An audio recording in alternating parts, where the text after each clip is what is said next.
Ladies and gentlemen, welcome to Logical Plausible Probable. I'm your host, John Maddox, and tonight we're having another stream you just won't want to miss. If you got what it takes, click that link, but prepare yourself, for this arena is not for the weak. Now, let the mental combat begin, but always make sure your arguments are LPP. What's going on, everybody? How y'all doing? I hope everyone has had a good night so far. And what the heck did I do here? I got the wrong layovers. Okay. So hope everybody's coming over from the epic debate that's happened over on SFT's been having a good night.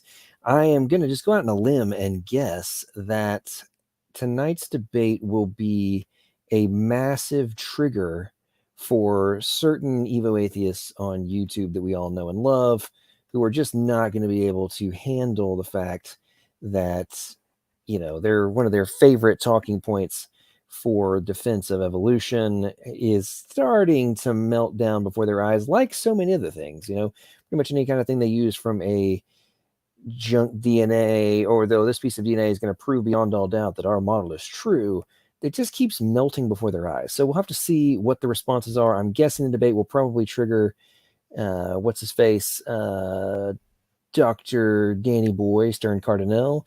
Answers in Atheism will freak out. That whole crew, they're going to be doing streams for days on all the things that we heard tonight. But I want to say many thanks to Luca for being willing to join the conversation, have a good debate back and forth, present his arguments, and hopefully spark good conversation. I also got to give a big shout out to the one and only Doki Doki Bible Club, who has like doubled my membership by gifting memberships to everybody. I saw he was at it again tonight over on SFT. So Doki, appreciate you very much for your great generosity and helping little folks like us make it and be able to, have some support for our channels. Thanks so much to all the members out there, Cheryl, Keith, Pure Aussie Gold, obviously the one and only Doki Doki. I think I saw a bunch of the folks. Oh, Ray is here. What's up, Ray? In the house. How you doing? Bold as a Lion is here. What's going on? We've got Standing for Truth. The one and only is also here. What's going on, man? Appreciate you joining over. Now we'll just have to see if you will actually join the after show. Like you always say, oh, John, host an after show, and I will definitely join and engage in the conversation. And yet you never do, man. It's just like you're trying to leave me hanging, man. You tease me and then never come in for these conversations. And last night, folks, we had another good after show. Kind of got interesting there for a while. I was passing out. I planned only doing it for like 2.5 hours, but it was still going. There was like 9 people in the room. So I was just kind of dozing off and letting people go. And I woke back up at like 3:00 in the morning and there were still like 4 people going. I think there was a couple people backstage that I'd left hanging too. And I couldn't take it. I just rolled over and it's over. But it was definitely a good one last night. Some very interesting combo, especially between tonight's moderator of an SFT channel, Sam, also known as Redefined Living. He and hardcore atheist Mark Reed had some good interaction, which I'm also guessing will end up being excised from last night's stream and probably going up on some channels here because it was definitely interesting back and forth on there. There were some pretty good one-liners. I think I'm going to paraphrase. One of the things that came from Mark was that, again, I'm paraphrasing, but it's like AIDS could be beneficial to humanity. Something to that effect. I was cracking up when I woke up this morning and saw comments like that and talking about some of the things that were said in last night's after show. Let me see if I can pull it up real quick and get the exact quote because that was cracking me up to no end. Let's see. Okay. Bubblegum Gun put in the comments, quote, AIDS has the potential to be beneficial. Mark Reed, 2022. And then the second one was, some atheists believe in afterlife. Mark Reed, 2022. Oh, man. Oh, looks like that comment. I'm actually looking at that right now. It looks like that comment has triggered Justin Johnson and some other folks to get into back and forth over that comment. So that should be a good thread on last night's debate. We'll see how that after show stuff that goes out. What's up, Luca? Appreciate you joining the show. I know it's, I think, almost 6:00 in the morning your time. So I guess you need to go to sleep, my friend. But appreciate you standing up and rising to the occasion and supporting your side's position. Anyone wants to join the after show, link is in the side chat. It's both pinned in the side chat as well as just posted again. So feel free to come on in if you want to talk about it. So while we're thinking about this, kind of interesting paper I came across a while back from 2021 about ERVs. I thought was kind of interesting. I'm guessing Donny probably was quoting from this one at some point, but some interesting stuff in there. Like, let's see if I can find that.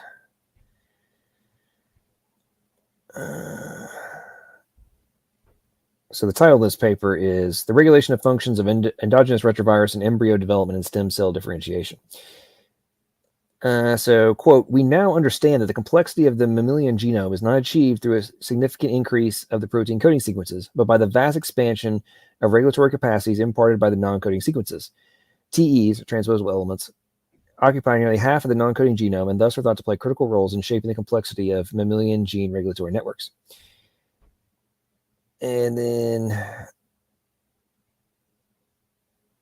let's see if I can find that. Well, it's a long paper. I'll see if I can find it again. But there's a lot of interesting things in that paper about like the essential functions, the spatiotemporal relevance to the ERVs. And Donny was kind of referring to this earlier tonight, right? Of you've got all these sequence specific time, like in embryo development specific executions of different ERVs that it's like you dead if you don't have this. So I kind of raised this point last night of like, if you don't have them working, you need to explain how these essential functions, but I can't really think of too many things more essential than like embryo development. So if you're going to claim that it somehow is co-opted to enable all of these essential regulatory functions in embryo development and stem cell differentiation and such, you can't just say, oh, it was co-opted. Well, from what was doing it before? And if it was already functioning before, why did it need something else? And or somehow this ERV that wasn't currently doing that regulation somehow got co-opted to regulate something that was already regulated. Interesting. I don't know if people thought about that one. I mean, I'm sure people have thought about that. But think about that seriously. What did it overcome, and why? If you already have a function accounted for, why do you need to create a different function that somehow just going to be magically be better than the other one? That doesn't really make any sense. I don't get it. I really don't get it, but we'll see. All right, folks, anyone wants to join? Link is in the side chat. I can't believe we go from like overload as soon as I get going last night's after show, and tonight nobody wants to join. I see what's going on. Okay, well, I may have to change the overlay. Right now it's titled the Epic After Show Open Mic, but I mean, if nobody wants to join, I guess I'll have to remove the Epic from the title because it won't be epic. Now, in line with a quick sidebar, shift. I don't know if everybody saw this, but Liz Cheney got absolutely annihilated in the Wyoming primary last night. So the daughter of former VP Dick Cheney, also current Republican lead of the J6 investigation, yada, yada, yada.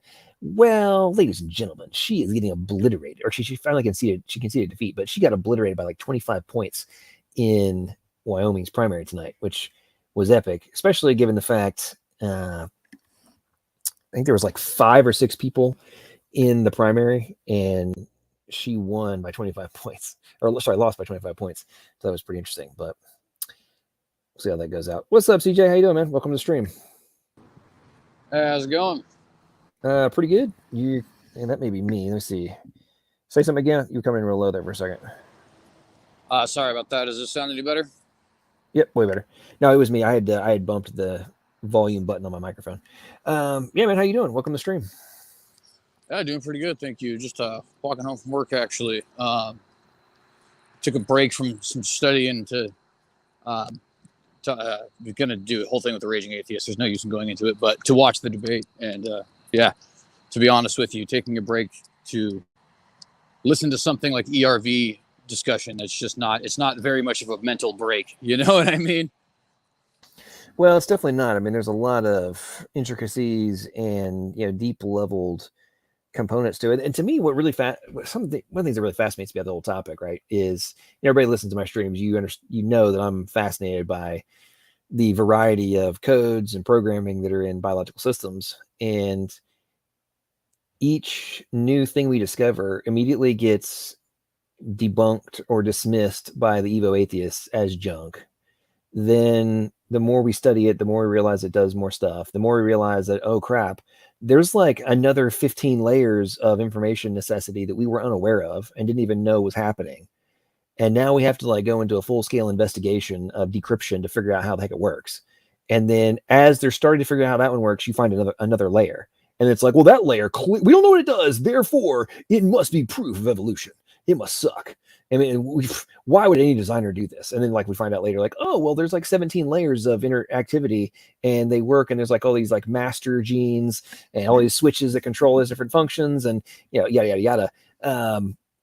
Well, it's just so fascinating in the papers. It's like, interestingly, we found blah, blah, or indeed, like, oh, we were kind of surprised that this happened, but turns out it's something super duper important that we were unaware of. It's like every single time that happens. And I just don't, unless you're living in a desperate state of dismissal of the alternative conclusions, i.e., we were created, I don't understand how any of this makes logical sense to people.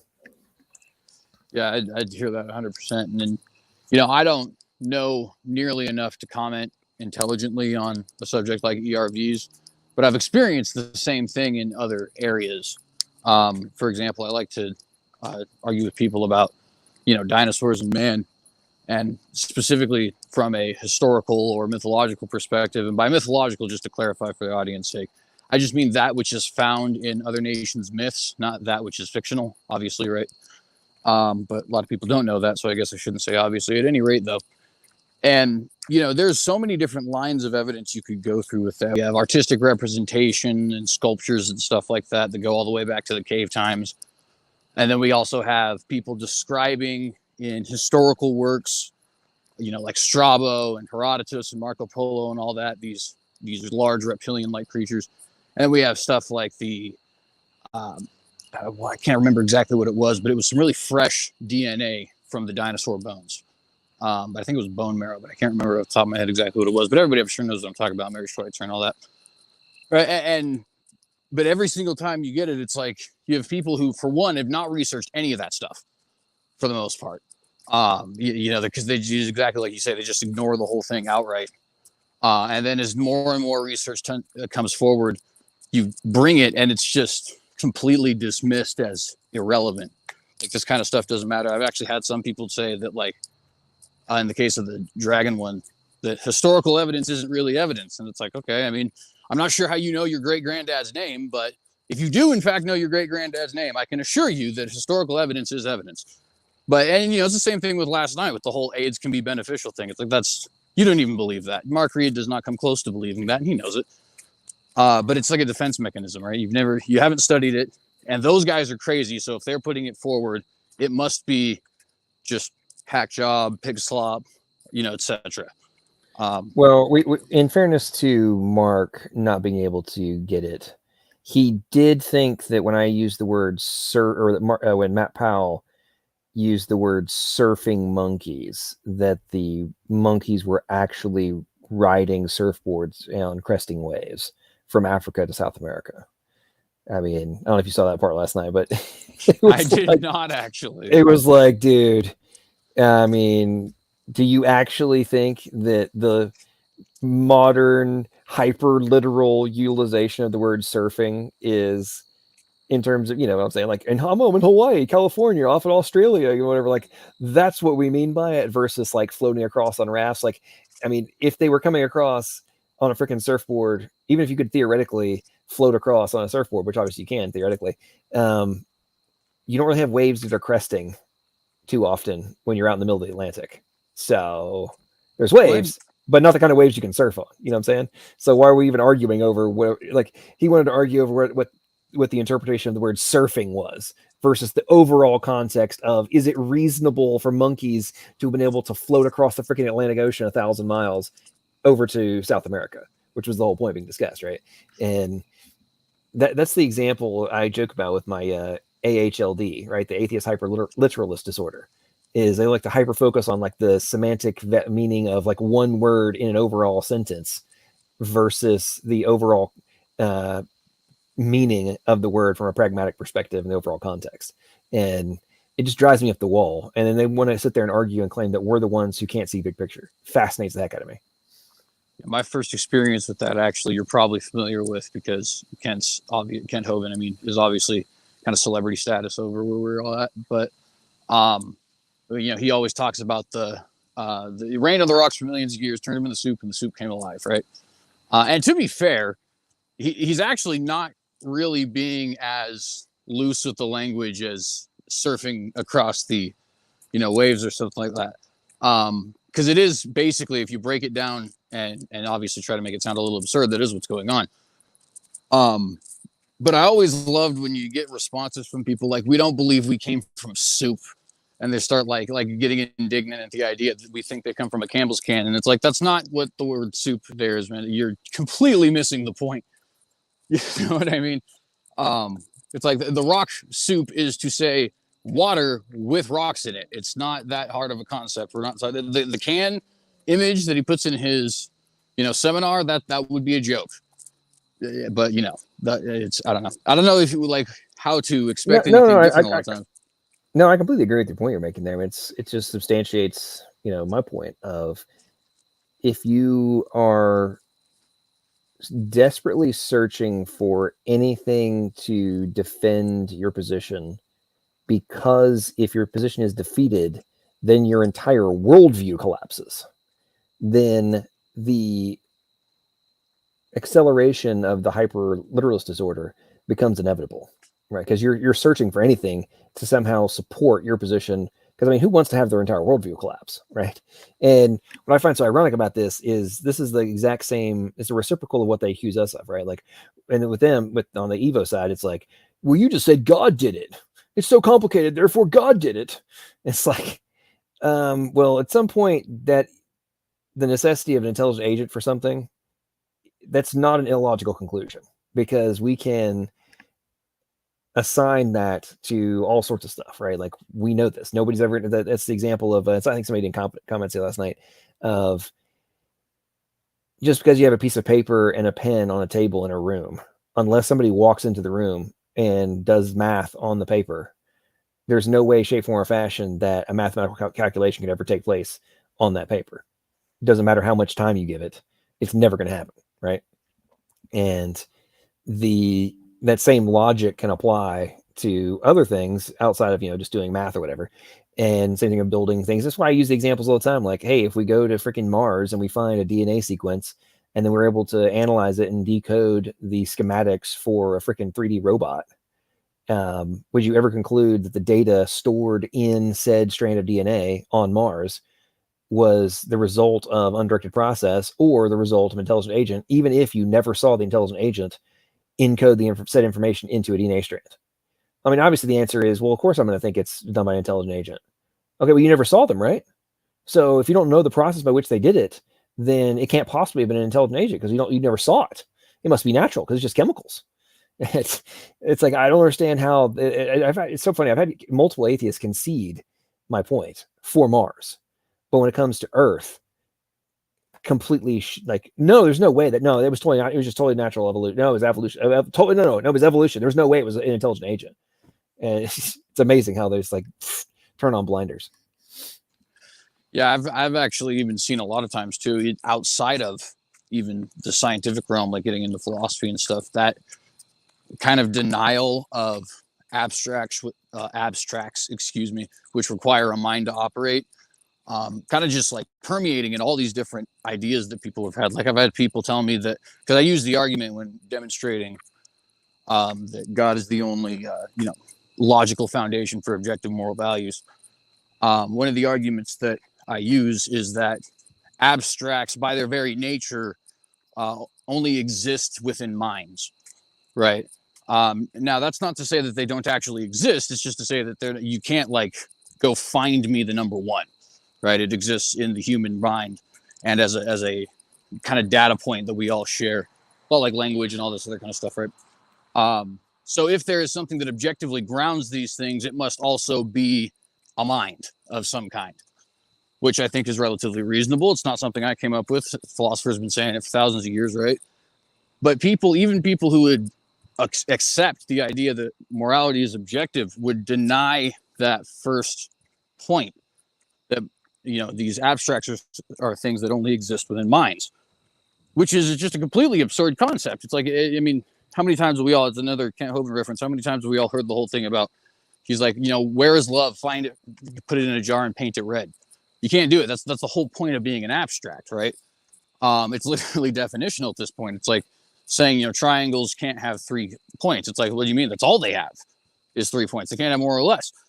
And my point there is just to say, not to divert to another conversation, but just to say that there's like this concept that the intelligent agent that is a human is not really unique, I think, is really what it boils down to. Like, there's nothing special about it. It's just kind of a concoction of random chemicals and stuff.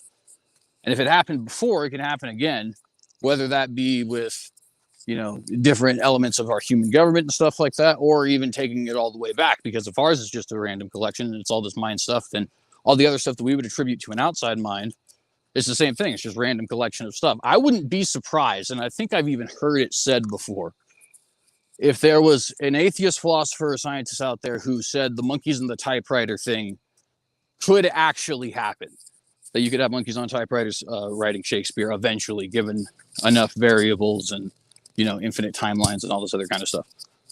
And it's just, I don't know, it's just this like denial of what actually, constitutes necessity for an intelligent agent.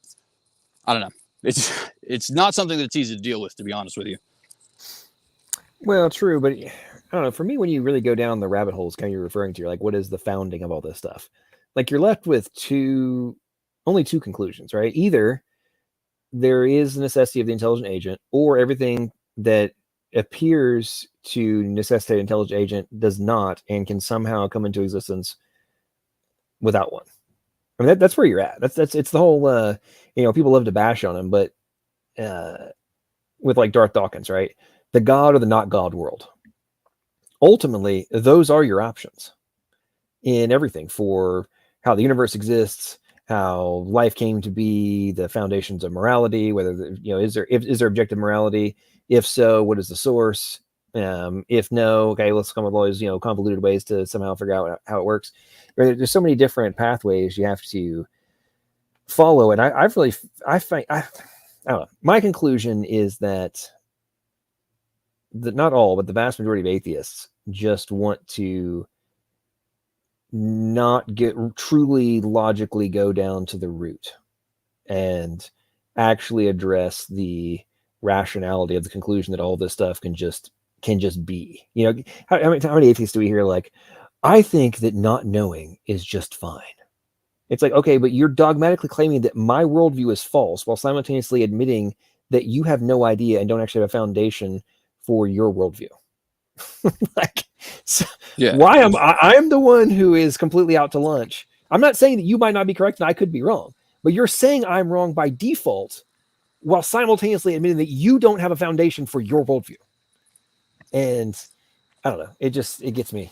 It gets me every time. Yeah, for sure. Quick sidebar. So Doki Doki is going crazy with gift memberships.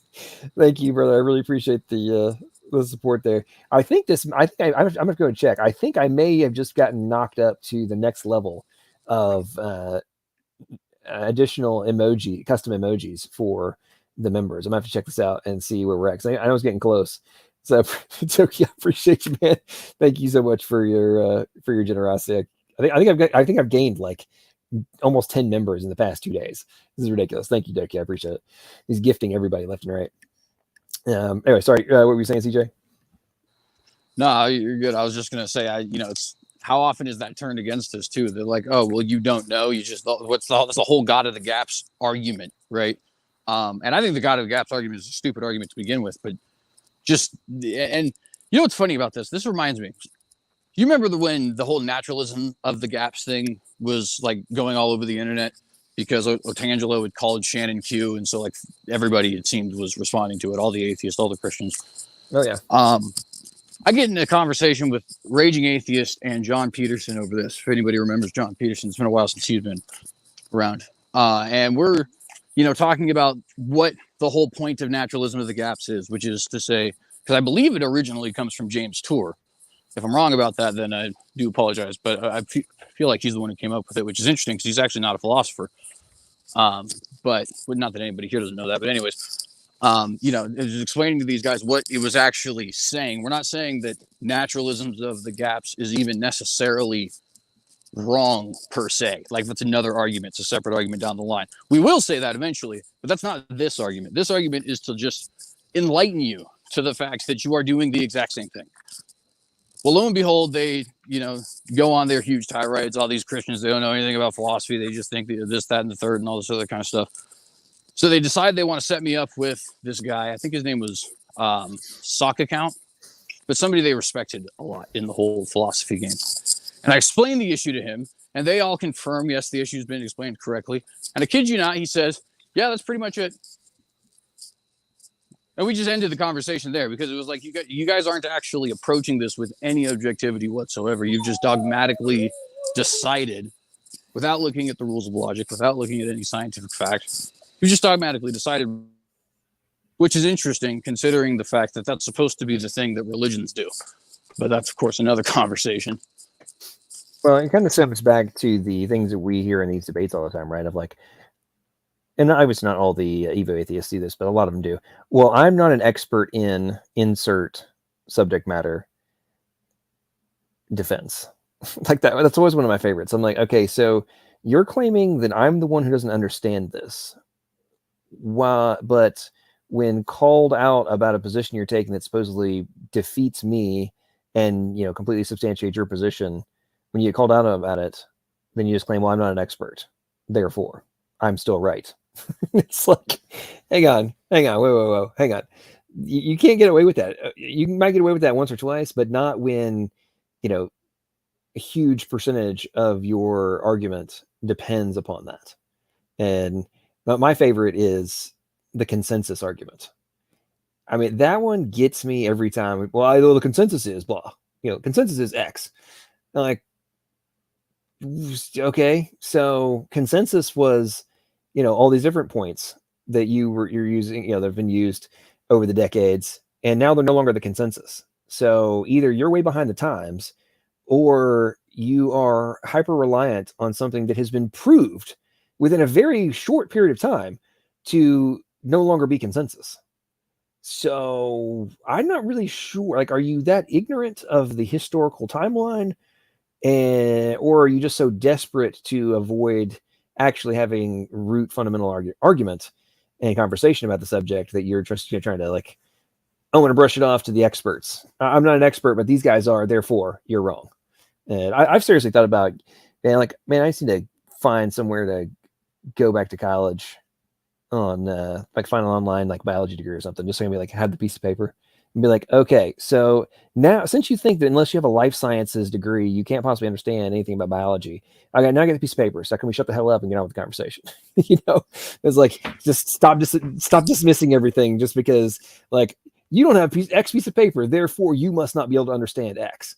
It's like, yeah, that gets me every time. Yeah, for sure. I actually was literally a week ago looking at Doug Wilson's St. Andrews College up in Moscow, because I'm in Boise. So it's a pretty far drive, but it's movable. If I were to move up there, it's only like a 5-hour drive, 6-hour drive. Anyways, for that exact same reason, though, I was getting just sick of this whole like, oh, well, this kid is not an expert, just a YouTuber, high school dropout, whatever, which is all true. I don't have a problem with that. But it's like we don't even address the actual arguments as a result. Now, on the flip side of that, I'm not going to lie, I get a little bit of a guilty pleasure kick out of being that kid. Because because I did drop out of high school. I didn't get more than 3 credits. It was pathetic. And, I did all my research independently, don't have any degrees of any kind, right? And then I get in these conversations with, Dr. David Falk, for example, who's I'm a bane of his existence and vice versa, right? I guess, but anyways. So, he has to sit there and he has his master's in theology. He has his doctorate in Egyptology. And he has to sit there and listen to the stuff I say because people are listening and I'm actually making good arguments. And he doesn't get a choice.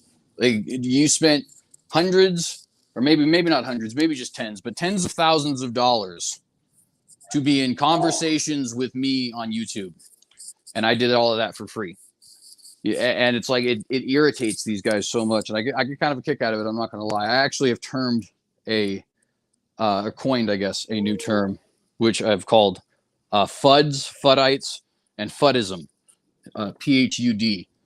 And I think you can already get the joke. So it's meant to be sort of a quote unquote slur on pompous, educated people. Not all educated people, of course. Dr. James Tour is obviously brilliant.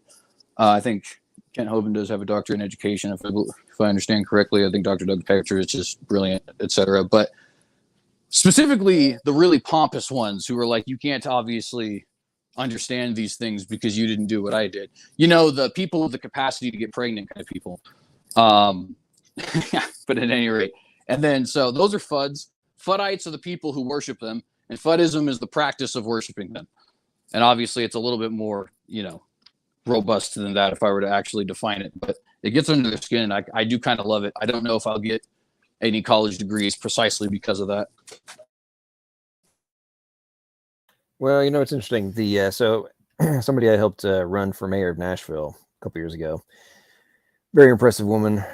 She was born on a dirt floor in Virginia, and then dropped out of high school.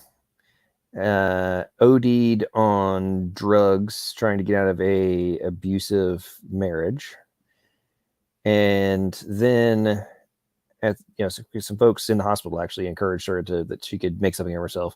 She went back, got a GED, then a bachelor's degree, then a master's degree, then a PhD, and she ended up retiring as a professor of law at Vanderbilt University.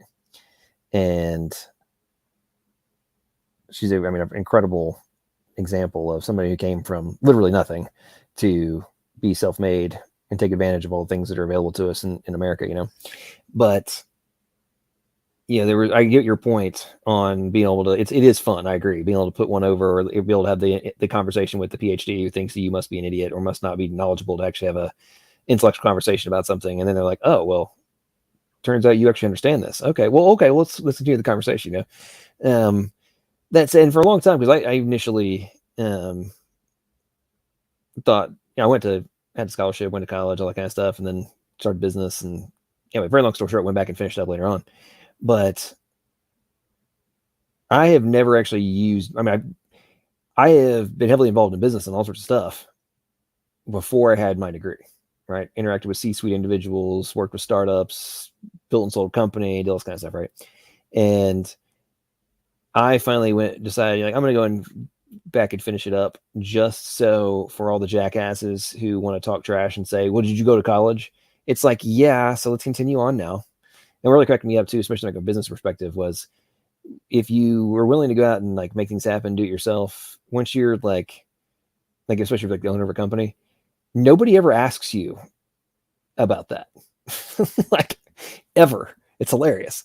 The only people that ask about your degree are jackasses who think they're intellectually superior, and people in the traditional workforce. If you work for yourself, magically that never happens. It's really fascinating how it just kind of if in the society where they're trying to force us all to be worker bees, it's oh well, where'd you go to college? If you're working for yourself, that vanishes. But anyway, okay, we have some new folks. What's up, Jamie and James? What's going on, guys? Jamie, you were first. Oh, James. No. What's up, James? Hey, what's up, gentlemen? I'm driving home from work right now, but I just dropped in because you guys were talking about, just giving a little bit of your background, and then you talk about the woman, and God uses the foolish things to confound the wise. You hear that if you listen to the testimony of Nathan Bemis, he wasn't a very smart man, but he was a good preacher. So yeah. No, that's a great point. Did you were you able to watch the debate tonight, or were you just jumping in for the after show? Just jumping in for the after show. I was just eavesdropping, But no worries. Well, appreciate you joining. What's up, Jamie? How you doing, man? Welcome to the stream. Did you check out the debate, or are you just jumping in after show as well? No, I did. I missed it.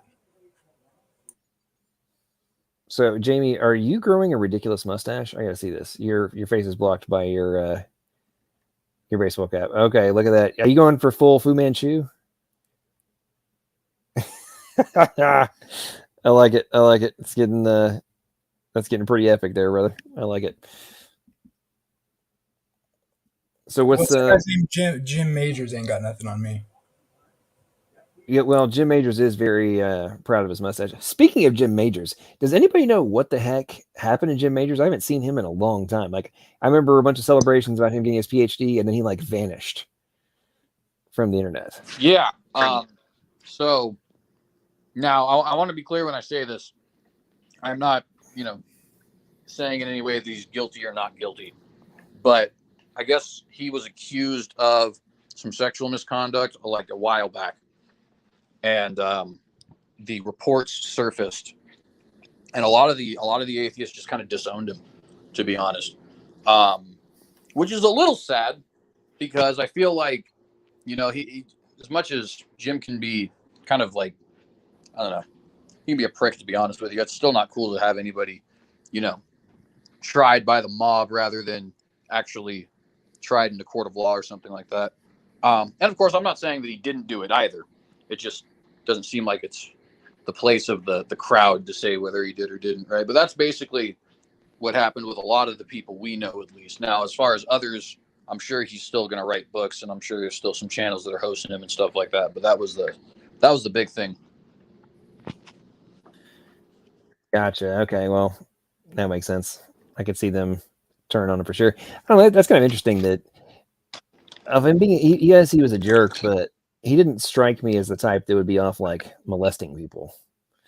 I mean, yes, you never know, but it's not like he's a good-looking dude. Good-looking dude, excellent mustache. I don't think he was in good shape. Like I don't see him like having a hard time getting laid. You know what I'm saying? Like, I think the mustache got him in a lot of trouble, honestly. Well, because everyone to go for a mustache, right?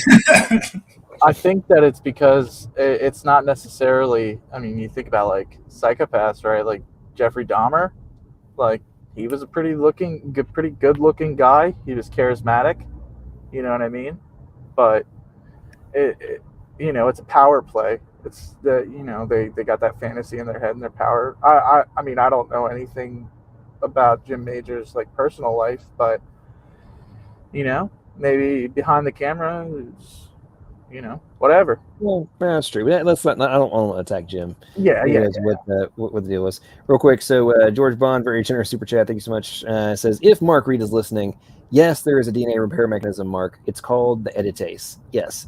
And what's interesting about that is there's multiple different types of editase that are doing all sorts of different error correction, fixing very hyper-specific types of damage. I mean... Wait, what do you mean damage? What do you mean specific? I mean, what are you saying here? It's just, there is no such thing as, you know, good or bad here. This is just genetics. It's just change. So, Jamie, the mustache conversation has sparked some more stuff. So, Keith wants to know, is that a peel-off mustache? Or is that actually legitimate? That's German. Deutschland über alles. Something like that. It's German engineering, basically. Yeah. Well, it's neither good nor bad, neither here nor there, up or down. Who knows? Yeah. Well, what is good relative? You know, what is bad? Yeah, are you presuming moral realism here, my friend? I mean, what do you mean good changes? You mean diseases are bad? I mean, come on. Diseases make the world go round. We didn't start the fire. It's been burning since the world's been turning. Yeah. Now, you know what's hilarious about that, though, is that like that sounds absurd, and everybody, haha, that's so funny. That's literally how they argue a lot of times. Like, it doesn't matter what the facts are; it's subjective to how I feel, which is like, well, no, it's certainly not. You know what I mean? Like, ultimately, anyway, that is the way that the world works. That's the way that the world is. I don't know if you guys have noticed, but like a few years ago, I'd say probably around 16 or 17, there was that phrase, you know, your truth. You know what I mean? When it's like, oh, you're speaking your truth. It's like, yeah, or lowercase t truth is another way they'd put it. Right. So it's like, well, there's my truth, the other person's truth, but then there's the objective truth. And it's like, you gotta, if you make objective truth claims, you have to have objective truth. Like, you have to have something to back that up with. It's like, yeah, it has to be grounded. The idea of truth has to be assumes that there's an actual thing that actually is.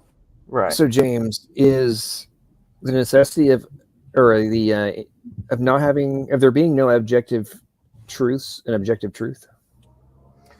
It's a self-refuting claim, like that, you know, and that's what people don't realize. Like, I can't tell you how many times I've gotten into conversations where people say that there's like that morals or that truth is just completely subjective to the person. And it's like, well, that's a pretty bold claim that you make, because what you're saying is like in Nazi Germany, like it was okay. In Pol Pot's China, it was okay. In Vietnam, it was okay. Like, so if Yeah, that's it's 100% right, and that too is going to be used in the future, I think, to much more nefarious, shall we say, means that are a lot like the one you're talking about. I mean, it really already is. It's kind of amazing how like desensitized we are from certain issues, like abortion, for example. right, yeah. Like if we just listen to ourselves, what we're saying about the issue, right? We're saying that people are murdering babies in the hundreds of thousands to millions. That, like, if that was in any other context, people would be freaking out. People would be like, I mean, you'd have freedom fighters / terrorist groups, depending on what you're on. You'd have people doing protests outside of Planned Parenthood such that nobody could get in. You know what I mean? Like, I mean, it'd be rough stuff if it was any other context, but it's been around for such a long time, and we're so desensitized to it as a culture that it's just like an issue that we're talking about. Which, by the way, I'm not even endorsing anything. I'm just the point I'm just making is like that is already pretty nefarious. That said, I think in the future we're in for some very interesting stuff. As far as you could, I mean, just give an example that's already budding. We've heard the whole, if you super straight, right? If you don't date trans people, then you're sexist, you're super straight or whatever. It's completely ridiculous. And most people today do still think it's ridiculous. Today, emphasis on that 2-syllable word there, right? Because at some point, that's going to be someone's truth in large enough numbers that that's actually impactful. And what do you call forcing somebody to sleep with another person other than rape? That's literally what you see what I mean? Like, the society's headed down that path, no doubt. Well, listen, CJ. A lot of people are just going to need some Viagra, and as long as Viagra is free, they'll be able to survive. I'm just saying. It's real quick. So, Pseudonym has joined us. What's up, Pseudonym? How you doing? Welcome to the stream. Did you see the debate? If so, what were your thoughts? I'm doing well, thank you. I think as far as the debate, I think Luca took probably the better position over SFT. Mainly because he expressed the same science as SFT, but I think SFT took it far deeper, more strange straw man to make his claim, which his claim really wasn't really expressed because he completely agreed with everything that Luca said. So it was just kind of like a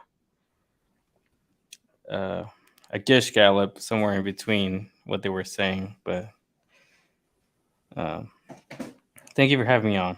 I guess. Well, of course. There. John, you reminded me of this clip from when I was a kid. So it's just real quick here. Okay.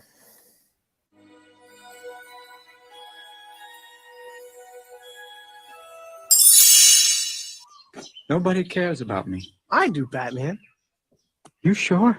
I'm positive. Only fools are positive. Are you sure? I'm positive. I fell for it.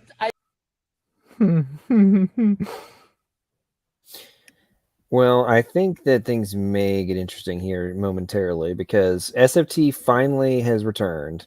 Then he was being a very high maintenance debate diva and was saying, well, I will join the after show if we're going to discuss the topic of the debate.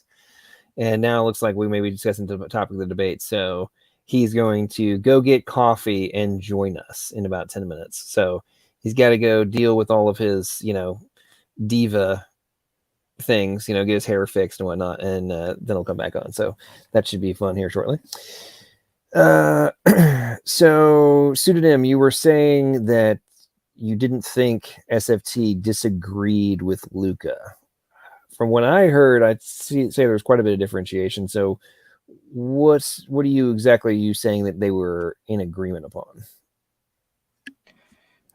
I think they agreed on upon the roles of where ERVs are, and then SFT brought on the HERVs, human international retroviruses, and he explained exactly what the role is, and then SFT, for some reason, went out of his way to say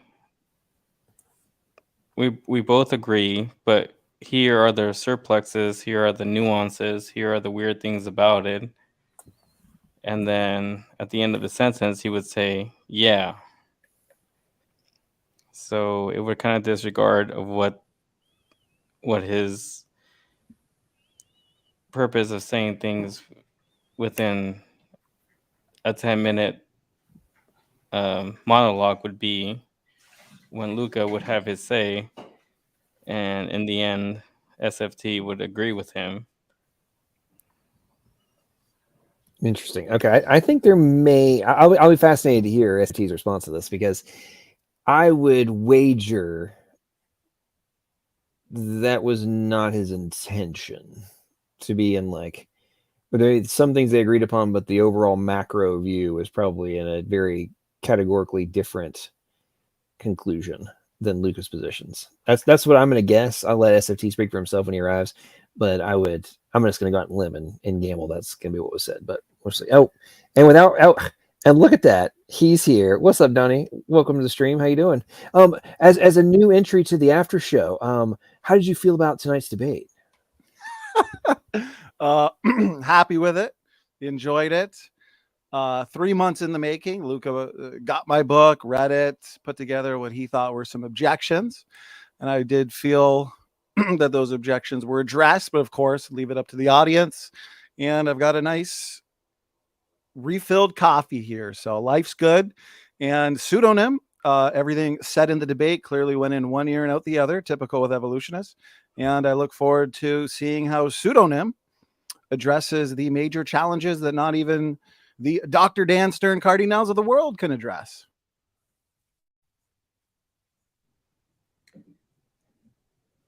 Is that my cue? Yeah, go ahead. Go ahead, pseudonym. I think a lot of it is that you're supposed to defend the position that endogenous retroviruses are supposed to take place of a common ancestor. So is that a yes or a no? Excuse me? You think I'm an evolutionist trying to defend that ERVs prove common ancestry? No, but a lot of your position is that you have an explanation for endogenous retroviruses, right? Yes. Okay, and a lot of your explanation is that that's supposed to lead towards a common ancestor. Is that a yes or a no?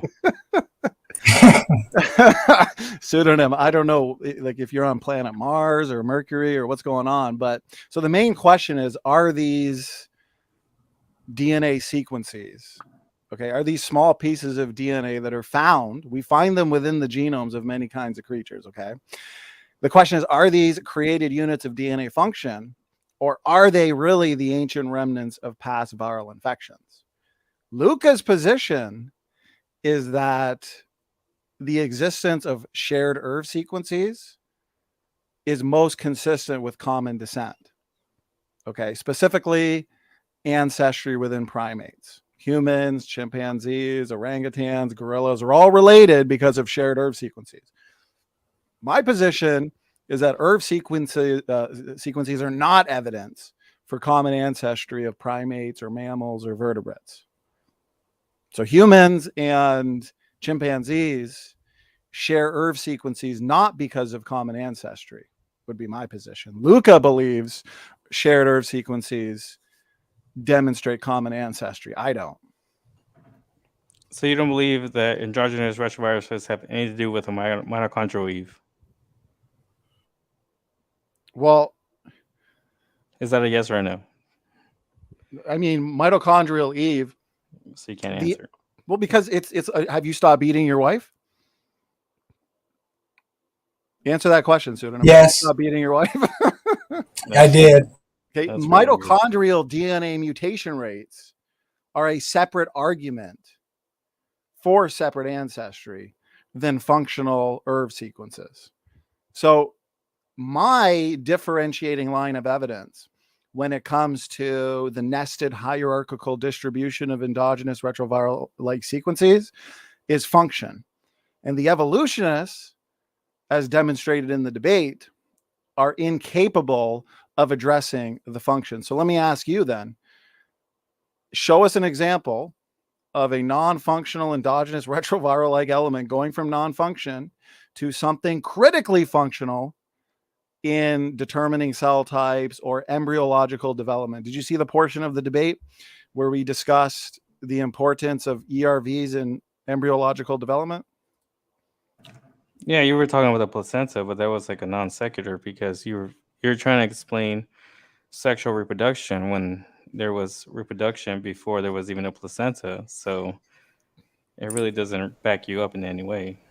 Okay, the organisms that contain endogenous retroviral sequences that evolutionists want to say is evidence for common descent need those ERV sequences to develop. They're literally there helping with the growth, development, and life of the respective organism. So without them, since these so-called ancient viral fossils have a massive impact on embryological development, guess what? Notice this. We would not exist. So to mammals that have these are required to live, to exist. So you, from the evolutionary paradigm, explain to me now empirically how that's possible, if these are really just the ancient remnants of viral infections. Because here's the thing I'll end with. If you were to just randomly insert viral DNA into a host genome, that viral DNA is more likely to disrupt the organism's cellular processes, not make it better. That's what we see empirically. So show me empirically how the invasion of exogenous retroviruses that apparently invade in the right way, they're passed on vertically. Show me an example how they can evolve the ability to aid in embryological development. Go ahead.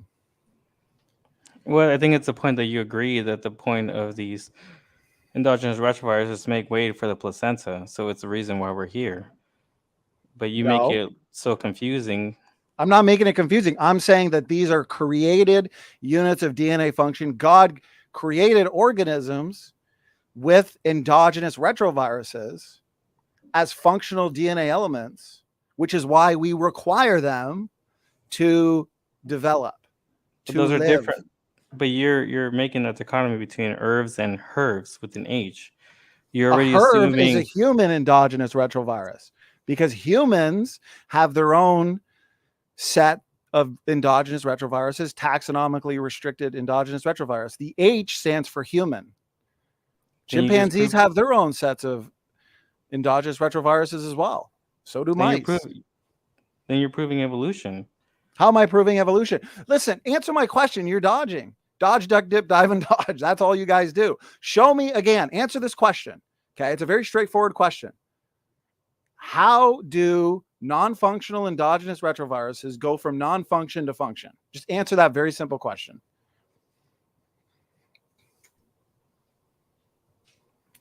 Hello? Did you get raptured? No. From non-function to function? Yes, the same question I've been asking for 4 years in almost every single debate.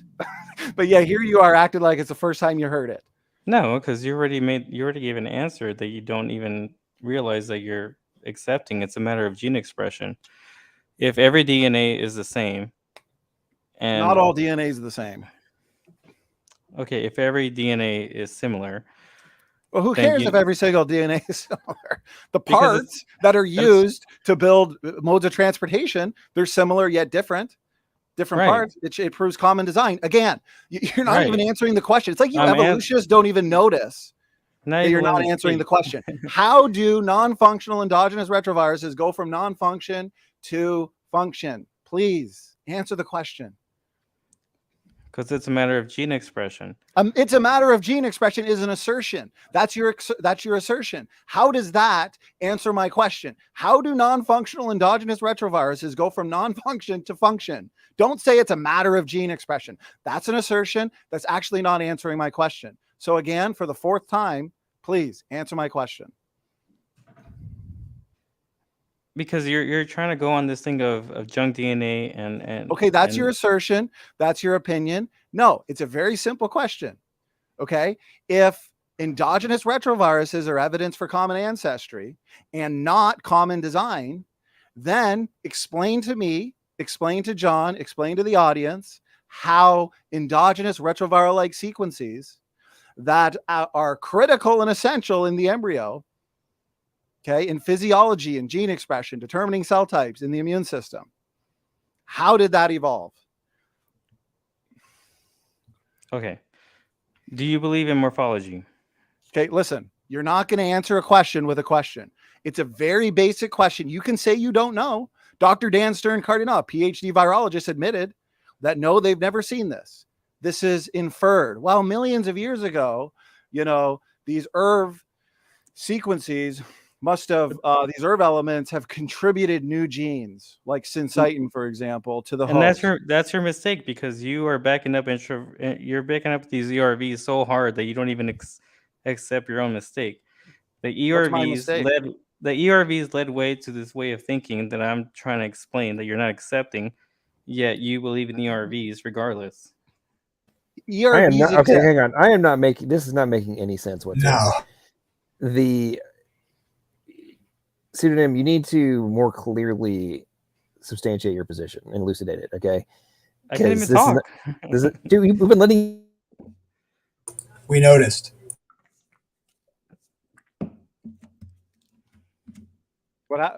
John, did you just... Yeah, John, I think your mic. I think you accidentally muted yourself, brother.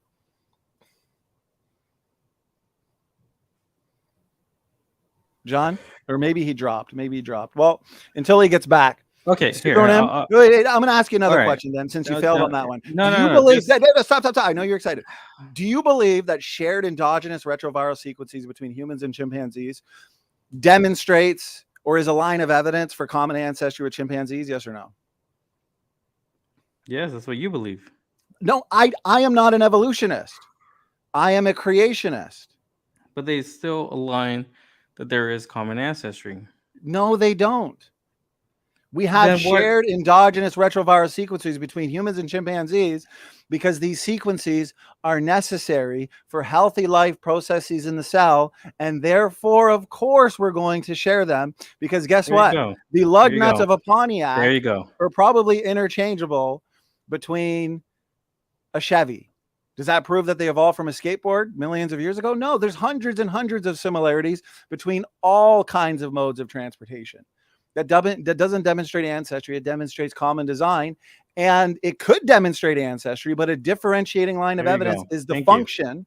The homology and the nested hierarchies, pseudonym, they're agnostic because both models would expect them. Okay, but how can we answer the question of which model best explains them? It's function, because the evolutionist can't explain the function, as you have demonstrated so perfectly tonight so far.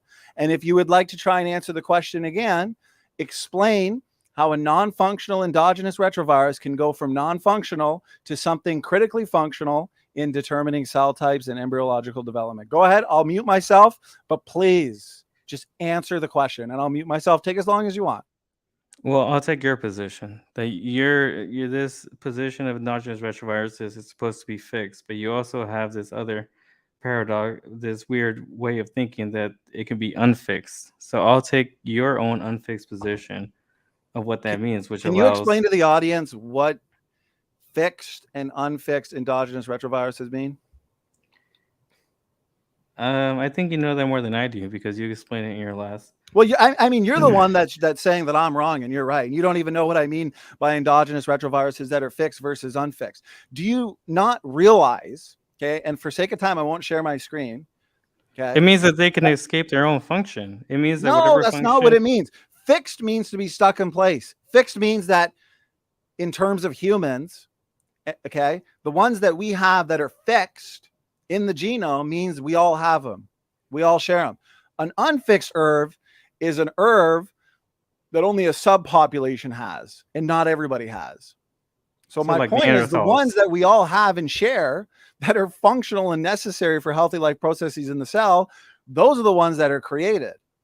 The unfixed ones are unfixed and only in a sub part of the population because those are actually the result of true endogenization events. So like Neanderthals, Homo erectus, No, these no. subclasses of humans.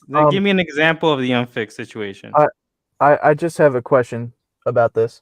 Have HERVs ever been found in a chimpanzee? ERVs have been found in a chimpanzee, yeah. Well, Right. actually, part of the debate is that SFT said that a lot of the proof for endogenous retrovirus functions have not been observed. That's what he took upon Luca.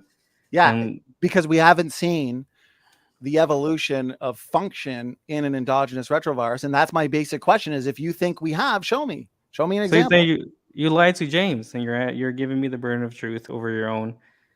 Why? What was James' question? Maybe I misunderstood it. James, what was your question, brother?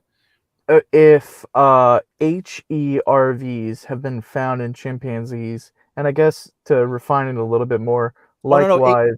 I'm sorry, James. HERV. If that was your question, then I misunderstood it or didn't hear it. Right. H stands for human. Right. So if you see H, it like HERV K, HERV H. That's just a human-specific endogenous retrovirus. Okay, so my question, I guess, for Pseudo would be, like, why is it that we haven't found human endogenous retroviruses in chimpanzees and likewise chimpanzees to humans?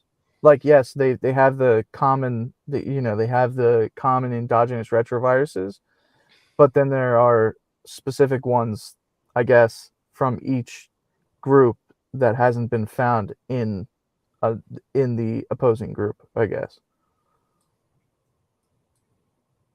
His question basically, pseudonym, is how do you explain taxonomically restricted ERVs? The fact that there are ERVs in humans that strongly influence our growth, development, and our genetic code that are not found in chimpanzees, but chimpanzees have their own specific ERVs that function in chimpanzee-specific ways. How do you explain that? It's a two-way answer because... By the way, I just looked it up. There's 256 recognized chimp-specific ERVs. Right. That humans don't have. How do you explain that, pseudonym? Because like you said, there's unfixed ERVs. There's ERVs that escape their function.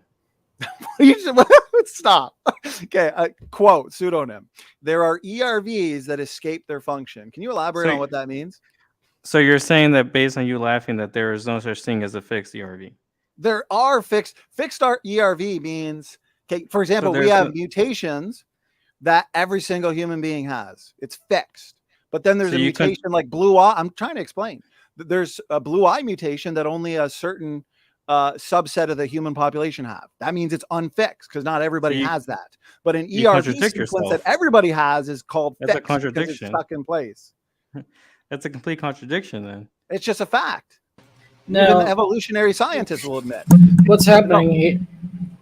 What's really, well, that might debunk their position. Well, not really, but that only supports my position. Just because there isn't this morphology, that means we have fixed creation and not common or common ancestry. Like, is that what you call it? Okay, well, Bubblegum, if that's the case, why is the Y chromosome DNA compartment? Why in every single male human being is it 99.99999% similar? Very low variation. If apparently, there's multiple gods, this goofy polytheistic model you hold to that apparently created separate races or something. Explain the Y chromosome. Go. What is the thing? This blue eye gene that's only found in the people with blue eyes. This Yeah, it's this a mutation. yeah, this would be evidence for my position because I don't have to account for it. It's Well, we don't have to already account. After Babel, you have subpopulations that are what Hang on, spreading out around the globe. hang on, Bubblegum. Did you just say that the only people that have the gene for blue eyes are the people who have blue eyes? No, I'm saying like I don't have to account why only people with blue eyes have blue eyes. Because What does that even mean? Well, because Bubblegum. it would- You're doing what pseudonym did. You're not answering the Y chromosome. I asked Okay, basic questions. yeah, Nobody yeah. answers them. Okay, I'll get back to that. Yeah, the reason they have the Y chromosome is because they're still human. Of course, male's gonna have male, but what the Y chromosome can really be used for is how many as a mutation rate measurement, and that gets you into like that doesn't really get you to Adam and Eve. It only gets you like humans have been around for so long, but it doesn't get you to an Adam and Eve. Yeah, but here's the thing: if there were multiple creation events, so multiple kinds of humans, I guess you would say. Okay. Yeah. Why Yeah. is every single human male Y chromosome nearly identical? As in, every single human male Y chromosome, we can map it out on a phylogenetic tree and it goes back to a single person just 4,500 years ago. Why isn't there any divergent Y chromosomes? Because they're male. If just all did them Aren't if you they're all- saying there's multiple created males? yeah, if they're all making human males, of course it's gonna be a Y. Why Yeah, would but it they're be all anything else but independently. that? Yeah, but they're all independently accumulating mutations from each other. I agree It has that nothing to do accumulating. with it. I Go ahead, agree that Bubbles. I agree that accumulating mutations, but none of those mutations are leading to morphology. No, I know, but the genetics should reflect your model of polytheism. Yeah, this is different lineage. If you have different lineages of created males, and they're each going their own way, and they're each independently mutating their Y chromosome, then we shouldn't be able to trace the Y chromosome back to one. So it's male. unfixed. That's what I'm saying. It would be fixed in my model. The blue eye ERV thing would be fixed in my model, and I don't have to account for it. But I think Donny. Okay, no, I disagree, and I don't think you're answering the Y chromosome question. Maybe you're not understanding it. That's fine. Pseudonym, I want to go back to you. Okay, please, for the life of all of us, just answer the basic question. Okay, if ERV sequences really are the ancient remnants of past viral infections, why do we literally require them to exist? And don't just say, well, that's how gene expression works. Don't give an assertion. John, as moderator, is going to make sure you answer the question. Pull up a paper right now. Don't give us a story. Just give us something empirical on how viruses, essentially, okay, infectious virus, an exogenous retrovirus, an example is HIV. Is HIV doing any good for anybody? No, of course not. So let's pretend HIV infects in the germline, it gets passed on, and then over time, mutations clean up the infectious portion of the retrovirus. And let's start there. How does it now become functional in the placenta or embryological development? Go ahead. Well, I think you messed up in your question because HIV would essentially be a proponent in the placenta, but it doesn't mean that HIV is necessarily passed on by the placenta. HIV, as we know, it gets passed on by different ways. But I am using a hypothetical. Hang on. This is just, is he trolling? That's why he's pseudonym. Go ahead, Joe. Yeah, that's pseudonym. Are you seriously, man? Are you playing dumb right now? no, give me a real question and I'll answer. These are real questions. You've been asked real questions. Okay, so what do you think fixed means in evolutionary biology? Fixed means that the intravitreal viruses have a certain function, and they're going to proceed with that. And as they proceed with that, then you don't understand the definition of enteroviruses. He's asking you, what is the definition of fixation in genetics? Hang on, pseudonym. What does ERV stand for? Enteroviruses. That they essentially Say it again. Say it slowly, pseudonym. What does ERV stand for? Say it really slowly and fluently. Don't mumble. Endogenous retroviruses. Excuse. Well, no, slower. What? And endogenous retroviruses. Endogenous retrovirus. Don't worry. Like, I don't understand. Like I have an accent. I'm sorry. Yeah, don't worry. I have an accent too. I have trouble like saying words. So Okay, well, here's the thing, though. Here's the thing. This guy's pseudonym comes in talking smack, and he doesn't understand the basic point. He doesn't understand the basic argument. You're straw manning our position because when we say fixed, you think it means something it doesn't mean. Okay, pseudonym. The basic question is, how do you explain functional ERVs that without them we wouldn't exist? To me, that says they're designed, they're put in place in the genomes of living organisms in order that we can exist in the first place. That points to common design, not common ancestry. But it also means that humans and apes have a common ancestor. No, negative. Is that wrong? No, it doesn't. It doesn't say that. Actually, that's an extrapolation fallacy. Okay.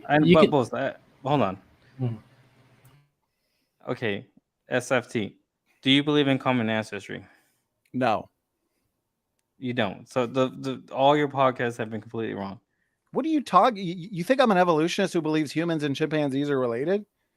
No, but you believe in that. You believe in endogenous retroviruses that lead proof as that there was a common ancestor, and that leads all the way to mitochondrial Eve.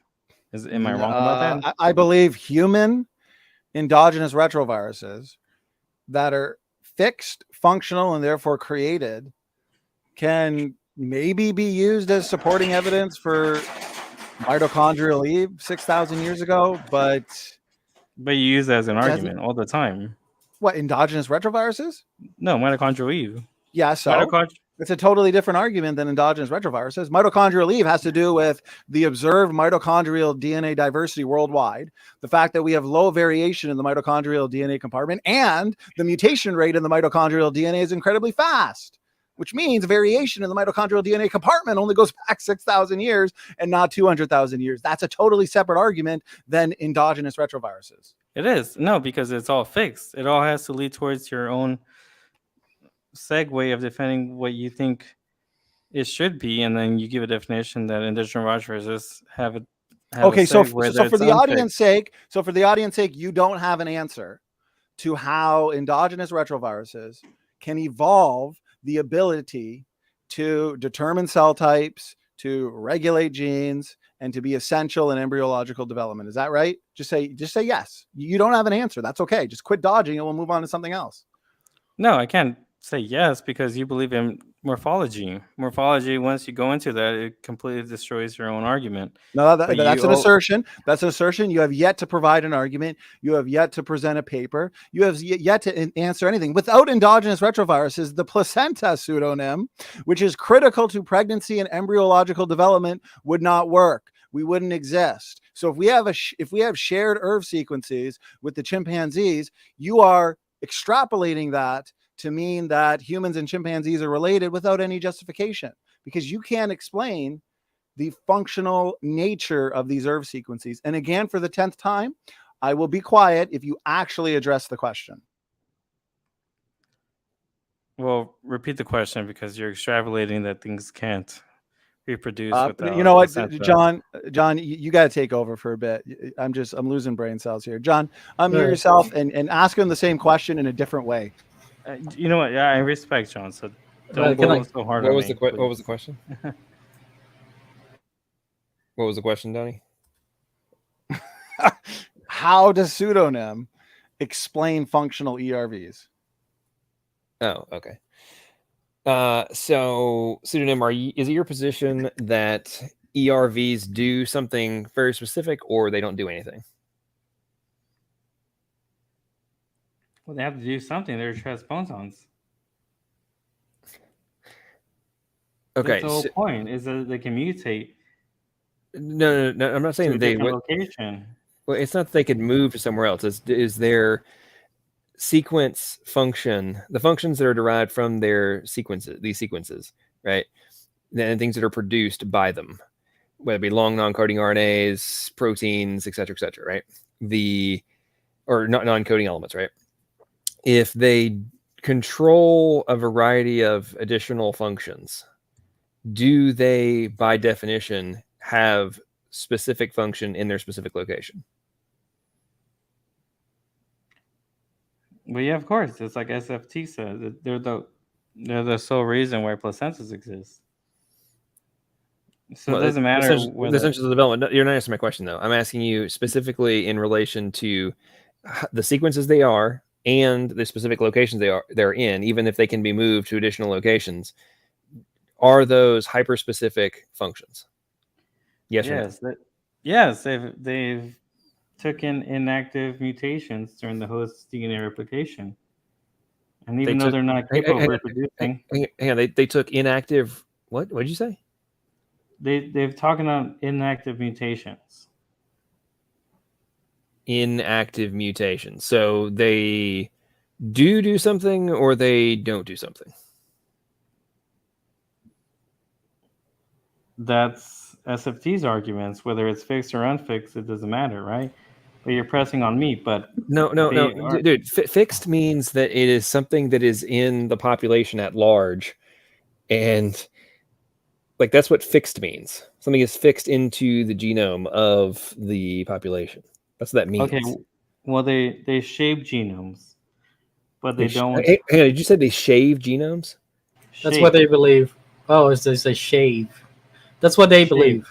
Yeah. See, just because you don't necessarily prove evolution true with your argument. What Donny can do is say they shaved these ERVs, and that's how they lost them. But I don't think I've ever heard Donny use the word shave. Donny, have you used the word shave in relation to ERV? I'm losing it right now. Lose. Donny, I'm going to break this down. I'm always using shave because we thought he. I'm going to break this down in a very easy to understand way for the audience, and then hopefully Pseudonym understands this a little more. I get your argument, Pseudonym. No, okay. Listen, when the virus enters the germline as a provirus, because it's entering the germline, it can now be passed on vertically. This is an infectious exogenous retrovirus. But if it integrates and it's passed on to the next generation, that next generation, the children, the offspring, have that viral DNA in every single one of its cells. And now the opportunity for that endogenous retroviral DNA to spread throughout the population and become fixed is there. So the evolutionist says over time, this endogenous retroviral DNA, it's passed on. Mutations can deactivate the virus in order to destroy or inactivate the infectious part of it. Okay. So now the individual may be producing these viruses, but no longer producing infectious viruses. So now to the evolutionist, here's where the issue is.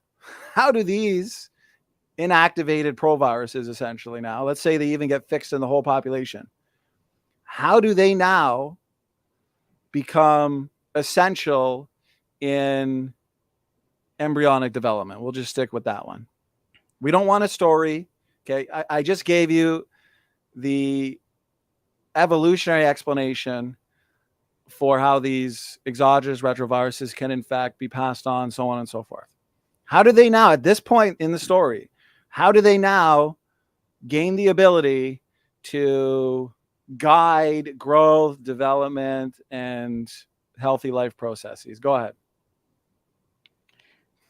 Well, I think this is the part where you mess up because you go so forth to explain that these things are mutated, infectious, and at the one point they're not. So then you say, what's the evolutionaries' explanation for all this when you've already taken on the whole explanationary or evolutionary theory to explain that they're an infectious disease, and then I'm saying they're created, and then it's easy for an evolutionarist to be like, what's the creationist explanation why things are not this way? Okay, well, give me a question that you think's a challenge. So based on the mutations, infections, why is it that the same question you asked me does not imply to a creationist? because the creationist is proposing that these shared ERV sequences are not really the ancient remnants of past viral infections, but are created units of DNA what? Function. And so we predict that they are functional. And that's what we find is that they are functional, but functional to the point that without them, we couldn't exist. Mammals couldn't exist. I like to exist. John likes to exist. Hopefully you like to exist. So the evolutionist, being you, has the problem with explaining how evolutionary processes can explain the functional nature of an endogenous retrovirus. And you are not answering that question. And we've been going round and round for 45 minutes. So can you answer that problem, Pseudonym?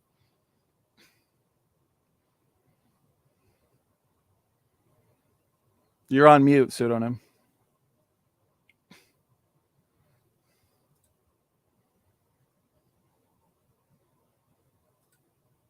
Did you want to try and answer how these endogenous retroviruses are literally necessary to sustain healthy life processes in the cells and we wouldn't exist without them? How does evolution explain that? Go ahead.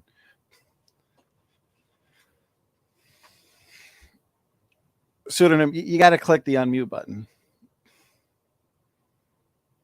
All right, well, maybe he gave up. So, anyways, Bubblegum, what's going on, my good man? Yo. It's like pulling teeth.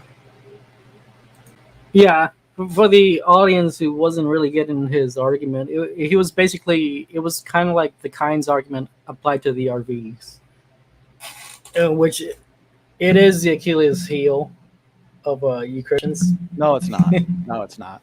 The Achilles heel, for one, Y chromosome, which you didn't answer. Okay, how many sets of humans were created according to your model, Bubblegum? How many haploid groups do we have? I don't know. How many? I don't know. I have to look at all that. Well, we have three main mitochondrial DNA haplogroups, L, M, and N. Well, we have R as well, which is a major one. So just give it an approximate number.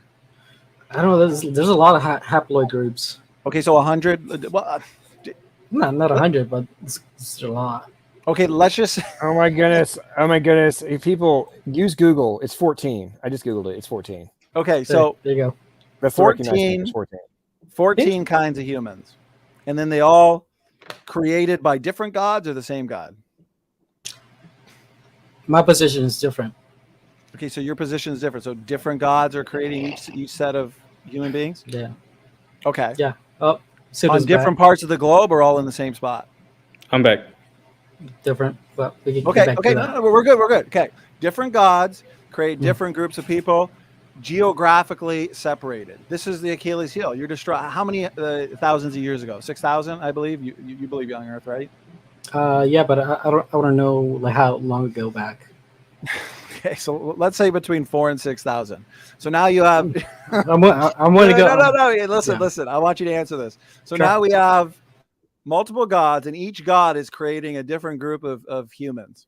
Okay, and each group, I imagine, is a mix of males and females. So we have the Y chromosome in each group, geographically separated, which means the moment after creation, each Y chromosome is changing independently. As compared to our model, where the Y chromosome goes back to essentially one person, Y chromosome Noah, and then Y chromosome Adam, which makes sense. That's why we have one Y chromosomal line. If what you're saying is true, we should have multiple. We should have many Y chromosomal lines because we have a starting position with multiple groups of people who are geographically separated. And so that's thousands of years of mutations accumulating independently. So how do you explain the fact that we only have one Y chromosome worldwide that goes back to one person? No, that's an evolutionist precept to like put everybody back to one single origin to explain evolution. And you're just adopting this precept as well. Are you saying mutations don't accumulate in the Y chromosome? Well, just there you because, go. Thank you. Just because we literally see mutations accumulating per generation. Okay, just because mutations happen doesn't follow that. But I don't think you're understanding the argument. Okay? I do. I know John understands it. If you have multiple starting points, and each starting point is accumulating independently mutations in the Y chromosome, then the Y chromosome today worldwide that we can manifest diversity on a phylogenetic tree should not go back to one person. It should go back to, 10 to 15. If they're all creating humans, there's no reason why the Y chromosome would be Yes, different. it will, because it's independent. No, If you it have needs to be the same. No, you're just not getting it. Bubblegum. No. If you have different starting points at creation, and not to mention you just admitted they're geographically separated, then no, we should have what's called divergent groups of Y chromosome. But we don't find any highly divergent Y chromosome. There would only be a divergent in the sense that okay. Again, because it's okay. You don't understand the argument. That's fine. It's an Achilles heel, though. I urge you to look it up. You've been attacking the Christian model for so long, and you don't even understand. That's one of probably 20 Achilles heel arguments I can put forth against your position. I can present an example of what I mean. For example, both you, the evolutionists, and the young Christian creationists would say that the Dalmatian dog came from some sort of wolf ancestor, right? Both of you would say that, correct? Yeah, all domestic dogs go back to a common ancestor, yes. Okay, do you agree with that too, Pseudonym? Me, not necessarily. What do you mean not necessarily? I need to confirm. Go to a human, go to a wolf. That is the evolutionist consensus, correct? Yeah, that's, evolutionists would agree with that all domestic dogs essentially. Well, yeah, but I mean, I think that's a trump card for both evolutionists and theists because. No, not me. Okay. Donny would have to say that all wolves were domesticated. Yeah, you would say the same thing. Well, some wolves were domesticated enough for artificial selection to take place, and through that pre-existing diversity, they'd create all the domestic dogs. Yeah. Mm-hmm. So you both would agree with this. So my question would be, there has to be at least one transition between the Dalmatian and this wolf ancestor. So what is that ancestor? Where did the Dalmatian dog come from? Because nobody can. Well, there's no anatomical. But here's the thing: there's no anatomical. Well, there's no anatomical novelty observed in this artificial selection. It's just all morphological changes. But it doesn't exist, and no scientist can provide it. Not through genetics, not through fossils. So it's so clear to me that there isn't this hypothetical micro evolution. Okay, so polytheism. Every species was created fixed, is what you're saying. I believe God created good. Didn't say it was gonna get good. Well, you got a Y chromosome problem. You got a mitochondrial DNA problem. You have a linkage block problem. It's like saying why are all cars have tires? Well, yeah, it's kind of necessary, fundamental to the car. Bubblegum, aren't you also don't you think there's superior races and stuff? Have we talked about this before? No, I don't believe in superior race. I think we're all deteriorating. So why would I believe that? We're all gonna die. But I thought you said I could have sworn I've heard you say before. There's you believe in eugenics and that there's superior. No, I believe in eugenics because I'm trying to stop you from dying off. Hold on, wait, hang on. You believe in eugenics because you want to keep people from dying off? Well, okay. Look, for example, mutation rates in third world countries like India are extremely high. And so it's very clear if they don't get their shit together, they're gonna die off. You think the mutation rates in India are higher? Yeah. Have you seen the constant deformities that inflict their populations, especially the poor ones? Wait. Something Pseudonym said earlier bothered me. Pseudonym, since you want to dodge the ERV question, and then claim that the separate ancestry model is not more parsimonious than the common descent model.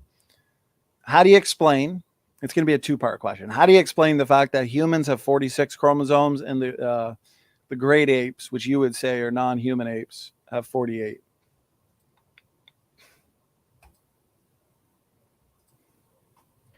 It's the way. It's the same weird answer that you gave to Lucas at one time. You said that. You said essentially that endogenous retroviruses escaped out of the cell rather than originating from them. Right. That's not weird. It is. That If makes okay, no. wait, That okay, makes to answer no this rela- question, That no, makes that if makes no retroviruses, sense. That if makes no sense. retroviruses require Period. a host to replicate, what Monologue. came Thank first, you. the retrovirus or the host? You don't know that.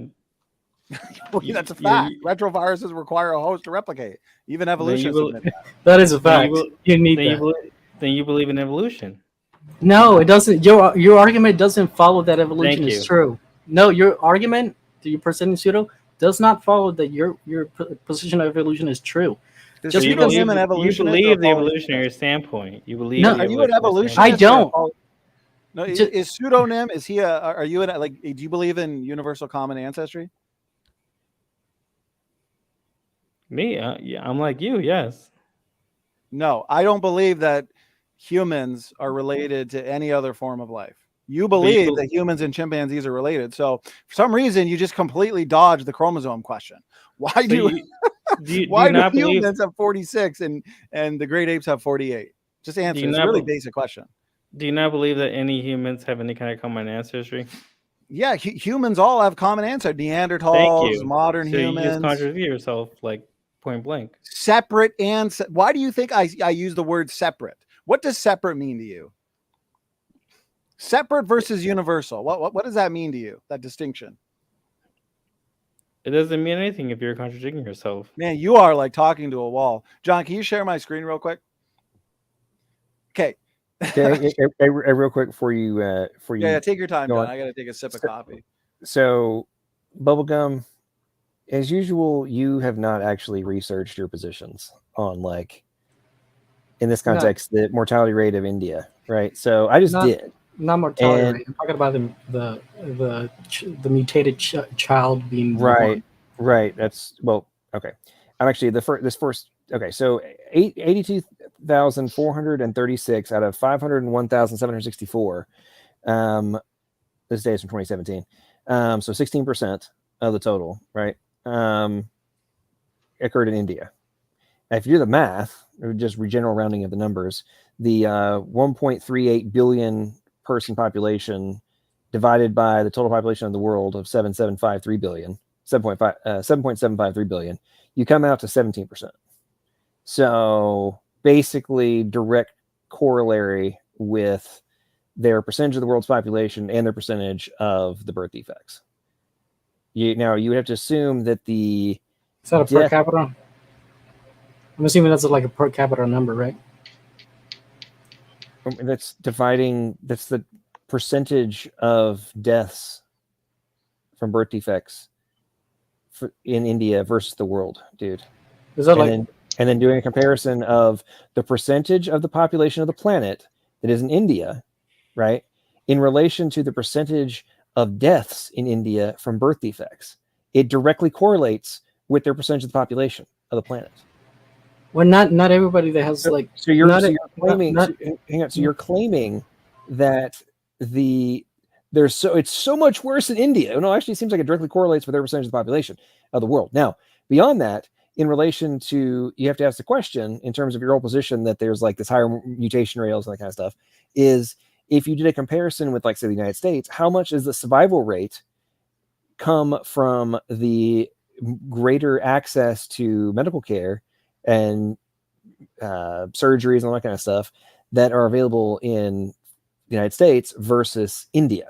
And if you apply that exact same percentage, would it likely, very, very likely, mitigate and reduce that percentage in terms of the overall number in the world?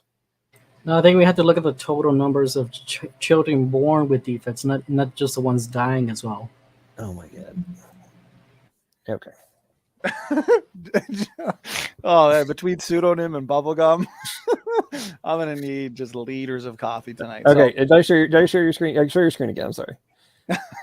Let's see if we can finally get one answer from pseudonym. Okay, so but he might be trolling, so I'm not gonna hold my breath. It's like he doesn't even know the evolutionary. I'm trying. It's a two-part question. I'm gonna rephrase it like this, pseudonym. Okay. how do evolutionists explain the discrepancy between chromosomal numbers between humans and, let's say, chimpanzees? 46 in humans, 48 in chimpanzees. It's literally on screen for you, the answer. So you can cheat.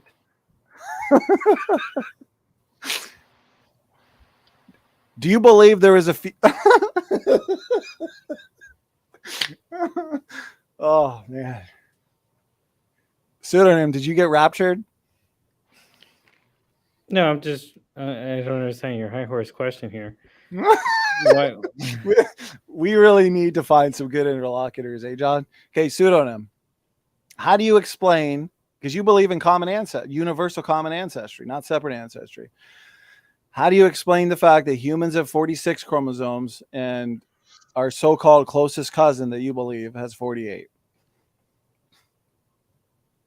I don't think there's anything wrong with that. I think that's scientifically proven. So I'm not saying yes. That's the point. observation, but why is that if evolution's true? How come they both done a 48 or 46? Why is there the discrepancy? Yeah, but if evolution is not true, how do you explain that? Because God created humans separately with 46 chromosomes and chimpanzees independently with 48. Oh God, that's such a filibuster answer. Pseudo again. Just that because is what common design would expect. Yeah, go ahead. That's really the wrong answer. Pseudo again. Just because there's a chink in their explanation does not follow that evolution is the correct answer. It's rare to the contrary.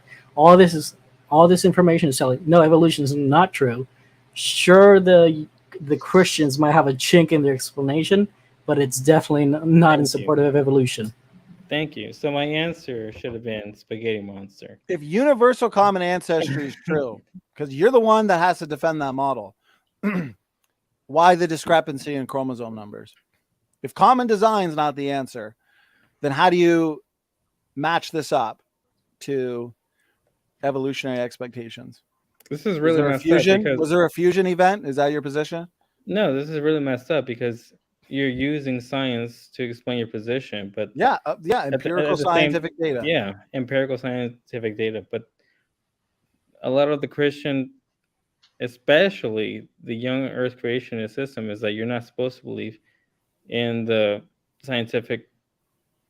We believe in the scientific method. What does the word science mean? It means to know. How do we know? No, through testing, observation, experimentation, retesting, making testable predictions, which is the gold standard of science. But the type of science, which is science falsely so called that we reject, is the science right here that says banana plants and whales are related, because that is not based on observations. That is not based on that which we can test or retest and experiment. So we are okay with science. I love science. All young Earth creationists love science. No, because when you debated Luca, you already explained that your chromosomes have a function that changed and it's unobservable, and then you went on to try to debate Lucan in the same subject. Yeah, because the empirical evidence tells us. There you go. So it's not the observation tells us that these Earth sequences you're not following the scientific method. But you don't know how to explain the function. So what? When you attempt to explain the function, you are not using empirical science. That's the problem. Okay, just because they're not consistent, none of this follows it. No, Publican, we are consistent. You're the one who fails to address the Y chromosomal variation. You're the one who fails to express the mitochondrial DNA variation. You're the one who fails to address the fact that humans overall have low diversity. No, your polytheistic model fails, and you're probably trolling. There's no polytheist these days. It's not defensible. So quit with your slapping and running. Quit with your jabs. Okay, Bubblegum? I'm not running. Enough. I'm sick of it, because there's no point in further even discussing your model, since I brought up one problem and you just don't understand it. Y chromosome. So once you deal with that, come back and we'll talk about. Yeah, listen. If on a test one of the questions is 2 + 2 and then you answer 5, sure, you answer doesn't mean you answered correctly. The answer is 4. Okay, so Pseudonym, are you actually ever going to answer questions, or should I just quit asking them, because you're kind of boring? To be real. Your questions are really kind of contradictory. Oh, really? asking you a basic question on how an endogenous retrovirus that is necessary for embryological development. How did that evolve? That's a weird question to you. Let me ask you yes or no. Are endogenous retroviruses fixed or unfixed? Yes or no? Yes or no? Most are fixed. Some are not. There I you would go. say yes. You can't answer it. You can't. I just answered it. Most are fixed. Some are not. But I asked you for a yes or no answer. Oh, okay. So every question you so are elephants purple or pink? Hey, let me try that. Hey, No, I want Pseudonym to answer the question. Are elephants purple or pink? Well, neither. That's why you escape from it, because when you're asking for a yes or no question that doesn't involve a yes or a no, like your question was, are all ERVs fixed? And this is where I got you, because in your debate within Lucas, it's that you gave a third explanation. What's the third explanation? The third explanation is that it departs from fixed or unfixed, and then you went away that it escaped. That was your explanation of out the cell. John, you got to share my screen rather than originate in the cell. That was your third explanation of why it doesn't matter if it's fixed or unfixed, and you just didn't even realize it until now. And you're using LPP as a barrier. No, so I got you there. LPP. Okay, share my screen. Let me know when it's shared. Can I be pseudo for a little while? No, because I want to refute his point. I'm not going to allow him to slap and run. Okay. All right, so, John, is my screen shared, brother? So you have three explanations, and then stop. Enough. Okay, you've been dodging all night.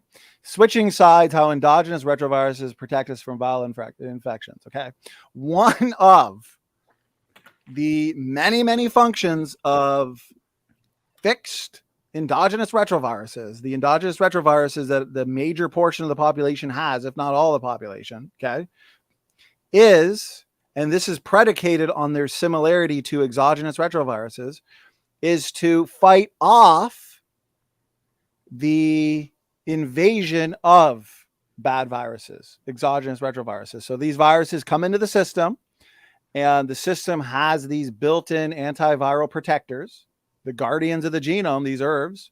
Notice how endogenous retroviruses protect us from viral infections. Okay. We also understand that these pre-existing fixed endogenous retroviruses, and I went over another paper in the debate that has to do with the koala genome, that they're being invaded with these harmful retroviruses, and the pre-existing ERVs actually have the functional ability to disrupt the process of retroviral insertion. But here's the thing. If one of these exogenous retroviruses gets past our designed system to protect us from these viruses, they get past and then they become integrated, then by definition, that is an unfixed ERV because it invaded one individual. So not every single individual is going to have it. So yeah, if you don't understand the difference between fixed or unfixed, then we can't have a productive conversation because this is just the basics. But did you know that address my point? I'm standing for truth, and essentially retroviruses escaped out of the cell rather than originated from that. So how do you explain that, SFT? How do you explain that? Because based on your explanation, based on your own explanation without contradicting yourself. Okay. What the question is, what is the origin of harmful retroviruses?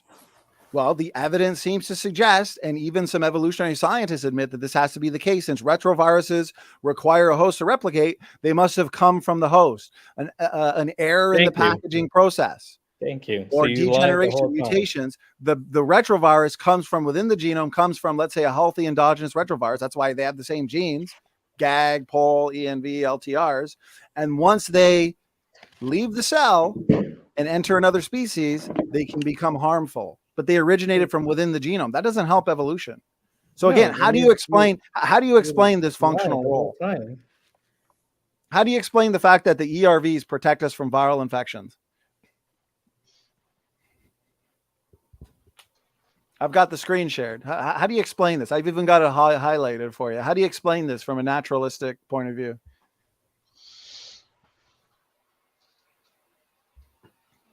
Can I go now? Can I try it? Debate. Well, Pseudonym. here's the thing about pseudonym. He complains that I interrupt him, and then when I ask a basic question, he either doesn't answer it or he doesn't respond because he doesn't have an answer. So you know what, pseudonym? Like, cry me a river, but this is your problem, not mine. And I want to say this: okay, you not understanding the arguments being made, that's a you problem. It's not a me problem.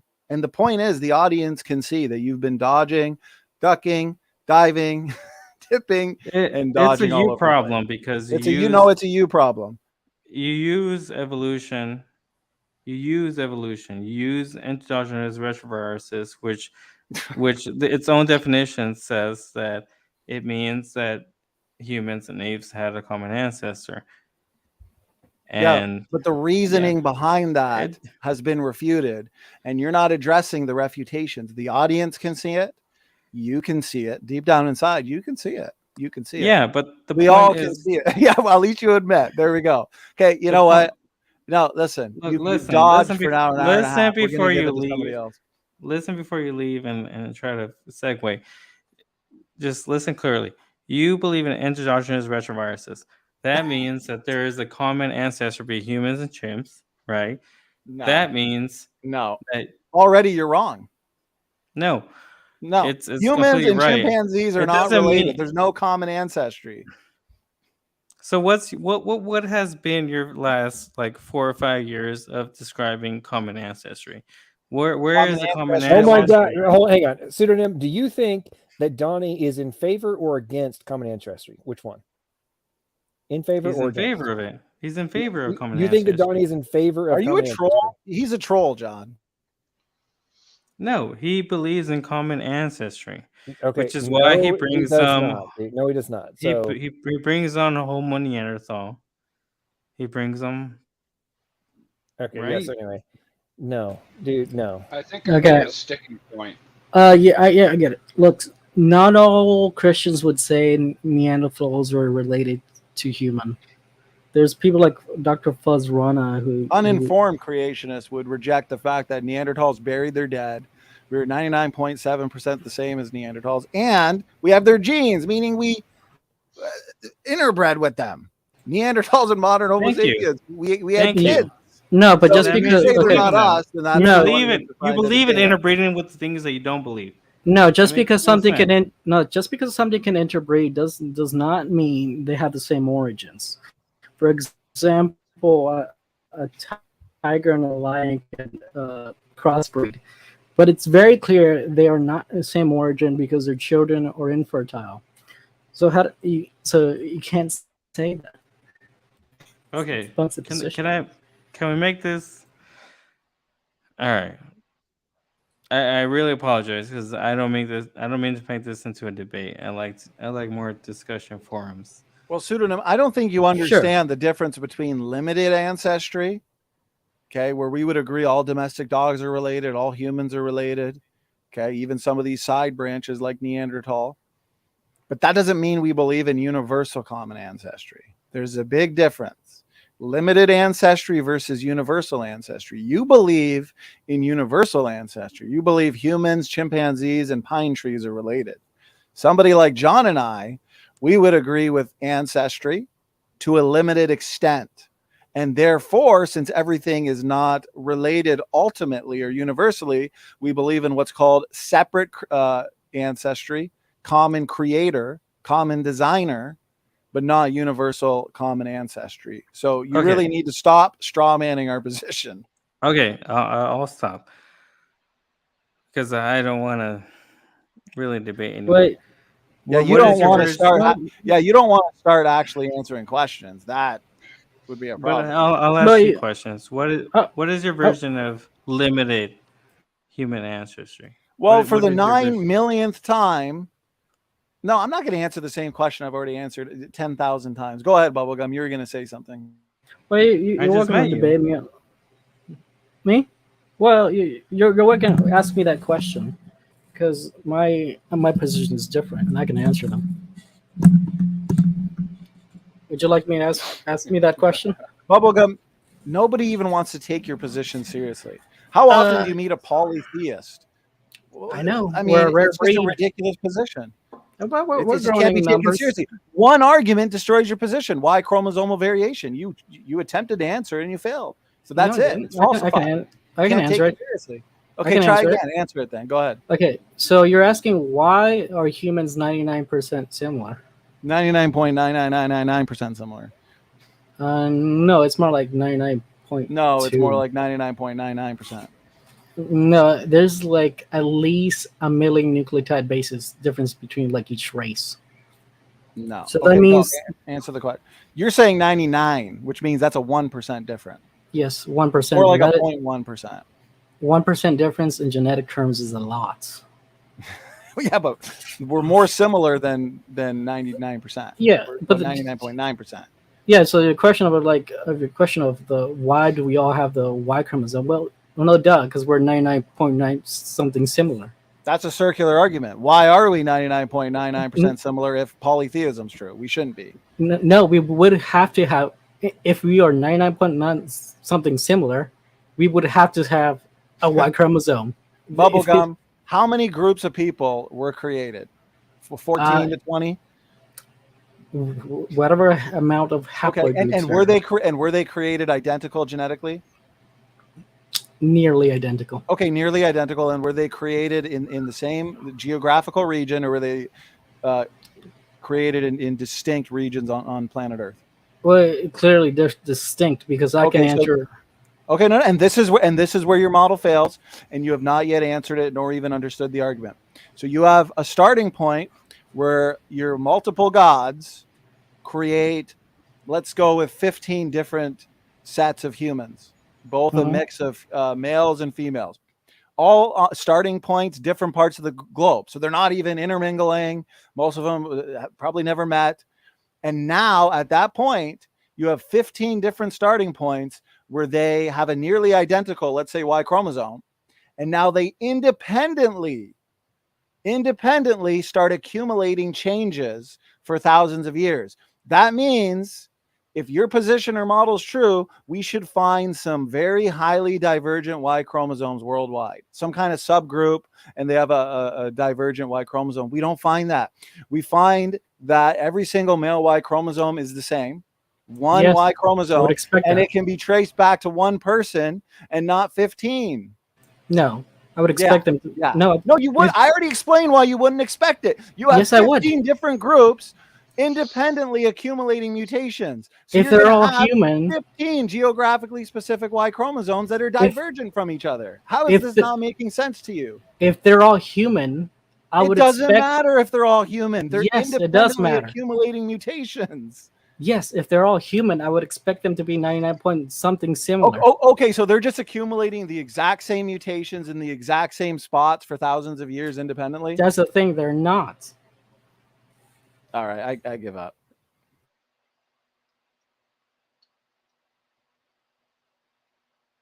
Anyways, I want to get back to pseudo. You wanna ask me that question, pseudo? Yeah, pseudo, ask Bubblegum the question that he's going to try and answer from the model that he holds to that's just been falsified. No, it hasn't, Donny. I'm not ready. You know, it has been, Bubblegum. You're not ready, Donny. Your model's done. It's defeated. And you have the same problem with mitochondrial DNA. Mitochondrial DNA diversity worldwide is nearly identical as well.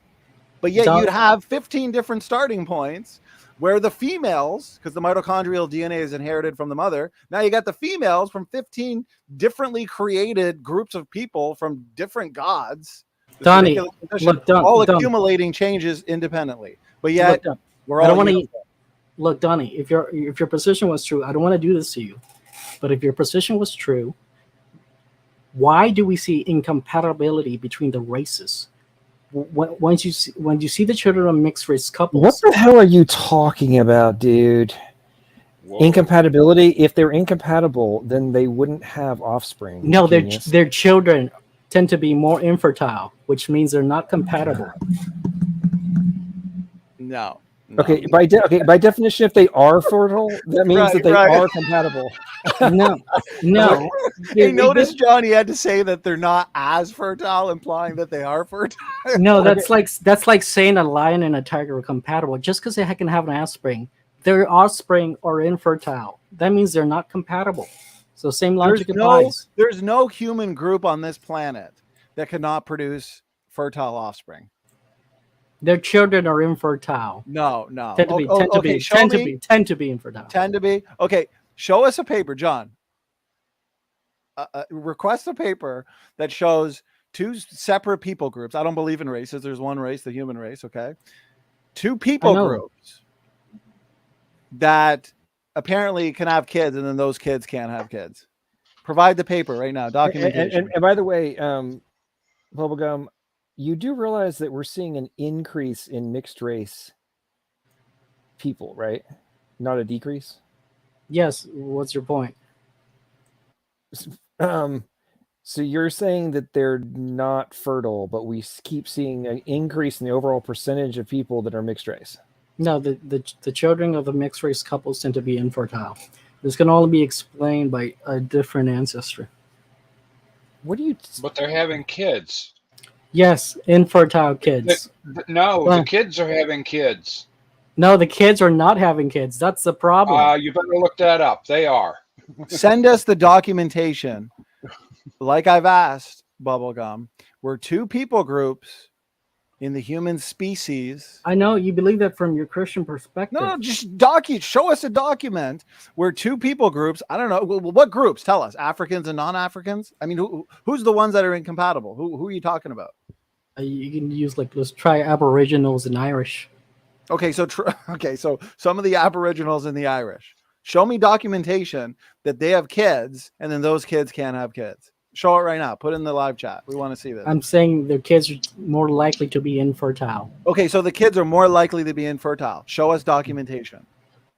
But would that change your mind? Would that make you a polytheist? Well, I don't think it's the case, because you're saying. Okay, would you at least admit it's evidence for my position? Well, no, I wouldn't, because I'd have to. There's no point. Okay, wait a minute. I constantly share screen and show my sources.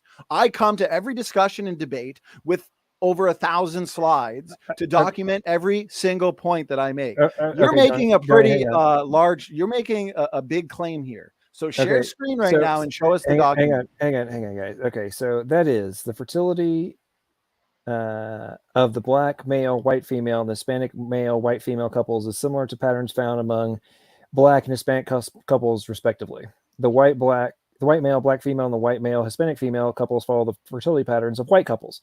Conclusion: in general, the fertility levels of interracial couples are intermediate between those of white couples and their and Black, Hispanic, and American Indian counterparts, but vary significantly by the race-gender mix of the partners. So, basically, it's saying there's all sorts of variation based on who's going with who. But in general, they're all getting down and dirty and producing offspring. Yeah, and the children tend to be more likely to be infertile. It doesn't matter if there's a trend, as long as they're producing fertile offspring. No, I'm saying destroys your position. So your model is based on a trend. No, this is an argument against your Y chromosome of common ancestry. No, I don't want to do this to you, Donny. No, I'm giving you time to come up with a better argument. The only thing you did was put forth an argument for polytheism that makes no sense. It makes sense. This can only be answered by polytheism. Unless you want to look, there's one way you can get out of this, but it requires you admitting things you don't want to admit. You're the one who just made the claim that there's people groups that can't produce fertile, or they produce kids, and then those kids can't produce fertile offspring. Well, John just proved that they do. No, he agreed with my point. They're likely to be they're more likely to be infertile.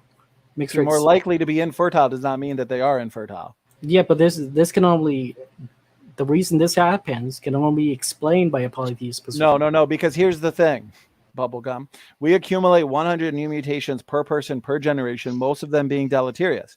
So expand that worldwide. There's 7 billion people on the planet. That's 700 billion new mutations entering the population. You have a lot of people groups now that are separated from each other, geographically specific. So yeah, we are now seeing the independent accumulation of deleterious mutations.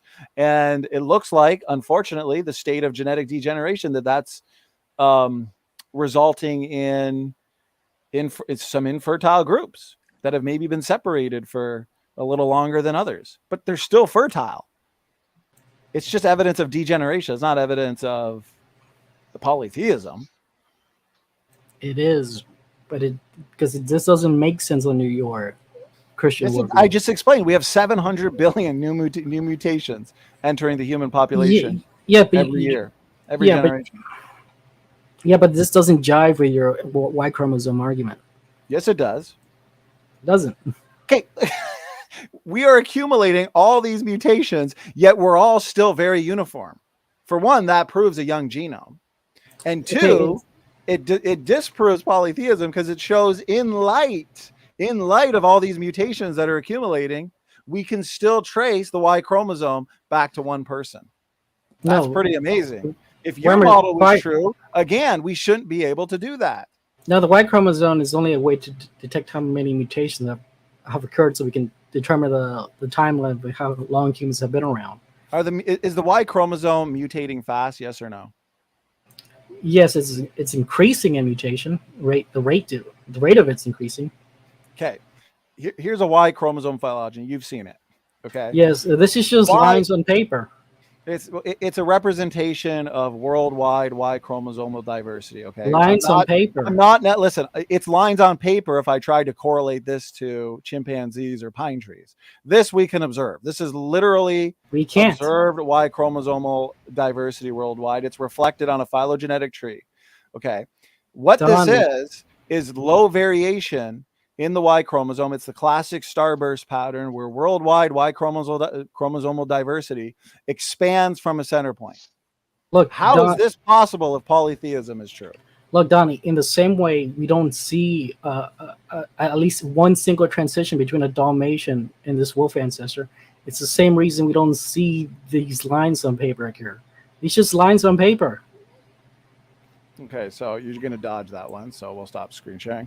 Okay, so for the audience sake, since Bubblegum's obviously not going to admit it, Bubblegum is admitted. You're not ready for this debate, Donny. Bubblegum. No, the only one not ready is you, clearly. Oh, I agree with Bubblegum because you agreed with Luca that transposons have no actual general observation. We can see transposons today, how they move from one chromosomal location to another. So you lied. There's variation. So you lied to the Luca debate. The pseudonym, this debate is going over your head, unfortunately. There's nothing wrong with that. But what is the problem is you come in here posturing, talking smack, talking disrespectfully. Listen here. What I said was we don't observe the acquisition of essential functions in transposable elements. And that's what I'm saying. That's what I said. That's where I'm backing up Bubble. So where do we observe the gain in function in these transposable elements? Show us. Screen share. How come I'm the only one that ever screen shares? Am I the only one that comes prepared with this stuff? No, because you have a presupposition. I have a presupposition. Is that why I screen? Okay. You've already agreed. You've already agreed with Luca in the actual topic of the debate that you have no observational. ERVs exist. What best explains their existence? That's the debate. And I'm showing you that common design best explains the existence and not universal common ancestry. Not from what do you mean? What do you mean by common design? What is that? What? Okay, all right. Creator. I'm taking a break, John. It's all yours. Okay, so pseudonym. Can I build a website and can I build two different websites and they both be written with PHP, HTML, and CSS and some JavaScript? Yeah, of course. Okay. Can I use a framework for both? The same framework? What do you mean the same framework? So, for example, you can build a website. I'll agree with you there, but it's not the same. So they have different formats. Okay, so are you familiar with like Bootstrap for CSS? No. Okay. It's very, very common thing for it's like responsive. It's like mobile first, right? So it enables you to have the website resize and restructure on the fly based on the screen size, right? Yeah, but you And compare it to something else. hang on. A huge percentage, I don't know what it is now, but a huge percentage of web apps and websites use Bootstrap. Okay. So if you were looking at the source code, you would see all sorts of stuff that looks exactly the same on multiple things. Why would you conclude that because they are all using the same foundational framework for their CSS that somehow one came from the other?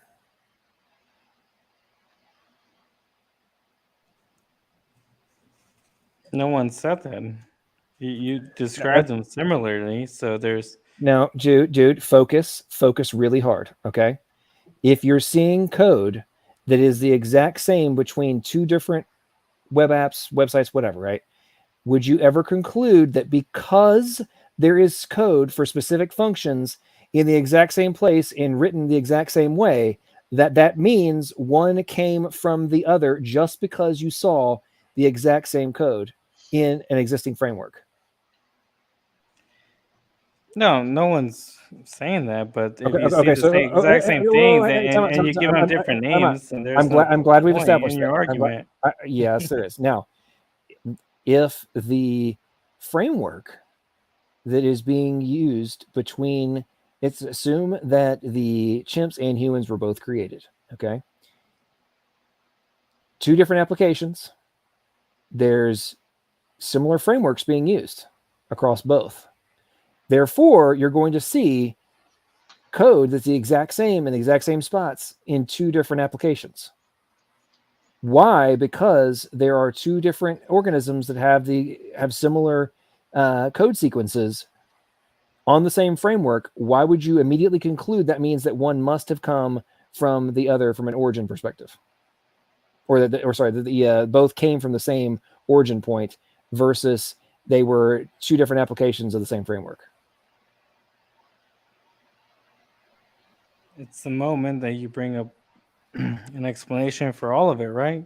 No, dude, So focus hard, buddy. Focus I'm hard, pseudonym. listening. Answer the question in regards to if the chimps and humans are both built on the same framework, why would the discovery of similar lines of code in similar spots immediately necessitate that they both came from the same ancestor versus being two different applications on the same framework? That's a nonsensical question, honestly. That's not a nonsensical question. That's the exact It same is. question, dude. It's the exact same question as in relation to the one I just asked you about. Dude, shut up. About two different websites that are both use Bootstrap. We already established that if you came across that, no, it would not be logical to conclude that one came from the other or one came from the common source versus the same application of a framework on two different applications in two different systems, right? Why would the exact same logic not also apply in biological organisms if they were both created? You're honestly being super aggressive, but the point is that I'm trying to get you to focus and actually use your brain and extrapolate out logic, not dance around and refuse to actually answer any questions. So either you don't understand what I'm saying, or you do understand what I'm saying and you're trolling. Which one is it? Again, you're being super aggressive, so let me try and talk. The point is that you're giving the same you're giving the same function, and you're just giving different names. That really doesn't back you up in any way. All right, what are you talking about, dude? Restate what you just said, because that did not make any sense. You're saying whether if it's named this or if it's named that, and they're trying to do this, then it means that. That doesn't matter. The point is that the point of these two functions is to get you at a certain point, and it does, and it reflects back on the sole purpose of those two functions. So it really doesn't get you at an answer. You're just being a little too aggressive in what you're saying. Okay, Pseudonym, I'm going to try and dumb this down one more time. And if you can't, if you repeat what you just said, and which clearly showcases you don't understand what I'm saying, then you're just going to have to be quiet because like you're not bright enough to get the conversation. See, John, it's tough, right? If I come across I'm trying to think how to dumb this down anymore. Okay, can I give it a try? John, I tried to ask the same basic question on ERVs in about I can be less aggressive. 35 different ways and still didn't get it. It's tough. Okay, John, okay, it's tough. I'm less aggressive with this. Okay, hey pseudonym, would you say your brain is necessary?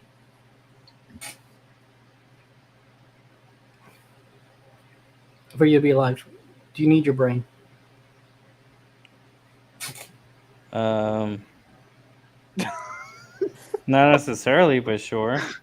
Wait, Bubblegum. I think pseudonym is proving no to that question tonight. I think you just might have Are said you guys no. are you guys this dumb? That's an evolutionary argument. You all believe in the mind No. independent of the brain, so I don't understand why. Oh my god, dude, you will laugh. pseudonym. Right now, is your brain necessary for you to be having this conversation with us right now?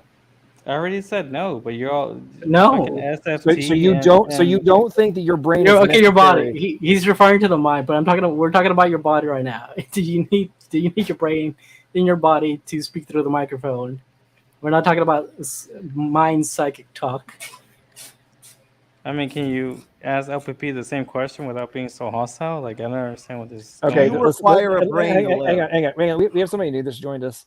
I know how to pronounce his name. It's Nunkist something other. What's up? How you doing? Welcome to the stream. Hello. I hope you can hear me, and I hope you can understand me. I'm not English speaking as a mother language. It's Luca. Random. It's Latin. If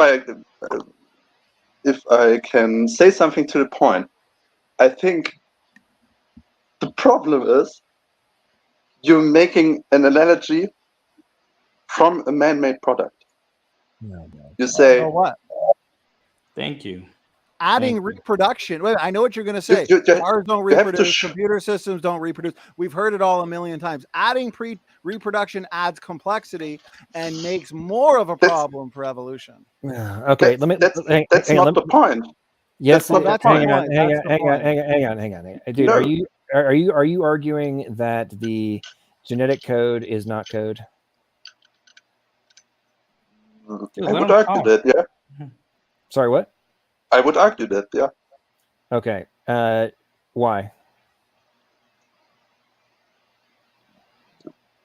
I should argue why is a bit. Like, the difference, for example, is all computer code is man-made. Everything. You have people doing it, people think of functions that certain code should have before they write it. Application of code logic and code theory is not what makes something code. You do realize that, right? You mean there are codes that are per definition codes, even though we don't have a certain theory about them? Okay. Oh man. Okay. Dude, let's say they're natural codes. No. Okay. Do all codes follow basic fundamental rules and necessities? Yeah. Okay. What is different between the necessities for genetic code and any other type of code, whether it's man-made or otherwise? What's the difference in necessities? Do all codes require root alphabets?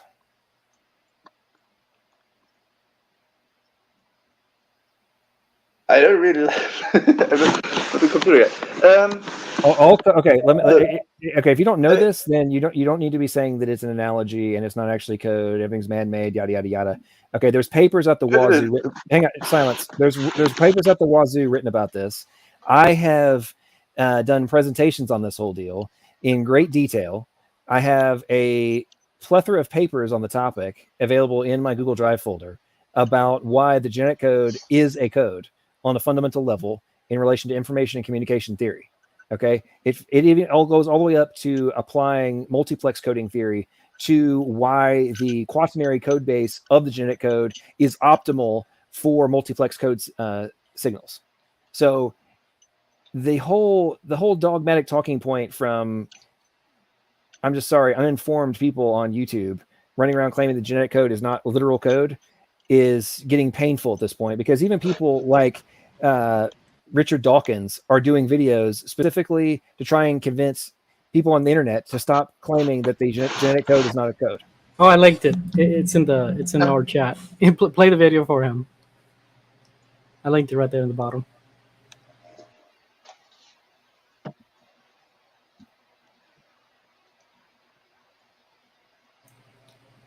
You see the link? Is the genetic code really a code? It is a code, it's definitely a code, but nevertheless, there is no problem in saying that DNA would be a code in just the same kind of way as a computer code. It certainly is a code. You can read it as a code. You could even transcribe. I think I put this in River Out of Eden. You could even transcribe a book into DNA letters, and you could read it out again. You could preserve it in DNA. That's how code-like it is. It really is completely code-like code, a digital. I think the core idea behind synthetic biology is that biology is fundamentally programmable because it runs on digital code in the form of DNA. And we can read that code with DNA sequencing. We can write that code with DNA synthesis or DNA printing. And if you can read and write code and you have a machine that'll run it, which is sort of how we saw a cell, that's programming, right? And you could ask, oh, you know, how expensive is this? How reliable, Jason, is it to program cells? Those are fair questions. But is biology fundamentally programmable? The answer is yes. That's inarguable because it runs on code that we can read and write, all right? This is the reason why I love biology, though. Biology is self-assembling nanotechnology with a built-in programming language. No other nanotechnology has this. This is really important. Can I say something? Go ahead. Do you still hold your position that the genetic code is not code? I can clarify it a bit. First, I would say I don't really care what Richard Dawkins says in an interview, something like that. Like, this is a public educator. This was a TED Talk and all of that stuff. Like, of course, people are simplified and say, okay, it's a code because it looks like a code, and everybody understands what the code is, and therefore it's a simple analogy. And DNA has certain aspects like a human-made code, of course. It saves, it can store information, all of that. Yeah? But we interpret this, we assume this information from outside. We say as humans, that is information. It is not information in itself. It is basically a chemical thing that through chemical processes does something chemical, and we say, oh, look how amazing information. Oh my God, I can't take it. Okay, so ladies and gentlemen, I have this is like this who knows how many individuals who has now said that they don't care, like that Richard Dawkins doesn't actually mean what he says. This is too good. This continues to happen. It cracks me up to no end. Okay. It's Pepsi time. No, but it's an analogy. No, it's Like, not. it's It's an not. analogy. Dude, okay. So, dude, that video, that little clip of Dawkins, was actually from an interview that he did specifically to inform geniuses like you that it's not an analogy. That was the entire point. It's like an hour and a half exposition he did to try and convince it. So John Perry from Stated Casually, who's a big atheist evolution activist, right? He reached out to Dawkins and convinced him to come and do the conversation specifically because people like you are still running around claiming it's just an analogy and not really code. Okay. There's papers written on this entire topic. Okay. Not from creationists, not from people who are against evolution, all that kind of stuff, from secular peer-reviewed journals that go into great detail about this, about how the code is arbitrary and executes through the laws of physics and chemistry, but is not determined by them. Okay, the code base and the source and target alphabets are not dependent on the values are not dependent on the chemicals. Okay, like you have connectors that decode. It's like it's a communication system. Okay, you have encode, message, decode. You have a decoder on the other end that must know both the source and the target alphabets. Okay, this is a fundamental communication theory. The mechanisms by which you do the communication are irrelevant to whether or not the encoded communication is taking place. Like, are you of the position that if I send the same message via Morse code, email, or taps on a wall, that somehow the information that's encoded is somehow different?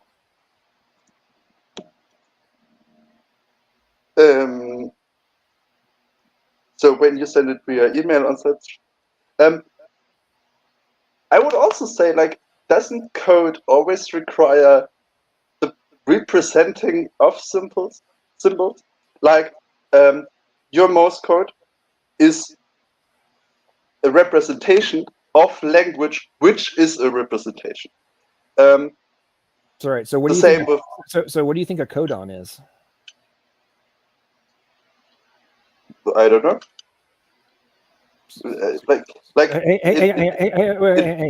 what sense are you asking that? Silence. I'm asking you a very specific question, okay, and then let's make a very specific response, okay.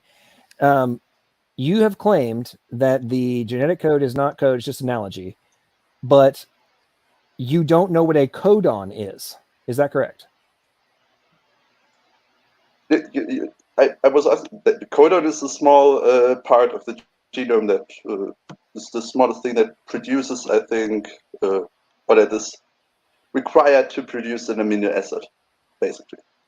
Okay. I'm not that. What makes what is a codon made of? Codon is made of DNA and RNA. Right. It's a triplet. Gets transcribed from DNA to RNA. Okay, so before I continue on, do you know anything about biology?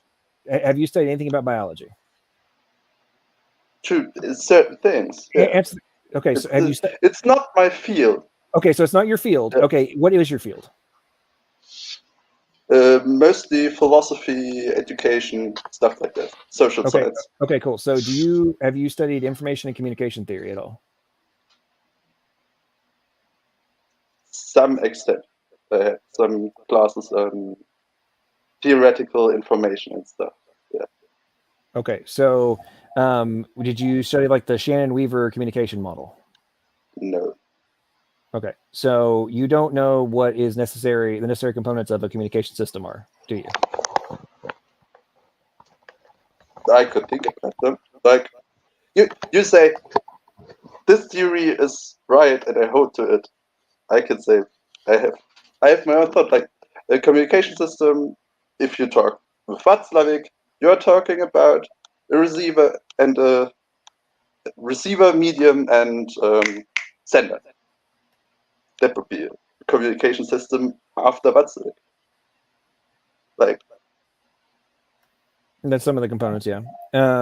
Now let's just skip to the hang on. Yeah. So I just want to reiterate, you don't really know what a source code is. You don't know the fundamentals of what code requires.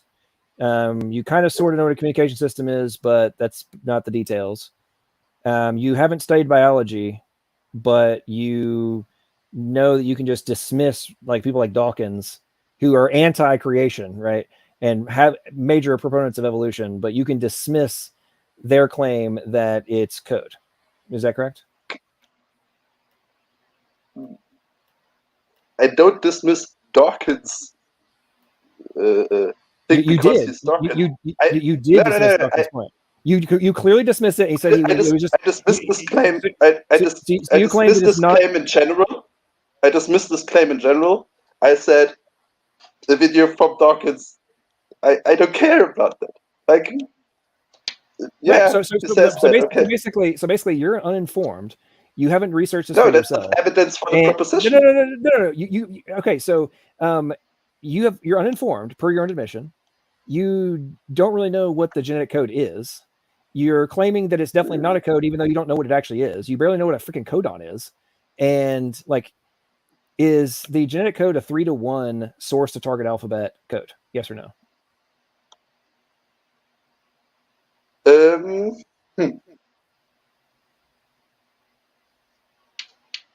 I would say. Okay, Although why? there's a lot of redundancy, right? No, that's irrelevant to the 3-to-1. 3-to-1 is the 3 base pairs that make up a codon, which is equal to 1 amino acid.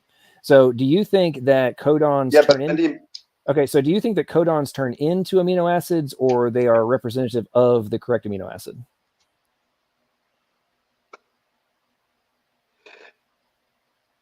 If we would describe them, we would describe them as representative. No. In relation, You want to say they are representative. No, in terms of a, okay. Let me dumb this down for you even more. Does the codon chemically interact with the amino acid? No, not that I know. Okay. So is the codon representative of an amino acid, or does it become or chemically cause the amino acid to form into a polypeptide? Well, without the codon, the amino acid wouldn't be synthesized. So, of course, it's necessary.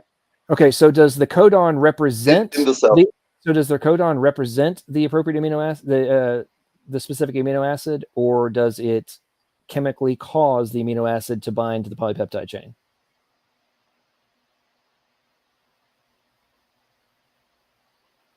Can you repeat that? Like,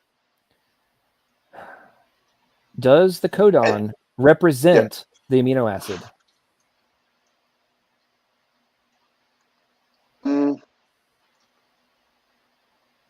I bet you could say that, yeah. Okay, so it doesn't actually chemically interact, and you have a 64 codons that represent 20 to 21 amino acids, right? With start and stop commands. So, what about that doesn't directly represent a code?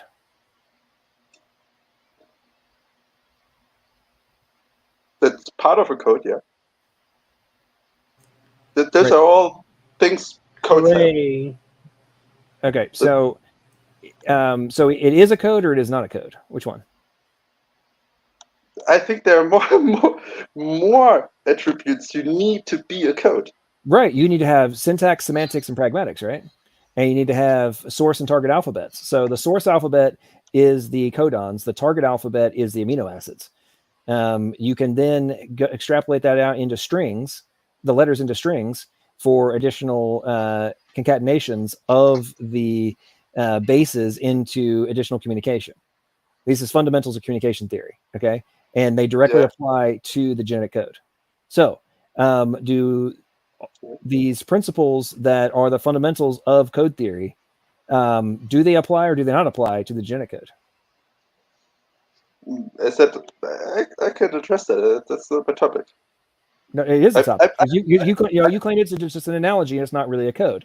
I am destroying your position. You just said that, there's a bunch more things that are necessary for something to be a code. Okay, cool. So I just established the additional necessities for something that is a code, right? Aren't there differences between DNA code and regular code? Like, there are things that are quantitative differently. Such as? For example, if you could, in genomic terms, you could swap a whole lot of that, just single base pairs, for example, or you can clash stuff together, and it still works. You can't just randomly put computer code together and it still works. Of course, you can take certain parts. Okay. Dude, are you familiar with error correction codes? I bet there are a lot of stuff that work just like that. Yeah. Okay, so but you always every communication system, like everything we're doing right now, is necessitating things like error correction codes, right?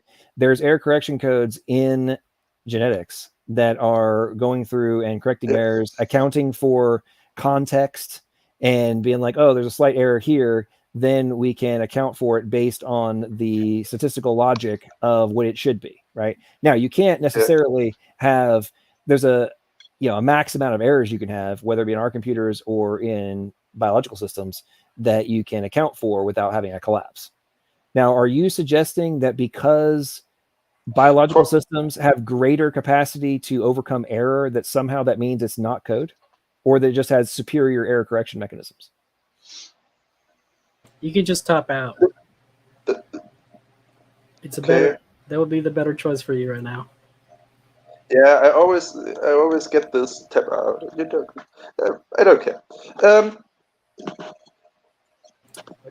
My argument is saying that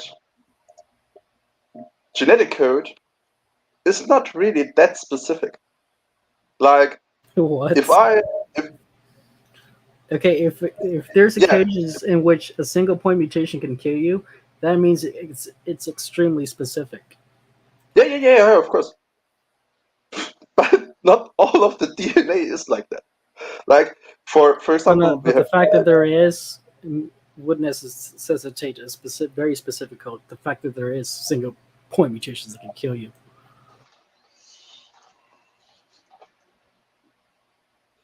I would wonder if ever swapping any DNA base pair would kill me. But okay, like what's the point? Specific parts of the genome are specific and others are not. Like some are. Oh my god, dude! Are you suggesting that because there's like promoters and other regulatory functions that aren't coding in the context of what we're talking about right now? Are you suggesting that because there's things that aren't code in that context, therefore the other code doesn't exist? No. Okay, so are you conceding or still denying that the genetic code is actually a code? Look, all you do is show similarities between human-made code and DNA. And there are a lot, and I bet we can do all sorts of stuff with information theory and that. Yeah? But to show that it's in fact the same as the computer code, yeah? Digital. I don't think that happened yet. Nobody is saying they're literally ones and zeros. Okay, so do you think that we can translate? Okay, do you know what binary code is? Yes. Okay. Do you know what ASCII or Unicode are? Yes.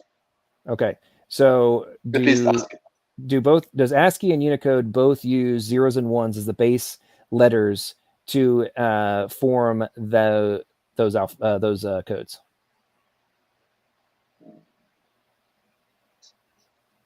ASCII does, right? Uses 0001 is A and then B and so on. Right? So does Unicode, just does it with like an additional string. The length of the string changes so you can have more more characters. Okay. So they both use zeros and ones as the base letters in the alphabet, right? Now, with Morse code, you're using dots and dashes, and different combinations of dots and dashes are impulses, taps on the wall, flashes of light, whatever, in order to represent whatever language you are sending, using dots and dashes as the base alphabet that other alphabet's being translated into. Correct? Yes. Okay. The A, C, T, and G are the base letters of the genetic code alphabet. Now, can I translate something from that's encoded in binary? Can I translate that into a quaternary code base? What kind of code base? Quaternary, something that has 4 bases versus 2. Binary is 2, quaternary is 4. Right? The English language has 26 base letters, right? I think Russian has like 29 or of course, 27. we can transform everything into all kind of bases. Right. Can So take 27 or 350. Yeah. right. So if something is not a digital base alphabet, right, or if something doesn't have the base alphabet, am I going and actually a code? Can I translate a different code into that alphabet or not? Yeah, of course. So you can or you can't? I can transfer binary code into any other base I like. Okay, cool. It's just basic math. Okay, cool. Yeah. So then why can we write something in binary and then translate it into into genetic code if it's not code? And vice versa. Because the thing we are programming is code. I think you brought an example of a picture of a horse one time, right? That is code, yeah. That is something representative of something that is not there. And again, it's all man-made. Oh my god, dude. Okay, you cannot actually be this dumb, man. You cannot be this dumb. No, I mean, can I say seriously. something? Like, okay. Oh my god. Okay. Just tap out. Dude, you cannot be this. You cannot be this dumb, man. If you're like saying you're studying philosophy and all this kind of stuff, philosophers usually are slightly higher IQ than the average individual. So I know. Yeah. You can't actually be this dumb. Okay. So let's. I Okay, I'm gonna break this down for you. Okay. So here Can I say something to it? Go ahead. Okay. Firstly, I wonder, also in other discussions, just because I disagree with you, why would that be an insult? Reason to like go, you're so dumb, you're this. Have you never encountered somebody who knew something better than you? I'm literally saying you shouldn't be this dumb. And we I'm just saying, need you to. I don't think you actually are this dumb. I think you are being very like hardcore state of denial because your initial position you came in with is that it is nothing but analogy. And as I'm obliterating you on it being an analogy, you're desperate to not have to concede the point. Okay, so here we go. Here's ASCII, right? So you've got combinations of zeros and ones to equal different letters, right? Okay. Yes. Now you've got. Can I ask a question? No, I'm making a point. Then you can talk. Decimal, binary, hexagonal, ASCII, etc. Okay, got conversion charts. Okay, so let's get into. Okay, here we go. Here is the binary to genetic code translation table. Okay. Mm-hmm. If the genetic code is not a digital code, how are we able to translate it into another digital code? Boom. Tap out already. Because whatever we order is code. Like, for example, listen, bro, listen. If we decode, if we come across, are you familiar with the Rosetta Stone? Yeah. Okay. There were multiple languages encoded onto the Rosetta Stone, correct? Yes. Okay. Were they equal to each other?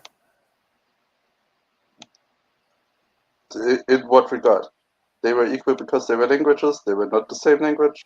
Like equal in what sense? It was the same word. It was the same things in different languages. Okay. Was understanding of one of the languages necessary for them to be able to decode it? Probably. The answer is yes. Now, in relation to that,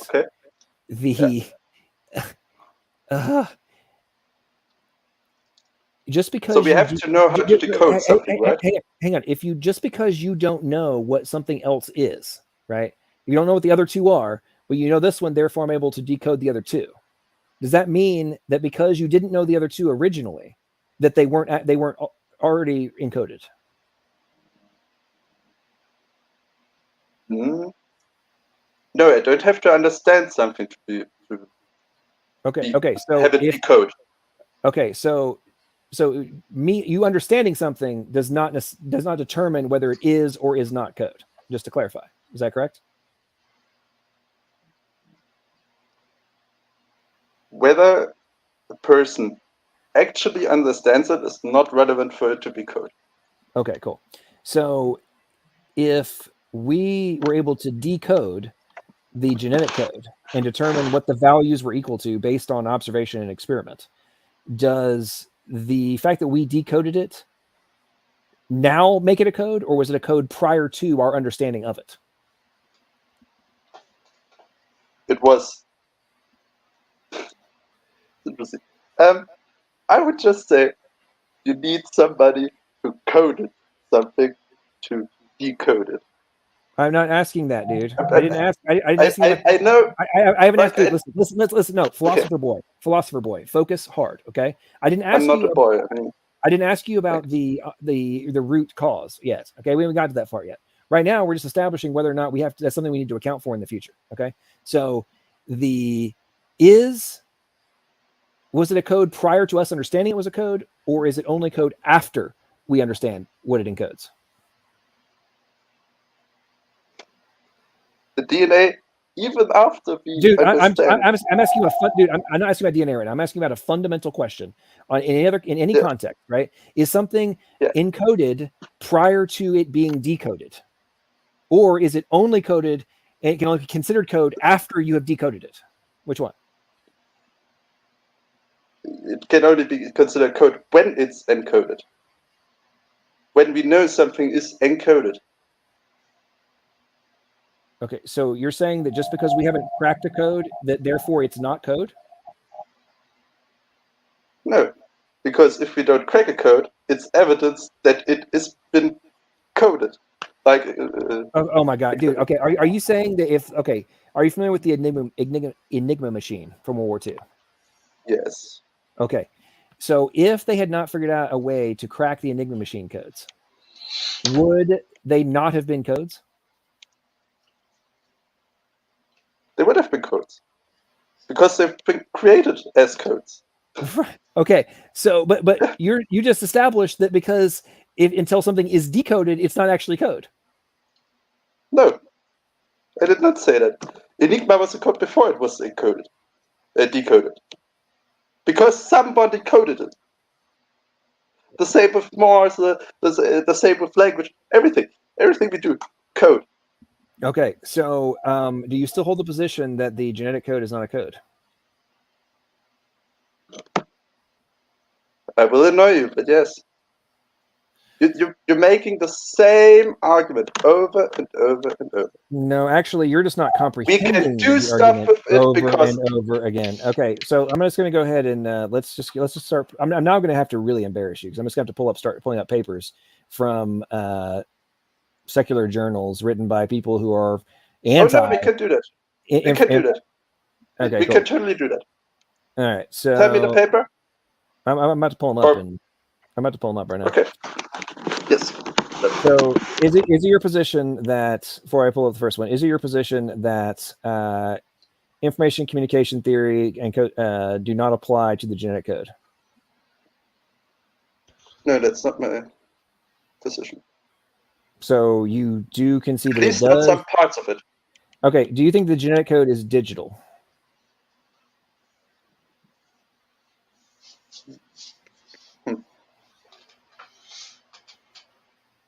You could say that in some sense, yeah. Okay, so it's digital, but it's not code?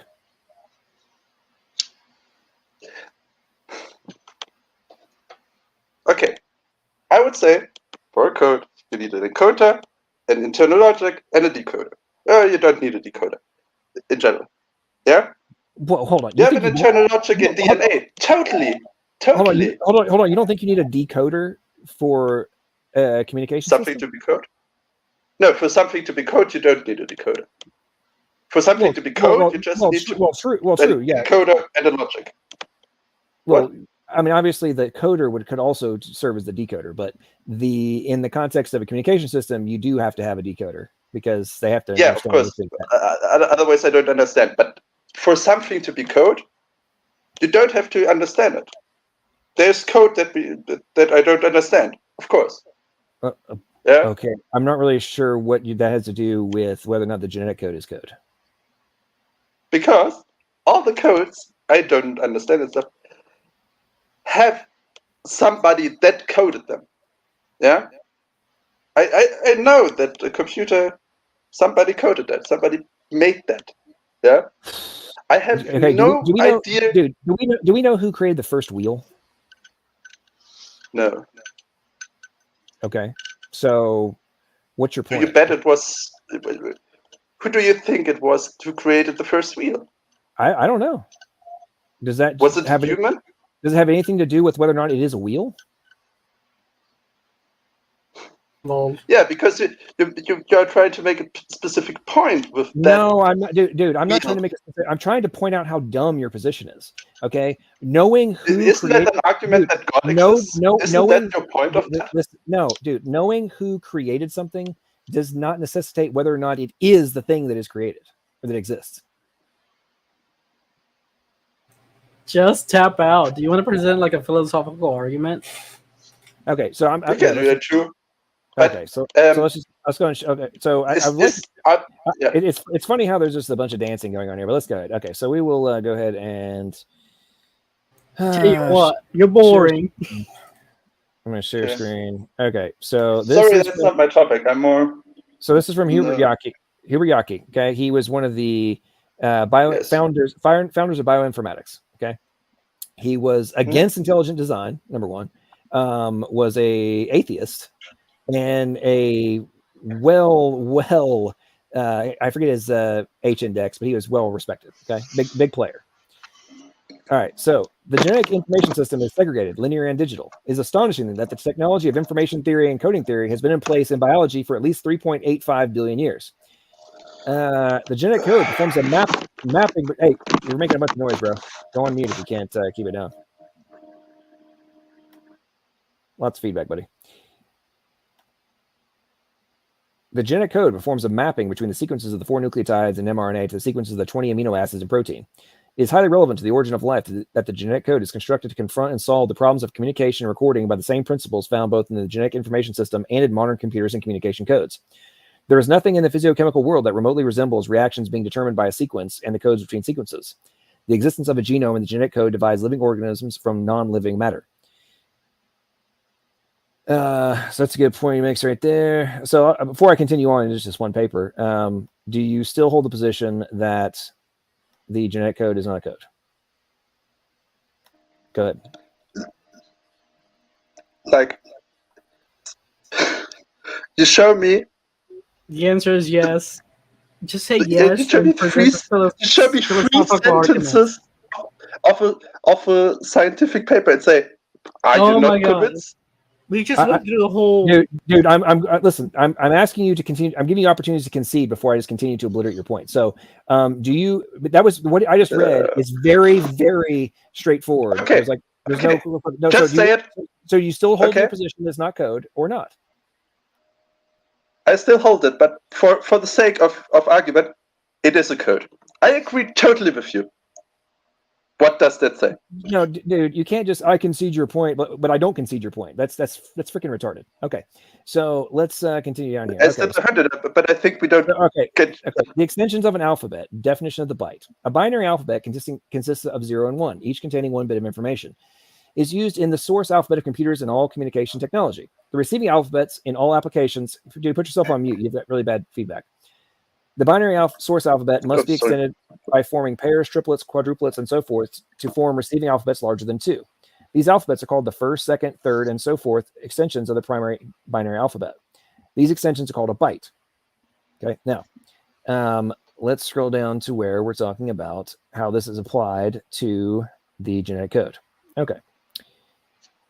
The source alphabet of the genetic code is the 4 nucleotides of DNA and mRNA. Thus, each nucleotide has a 2-bit byte. The first extension of that quaternary alphabet has 16 letters. That is not sufficient to code the canonical 20 amino acids that are transcribed in protein accordingly. Nature has gone to the second extension, 64-letter alphabet. Thus, the genetic code has a 6-bit byte, usually called a codon. Sometimes the codon is called a word, but clearly this is inappropriate. The codon is a letter in the second extension of the mRNA alphabet. The protein is a word. The genetic code shown in Table 2 shares a number of properties with the postal zip +4 code and the ASCII computer codes. The genetic code is a block code because all codons are triplets. The genetic code is a distinct and uniquely decodable because the single methionine codon AUG and sometimes the leucine codons UUG and CUG serve as a starting signal for the protein sequence and perform the same function as a long frame bar at the beginning of the postal message in the zip +4 code. The nonsense codons UGA, UAA, and UAG stop the translation of the protein from the mRNA and initiate the release of the protein sequence from the mRNA. Blah, blah. They perform the same function as a long frame bar at the end of the postal barcode message. Okay. Do you still hold that it's analogy or literal? Again, analogy, but for the sake of argument, like I see some people are bored by that. Like, okay, it is a code. Let's assume it's a code. I agree with you. You convinced me of it being a code. Now, what do I do with that information? But you actually haven't conceded because you admitted that you're not actually conceding it in your own mind. You're doing it just for the sake of argument, which is the whole point of this argument is whether or not it actually is this, which you have admitted over and over again. You're not actually conceding that it's literal versus analogy. So do you still hold that it's analogy or literal? Which one? Yeah, analogy. Okay, cool. So you're not a literal code. Okay, cool. So you are continuing to be full of shit. Okay. Like, do you want to just tap out and present a philosophical argument? You can do that too if you like. Okay, present, because you're just gonna be as stubborn as a donkey. Okay. What is your philosophical argument? Against God or? I'm guessing you present the problem of evil, right? That's usually where they go.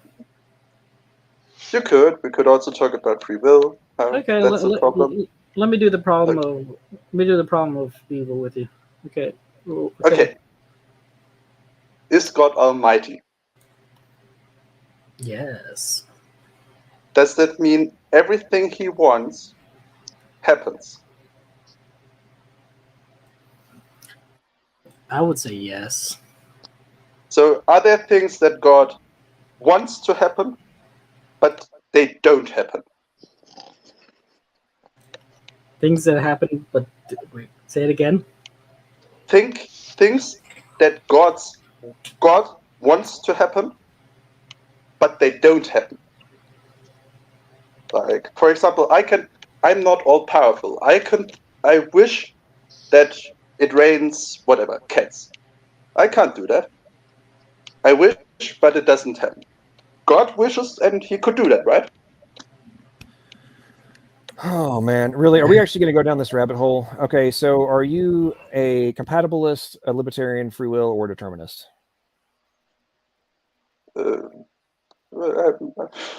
Neither. It's a problem with free will. Okay. So what? See that? So determinism is not. It has nothing to do with free will. So you said you're studying philosophy, correct? Yes. Okay, and so what are you other than one of those three? Because as far as I know, that's the main three options. I mean, there's other subsets, obviously, but look, what are you? A pragmatist. I don't really adhere to that convention. Like, of course, determinism has its arguments, but in the end, we don't know free will. A pragmatist wouldn't care if we had free will. I don't care.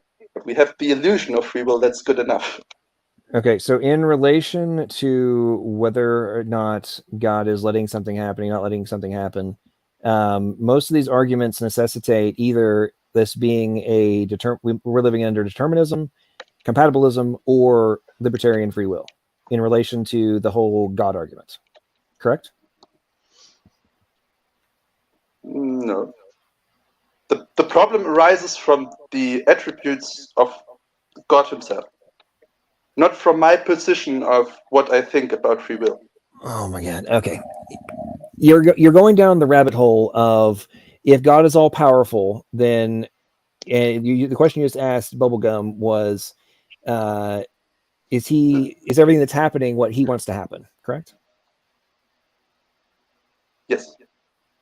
Okay. Yeah, that's so, determinism. So there are things that God wants to happen, but they don't happen. Are we actualizing in a free will world or a deterministic world? Which world are you presupposing? Whatever the Christian presupposes. Dude, Like we're free talking will, about you right now, buddy. We're talking about you. Yes, Okay? you have to answer this question. Okay, internal. Okay, listen. Are you who doing asked me for this argument? internal critique or external critique? Which one? What? Like Bubble asked me for that argument. Yes, The which problem word are of you evil. presupposing? Which word? Yes, this is different. I for don't each need to world. presuppose something for that. Yes, why you do. would I need that? Okay. Why would you think the problem of evil would apply the same in these two different worlds? If it was libertarian and deterministic. The problem of evil is not... Okay. The problem of First evil off, is a contradiction between the attributes of God. okay, first off, define It evil. has nothing to do with it. Dude, please tell me that if you're studying philosophy, please tell me you're aware of Plantinga's free will defense. Dude, there are thousands of books on free will. I don't know all of them. Are you? Dude, okay, hang on. I can give you where I come from. I can tell you what I read. Hang on. You're studying philosophy formally? I did, yeah. And you're unaware of Plantinga's free will defense for the logical problem of evil. Yeah, because the field of philosophy, dude, you're full of gigantic. Bro, if you Do don't you know know Kant? about, if you Have don't you read know, Kant? yes, I've read Kant. If you don't know Okay, about, have you read Dewey? Okay, dude, if you don't know about Plantinga's free will defense in relation to the problem of evil, and you studied philosophy, you are lying. It is the most fundamentally recognized counterpoint to the problem of evil. This is well established, dude. It's conceded by a huge percentage of the philosophical world on both sides of the equation that the free will defense from Plantinga solves the logical problem of evil argument. Hey, Nunes, do you know who Jack Anstrich is? No. Okay. I thought you were going to use his... well, first, can you define evil? For me or for this argument? You're criticizing the Christians, right? So how would a Christian define evil versus how you define evil? Christian would say it's something that sin goes against God, basically, goes against the scripture, something like that. That which goes against God's will.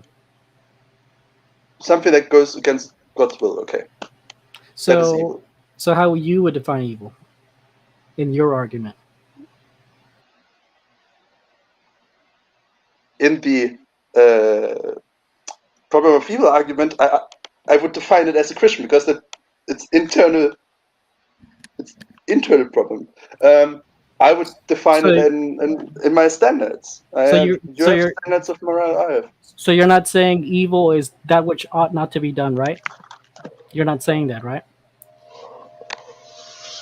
I would definitely say it. Well, if you're gonna say that, the Christian wouldn't. I would. Okay, you would say that. So, but you're not using that for this argument, right? No, because it's the problem arises in the attributes of God. Christians attribute to him. It doesn't matter what I think about that. Well, in the Christian in the Christian worldview, everything is going according to God's will, so there is no evil. So, what problem of evil is there? Okay.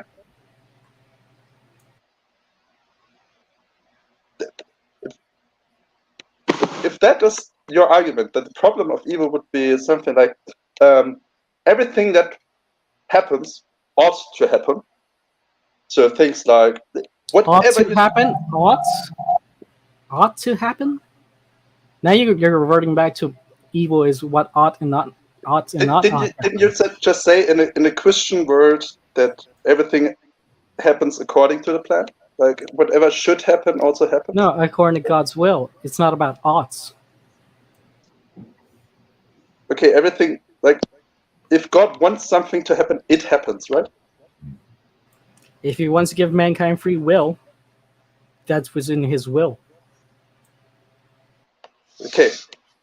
So we don't have free will about having free will. Interesting. Okay. So then I would simply say, why does it kill all the, like, why do all that stuff? AIDS, cancer, like all of that. Do you know where cancer comes from? Yeah, genetic entropy. Then I think you understand God didn't do that.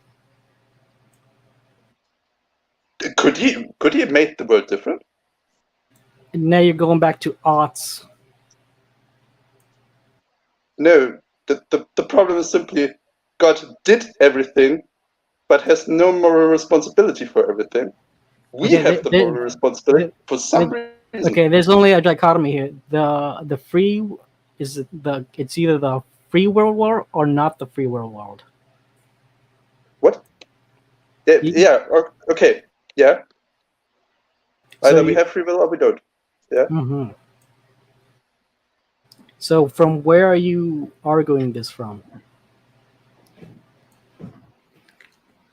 In the Christian world, like in the Christian world, where you would say God gave you free will. Yes, because that's within His will. So there's no problem with evil. Yeah. Where's the problem with evil? That an almighty God, in His will, gave us free will in the knowledge that we would do evil stuff, right? He knew that. He knew that Adam and Eve would sin, and he knew that we would kill each other, and all of that. He knew that, right? He would. Dude, listen, you need to go read Plantinga's Free Will Defense. Can you just tell me the argument of it? Look, I know, because I know you're trying to get at this where can God actualize a free world in which everybody chooses the good? But what you no, that's not the argument. Yes, yeah, that's where you're going. And what you don't understand about this terrible argument, that would presuppose a predetermined state of events. So that is not a free world. So you can't just say if God can just actualize any world He wants to, why can't He actualize free will in which all people choose the good? But it just ignores that already presupposes a predetermined state of events, a determined world. You have the problem is you already have a determined world, because if you have an entity that knows what will happen every time, what in this world is not determined?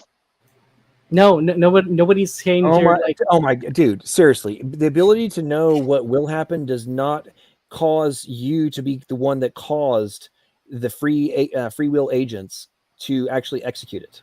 That is really okay. Just because a God may accurately know the future doesn't mean the future is set in stone. That doesn't mean there's a time dimension where everything already exists and set in stone, and God is just observing this timeline.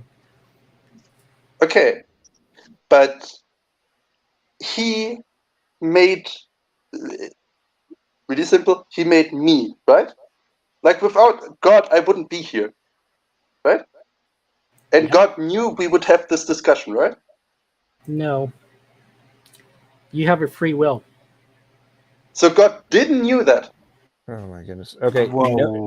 Again, knowing something does not make you the causing agent. That is just ridiculous. But God knows and is the causing agent. Hang on. C Brown. I haven't got to talk to C Brown in a while. What's up, C Brown? How you doing, man? Welcome to the stream. Even being patient. And yeah, I was actually enjoying the conversation. Yeah, I'm doing pretty good. The only thing is you guys just don't have the good competition like you used to. These guys just do not come into the room anymore, it seems like. Well, a lot of them are on the defensive. I think God's Given has told people like, hey, don't debate anymore. We're losing. Oh, yeah. She definitely took a lot of L's. Definitely. But it would be nice to see her have another debate. I tell you, Logical, you destroyed her in that one debate. And it was amazing to me how she was trying to say that you were condescending the whole time when it was actually her tone that was very condescending. Yeah, she did talk a bunch of trash in that both leading up to in the debate and after the debate. It's been pretty funny. How I'm still cracking up at her. My fiance is a coder, and he said it's not a code. That was so funny. Right. Yeah. So I just want to ask this guy Nims. What's his name? Nims, something like that. You were really denying that DNA was a code for a long time. He still is. It's ridiculous. Can I ask something to that point? Just for you. I'm sorry. What you said? For C Brown, because like you were asking about my denial. Yeah, I was wondering why would you denying so hard that DNA is a code when it basically have all the functions as a code? Just because it's not a code that's created by humans, that doesn't mean it's not a code. So totally right. Just because, like, yeah. I'm saying, why did you deny it so long and then finally concede? It's not because it's not my opinion. Like, if you asked me if, like, whatever, what is my favorite, or if you ask me any position in any debate, I will defend that. Like, what are you expecting? That I read two articles and get 3 quotes and then say, you're right. Okay, let me Richard just ask you a Dawkins said question. it is a code. Like, Okay, so it's only a code if it's validated, if it came from humans. It's only a code. Is that how you think? I would say it requires. There are things that it requires humans for a code, I would say, in some sense. Okay, so you did think that no intelligence could precede humans. There's nothing more intelligent than humans. That humans is the end all be all. There's nothing outside of human knowledge. I don't say that. Okay, but so for us to decide if something is a code, like, yeah, of course they could. I don't say there is no God. There could be a God. I don't know, but for us to decide, I can't just say I know what God thinks, therefore it is. We have to argue with the things we see, and we see code being generated by humans, and we see certain aspects of that. And we see codes being generated by intelligence. Okay. Do you always need intelligence for a code? Yes. So do you think codes just randomly develop themselves, basically?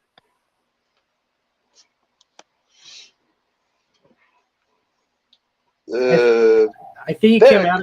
I think you're out of your league. Nonsense. Okay. Do you want to repeat that anymore, or like? Okay. No, okay. So let me just say one thing. I can see where he's coming from, though. I'm really not that into this whole code debate, because even if you would convince me, and maybe it is. Okay. I don't see any relevance of it. You don't see the relevance of it? It shows that it's undeniable evidence for a creator. Why? Why would a code? Okay, dude. Okay, bro. You just why? Okay, a minute ago you just conceded that if something is a code, it would necessitate a human level intelligence in order to create it. Correct? No, I didn't say that. Well, I said for something to be called code, to be code, in some sense, we need humans.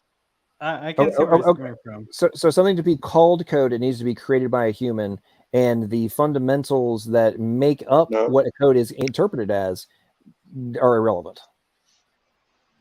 No.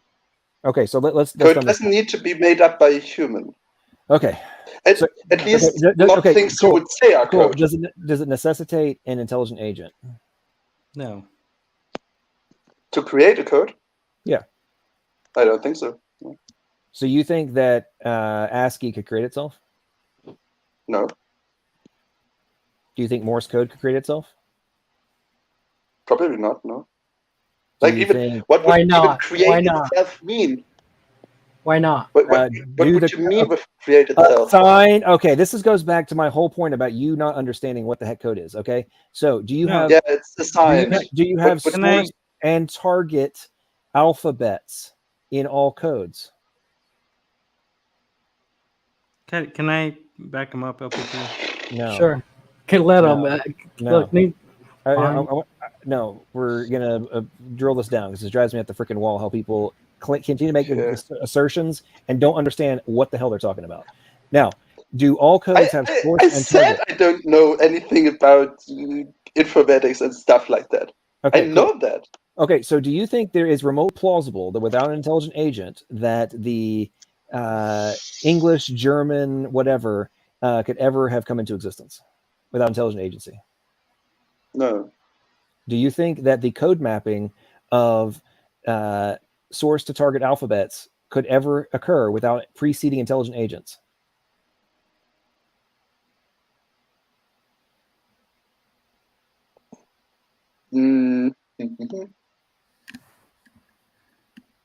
If I understand you correctly, I would say yes.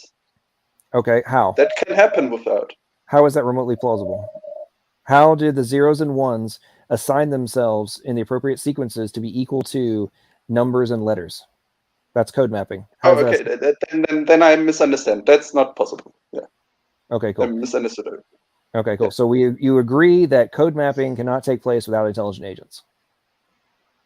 Zeros and letters and stuff, no. Okay, what about sounds to symbols?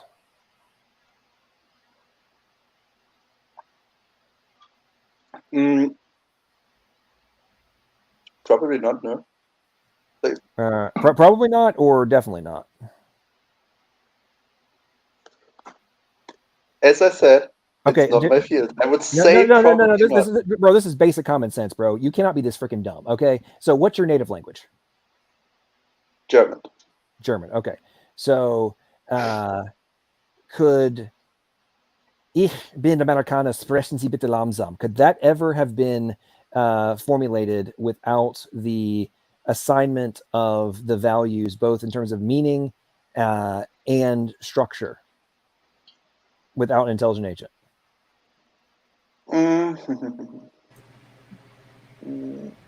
Nine Minwurst. Are you actually hesitating on that one? Do you actually think without an intelligent agent, I'm an American, please speak slowly in German, those sounds could ever be assigned to that sequence of noise that I just made? Could that meaning ever been assigned to it without an intelligent agent? No, because only intelligent agents assign stuff. Okay, cool. Maybe humans. Okay, Yeah. cool. So, well, not all intelligent. I mean, animals have assigned different sounds and signals to mean different things as well. So, bees, for example, bees can do that really cool.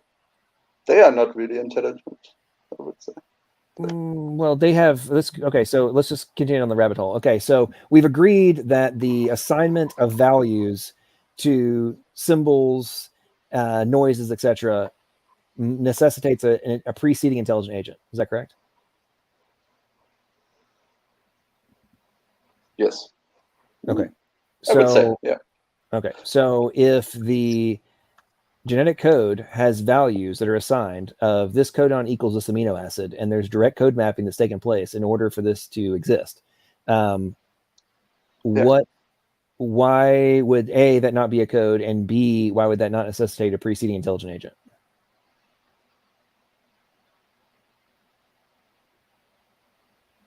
What does the again? It's this for everybody. I would concede that point, and we can talk fine with that. But I would say, you said, well, look, there's this. There are these numbers, or we have these letters, and we assign them to numbers, and then the computer takes the number and all of that.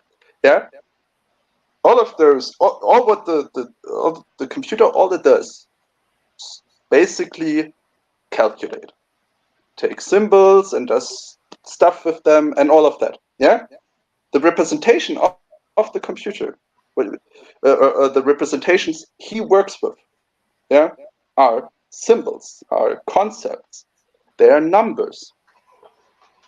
Our code, in the end, always goes for that. DNA doesn't. DNA codes for a thing, which is, I would say, is an argument to be made that there is a certain difference. Now, why would DNA not necessitate intelligence design? Because there is no necessity that a certain amino acid, one, or let's make another argument. I would just say it follows the laws of nature. That's the logic. That's the logic. And for some reason, those laws of nature seem to produce more and more complex things. For some reason. That would be my argument. Like, you don't have an assignment in the DNA code in the sense that somebody says, look, there's this, and we put that code in between. We could, in computer code, we could swap every number and just say 3 million is A and 7 is B, whatever. You can take the values of those things. You can take and do whatever you want. Right. It would You be can't arbitrary. Right. It would be that'd be called arbitrary value assignment. Correct. And you do realize that the exact same thing, dude. The exact same thing can be done in DNA, and it actually has been done. In what sense? Like, what did they do? I mean, we've reprogrammed it. It's arbitrary. Okay. So let's just go ahead. I don't say humans can't create code. Oh my god, dude, you're not. That's not my point. Okay, hang on. He's not that dumb. He's not. Can I make a point? Hang on. Silence. Silence. I'm about to address your point. Just shut up and listen. Okay. This is from another paper. Okay. Just listen very closely because I'm about to just obliterate your whole talking point. Okay. I was letting you ramble, waiting for you to finish to just read this. Okay. We must face the problem of the reality of the organic codes. Are they real codes? Do they actually exist in living systems? It is a fact that the genetic code has been universally accepted into modern biology, but let us not be naive about this. What has been accepted is the name of genetic code, not its ontological reality. More precisely, the genetic code has been accepted under the assumption that its rules were determined by chemistry and do not have the arbitrariness that is essential in any real code. The theoretical premise of this assumption is the belief that there cannot be arbitrary rules in nature, and this inevitably implies that the genetic code is a metaphorical entity, not a real code. This idea has a long history, and let us not forget that for many decades it has been the dominant view in molecular biology. Who's saying boom? Who's saying boom? Who was that? Was that pseudonym?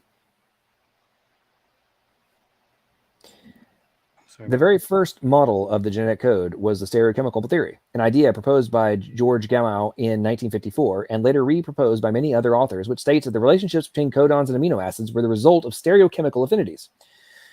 The second canonical model was the coevolution theory proposed by Wang, according to which the genetic code co-evolved with the biochemical pathways that introduced new amino acids in protein synthesis. Both theories imply that the rules of the genetic code are chemically determined and no arbitrariness exists in them. It has taken a long time and much experimental work to overturn this conclusion, but eventually it has been shown that there is no deterministic link between codons and amino acids because any codon can be associated with any amino acid. This means that the rules of the genetic code do not descend from chemical necessity, and in this sense, they are arbitrary. Today, in other words, we have experimental evidence that the genetic code is a real code, a code that is compatible with the laws of physics and chemistry, but is not dictated by them. Our problem, therefore, is to take stock of this reality and to account for it. So that's where you get the mic drop to whoever was mic dropping over there. But I think your entire claim there was just obliterated, my friend. I think he already knew that, honestly. Can I ask something? You can say boom now. Like, pseudo. to be honest, I didn't make the boom. I don't know. You can't. No, I think that was pseudo. No, I wasn't accusing you of it being of you saying the boom. I'm pretty sure it was pseudo them. Go ahead. Like, for the sake of argument, I don't care. But do you really think you put this topic is a little bit more complex, and you give 2 paragraphs and say, look, this guy said what I am saying, bam, bam. That's like, maybe you are right. I have no problem with that. Maybe you're right, maybe he is right. But that's not in any way convincing evidence. What? In any way. If you find... Okay, do you think there's no biochemist who says DNA is no code? Would it be evidence for me to quote them? To just say, look, this guy, he says DNA is no code. Evidence. No, it's not. It's The genetic just code. The genetic the guy code for says life. the same thing. The genetic code for life is a triplet base code. It is known that the adjacent codons can influence translation of a given codon, and that codon base pair biases occur throughout nature. We showed that the mRNA translation of a given codon can be affected by the 2 previous codons. Data presented here supports a model in which the evolutionary selection pressure on a single codon is over 5 successive codons, including synonymous codons. This work provides a foundation for the interpretation of how single DNA base changes may affect translation over multiple codons, and should be considered in the characterization of the effects of DNA base changes on human disease. So that's from a paper titled "A Case for the Genetic Code as a Triplet of Triplets." Here's a study on genetic code comparison with multiplex code, which I mentioned earlier. So they do a whole application. I won't read the whole thing. But they do a whole application of how the... Actually, let's read this first portion. Information processing in genetics is an emerging field. An important field of investigation is the estimation of entropy of DNA sequences. The entropy of sequences was essentially used in order to recognize and characterize various regions of DNA sequences. In these studies, DNA is considered as digital data using a quaternary alphabet.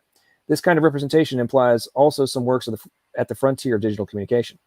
Lots of studies deal with coding and especially error coding schemes. Nevertheless, another key component is communication. In communication systems is the source of coding.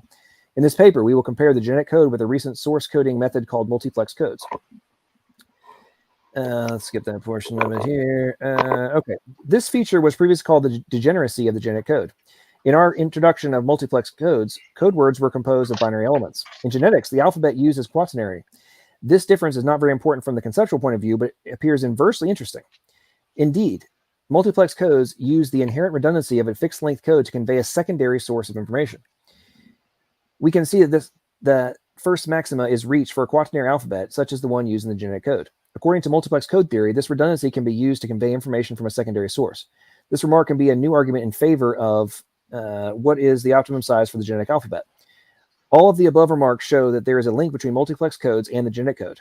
In order to validate this link, we shall now show how the equivalence classes in the genetic code. So, I mean, I could keep going on, but are you saying that you can apply code theory, like normal code theory, as well as multiplex code theory to something that's not code? Again, that's not my field. I have no idea about those things. I bet you're much smarter than me. So why are you jumping back and forth so much, honestly? You seem to be jumping back and because forth. There are other fields than informatics. Of course, you can talk about just said informatics a second ago. You just said a second ago that what he said was nowhere near convincing. Okay. Everything he said was very precise. You keep jumping back and forth. Is the real thing is this here? You don't want it to be a code because you want to live in your denialism. Is Bingo. that possible? Is that possible? Bingo. Because you're not stupid. It wouldn't change a thing about whatever form of morality, philosophy, or whatever I have. It wouldn't change a thing. Like, it also wouldn't change a thing if you would give me evidence that theory of evolution is wrong. I just did. Okay, what are the foundations of Hang on. So I'm going to read from this paper. Okay, the title of the paper is "Should Genetics Get an Information Theoretic Education?" Okay, it's basically saying, well, it speaks for itself. Okay. Many successful applications of information theory now provide strong experimental proof of its validity in the field of communications. Although it became the most powerful conceptual tool available in its field, it remains almost unknown outside the communication engineers community. It shaped much of the present way of living, but few people realize this, even though everybody makes daily use of its engineering products. That information theory is largely unknown in the biologist community does not mean that the importance of information in the living world is overlooked. An increasing number of biological papers are devoted to many forms of information recording and transfer, and the word information has become ubiquitous in the biological literature. However, it is used most often with a loose meaning. Many biologists seem to ignore the scientific concept of information generated science having reached maturity. We believe that no real progress will result from the recognition of the prominent role of information in life phenomena unless information theory is integrated into biology as physics and chemistry have been. So basically what's being said here is a huge bunch of people are ignorant dumbasses and don't actually understand what they're arguing, and then are claiming that people who do understand it are wrong, and we should just ignore all the implications of it, and that I'm not going to be convinced even though I'm breaking down all the fundamentals of why it applies. And then these people are just going to continue like, well, it's not my field of study. I don't know what it is, but you're wrong. It doesn't apply. Which is exactly what you're doing. Can I add something? Are there people who understand it better than you? Like, are there people who know this topic better than you? So if that's the case, Why would that matter? I mean, do I claim to know everything as well as everybody else? No, I'm not arrogant, but I've interviewed multiple PhDs on the topic who do know. And there are some that disagree with you, right? It's oh my god. Nobody disagrees about it being a code. No, there's people that are doing like Richard Dawkins, one of the most fundamentally loud advocates, one of the four horsemen of the freaking new atheist apocalypse. It literally is doing things really relevant scientist. To try and convince you don't think Richard Dawkins is a relevant scientist in the context of whether or not it's genetic code? As a scientist? Like as a guy producing science? No, not really. As an educator. That's fine. He does a good job at that. Oh my god, I'm losing my marbles. I gotta go. I'm hopping out. I just can't stand this guy. Yeah. So I'm curious. How old are you? Yeah. My 28. Interesting. Okay, so why? This paper is titled "The Digital Code of DNA," and it's from I think it's Royal Society. Let me see if it's published it from. Oh, Nate. This is from Nature. This is from Nature. So, do you think that a paper is going to get published in Nature, the entire subject of which is the digital code of DNA? Again, what? You're pretty fast. What was the? I mean, are you looking at the screen? Yeah, I didn't understand your question. It was my question is, do you think a paper titled "The Digital Code of DNA" and that the whole point of the paper is about why the genetic code is a digital code? Do you think it would be published in Nature if that wasn't like recognized?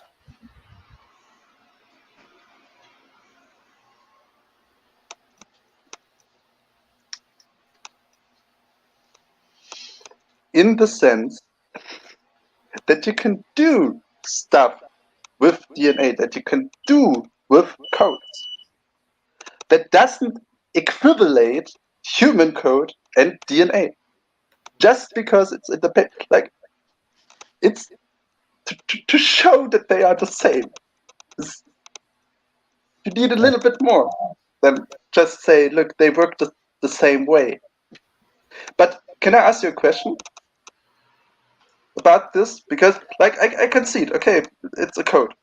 But the problem I have with that is, why are you arguing for it? If you would say, like, your argument is it needs intelligence, therefore there must be a first intelligence. Why don't you do that with? Why would you pick something as complicated as the code? Why not pick something really easy? Because your argument is, we do this. It's just like things we do. Therefore, it must have a creator. You could just pick a stone and say humans can't make stones, therefore it must, humans do stones, and humans are intelligent, therefore it needs intelligence to create stones. It would be exactly the same argument, but you wouldn't have to have the whole spiel of DNA. The argument is pretty simple. You can't, dude. You can't possibly have studied philosophy and be What's being the this problem with simplistic. that? You can't possibly have studied philosophy and been this simplistic. There's no way. Are you trolling me? Why doesn't it work though? Why doesn't it work though? It would be a much easier argument, much easier to understand, wouldn't it? John, John, what it boils down to is the fact is that when you have nowhere else to run, you got to come up with answers like this. There's just no other. There's no other explanation for it. There's nowhere else to run. He's back into a corner. He's posturing himself, positioning himself to be able to come back with something, and he has absolutely nothing. I mean, he already conceded, then he took it back. He conceded, then he took it back. I mean, it's a done deal. It's really a waste of time, honestly. Hey, I do want to ask you a question though. Did you happen to see that this girl Rebecca? She interviewed T Jump. I don't know if it was some months ago. I'm not sure. I just happened to watch it. It was interesting to me because T Jump, he tends to, on a video that he has some type of anxiety issues. He don't really talk. He's not really articulate and that. I saw that clip you're talking about. I know what you're talking about. I saw that. Right. So it's just I'm listening to this and I'm saying to myself, what is his angle? Okay. He debated, he interviewed many professors. Okay. But at the same time, he had these anxiety issues where he can't communicate, and he got social issues at the same time. Then he built a narrative that he prayed to God to take away this anxiety, take away this, and God didn't answer him. Now, all of a sudden, he have a channel, okay, where he basically give this hope to atheists and evolutionists that God doesn't exist. But at the same time, he got all this courage to have all these debates with all these top-notch professors. I mean, of course, to me, he lose all of them because I know he's definitely wrong. But he can make arguments that can convince his viewers. So how do you have both of those in place at the same time? You got anxiety, but yet you got this energy, this fuel to be able to do this. At the same time, you're scared. That doesn't make any sense to me. Was it a question for me or for somebody else? No. It's definitely not for you. Definitely not for you. Okay. Especially because over the last 3.5 hours, the evolutionists on the panel haven't answered one single question. And isn't it hilarious how their so-called best lines of evidence? What's your name? Nunces. Nunc est bibendum. Est Just nunc. Okay.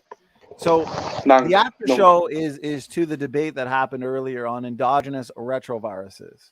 Are ERV sequences evidence for common descent? So, Mr. N, can you tell me why shared ERV sequences are evidence for common descent? Yes. Okay, why? I asked you a question. Why are endogenous retroviruses? I know you asked the question and you know the answer. I'm asking what your answer is. Okay, if we compare the ERVs between certain animals, we can see that some share ERVs and some don't share. And if we do that for all the animals we have, we see that for some reason the chimpanzee is closer to us than, for example, the fish. But we still share some with the fish. We share more with humans. Right. So right. And that's what we see. We see shared ERV sequences or ERV-like sequences. Okay. We see a lot of solo LTRs. LTR stands for long terminal repeats. Yes. Across the entire biological world for the most part, the vertebrates especially. Okay, so the question is, is this evidence for common descent, right? Are these really the ancient remnants of past viral infections? And so humans and chimpanzees, the ones that we share, we therefore inherited from a common ancestor 9 to 10 million years ago. Or are they created units of DNA function? My position would be they are created units of DNA function. And one of the many lines of evidence for that, or reasons for that, is the fact that they're not only just somewhat functional, they're actually functional to the point where if we didn't have them, we wouldn't exist, because endogenous retroviral sequences are critical to pregnancy and embryological development. And they also safeguard our bodies against microbes and, believe it or not, other viruses. So the paper that I have on screen, I'd like to ask you this question. Okay, if you think ERV sequences are evidence for evolution, notice this. If the accidental infection of a mammalian ancestor by an exogenous retrovirus had never occurred, the placenta and the mammals that produce it, including humans, would have never existed. So we wouldn't exist without these sequences. So my question to you, I'm going to ask you a basic question and then take as long as you want. Can you show me a real-time example of a non-functional endogenous retrovirus going from non-functional to something incredibly functional in embryological development? And please don't dodge, just answer the question. Go ahead. If I could show you that, that would be falsification of the whole theory of evolution.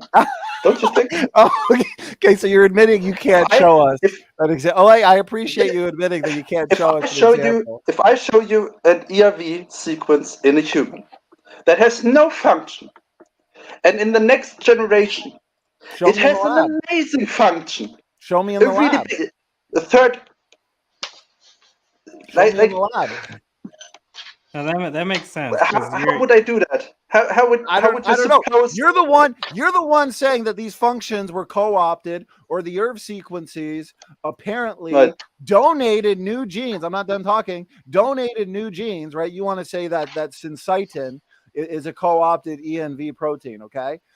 That means the burden of proof is on you. We see these functions, they're irreducibly complex. Without these elements, we wouldn't survive. You're saying they're evidence that you and a whale are related through common ancestry. Well, show us then, empirically, how these ERV elements can gain this level of functionality. And if you can't, which you just admitted, then guess what? You have a science fiction religion.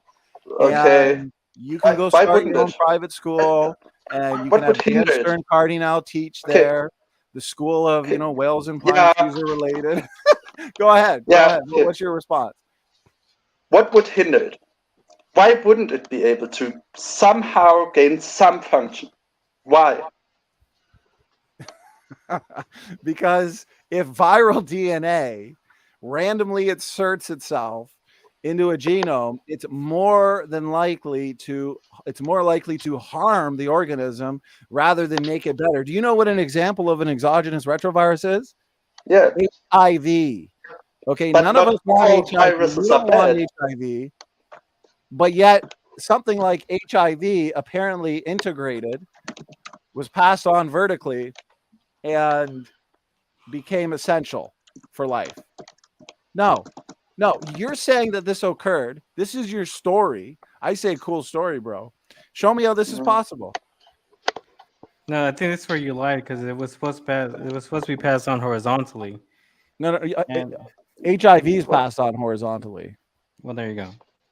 But exogenous retroviruses are passed on horizontally. Unless they infect the germ cell line, then they can be passed on vertically. But it's still an infection from an exogenous retrovirus like HIV. You still don't get the point, pseudonym. And we've been at this for 3 hours. So again, I'm going to ask the question to N, but I guess he's already admitted that he doesn't have an answer. He can't show us it. Therefore, it's pseudoscience. It's science fiction. ERV sequences are not evidence for evolution, because you can't address these amazing functional roles and respond to my argument. You asked why can't these functions come about? You asked why can't these functions come about, and I told you why. Now respond to that. Why? No, you didn't tell me why. Why would random? If viral DNA randomly inserts itself into the cell of a host, it is going to disrupt functionality, not create novel functionality. But you disagree with your own statement. You say that the functionality actually made the placenta, right? No, the function was these ERV elements are created with that function. The function did not come about through evolutionary processes because we don't have any empirical evidence to suggest that. What we do have empirically is exogenous retroviruses like HIV causing harm. Yeah. Yeah, Other retrovirus.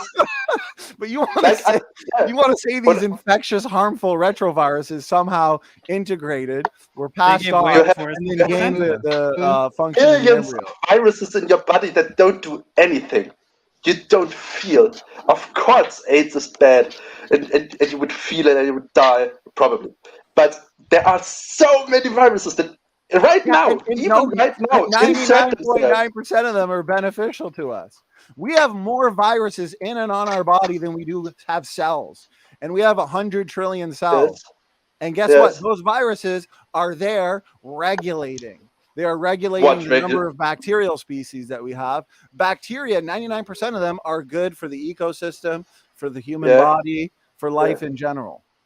That's evidence of design. That's evidence of creation. You have no evidence of explanation for how this came about. It's the claim. What? That like complex. Okay, the philosophical arguments aside,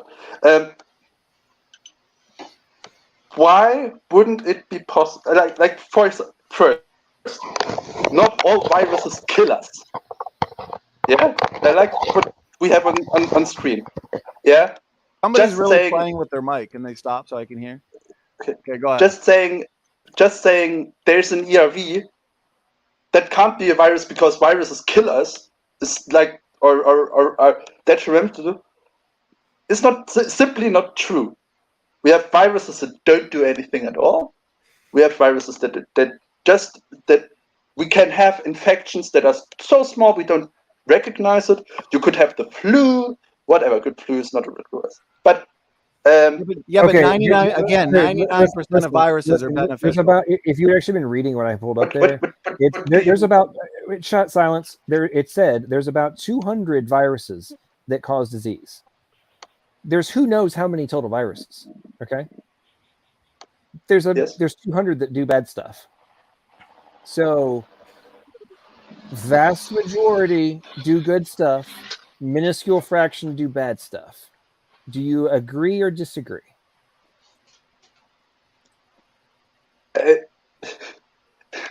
By the way, what I had pulled up was from harvard.edu. Okay. No, not good enough. That's a young Earth creationist university. Is Harvard a credentialed enough institution to substantiate my position? Does anybody at Harvard hold your position? I literally was reading from Harvard. That's literally what I pulled up. No. The position you are trying to make with genius. That. We're talking about, dude. Are you actually this? You went to university and studied philosophy, and you can't follow basic logic flows? You stated an argument, and this argument. No, I asked you something very specific. Okay, if only 200 of them do bad stuff, and there's a whole boatload of other ones that do really good stuff and are recognized to do good stuff, then does that mean that the majority are beneficial and a very extreme minority are negative? Yes or no? Which one? If it would be the case that we have 200 viruses and 190 do good stuff and 10 do bad stuff, then of course it's benefits overweighs or in general or on average they are beneficial. Okay, cool. So if the vast majority, there's obviously way more than 200 viruses, but for easy math purposes, let's do it. Okay, you got 100 viruses, only one does bad thing, 99% of it, or the other 99 do good stuff. Then is it more likely that new ones you discover are going to do good things or bad things?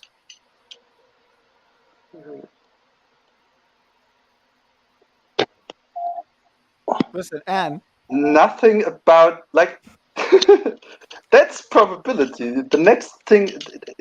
So 99 to 1 is not good enough for you to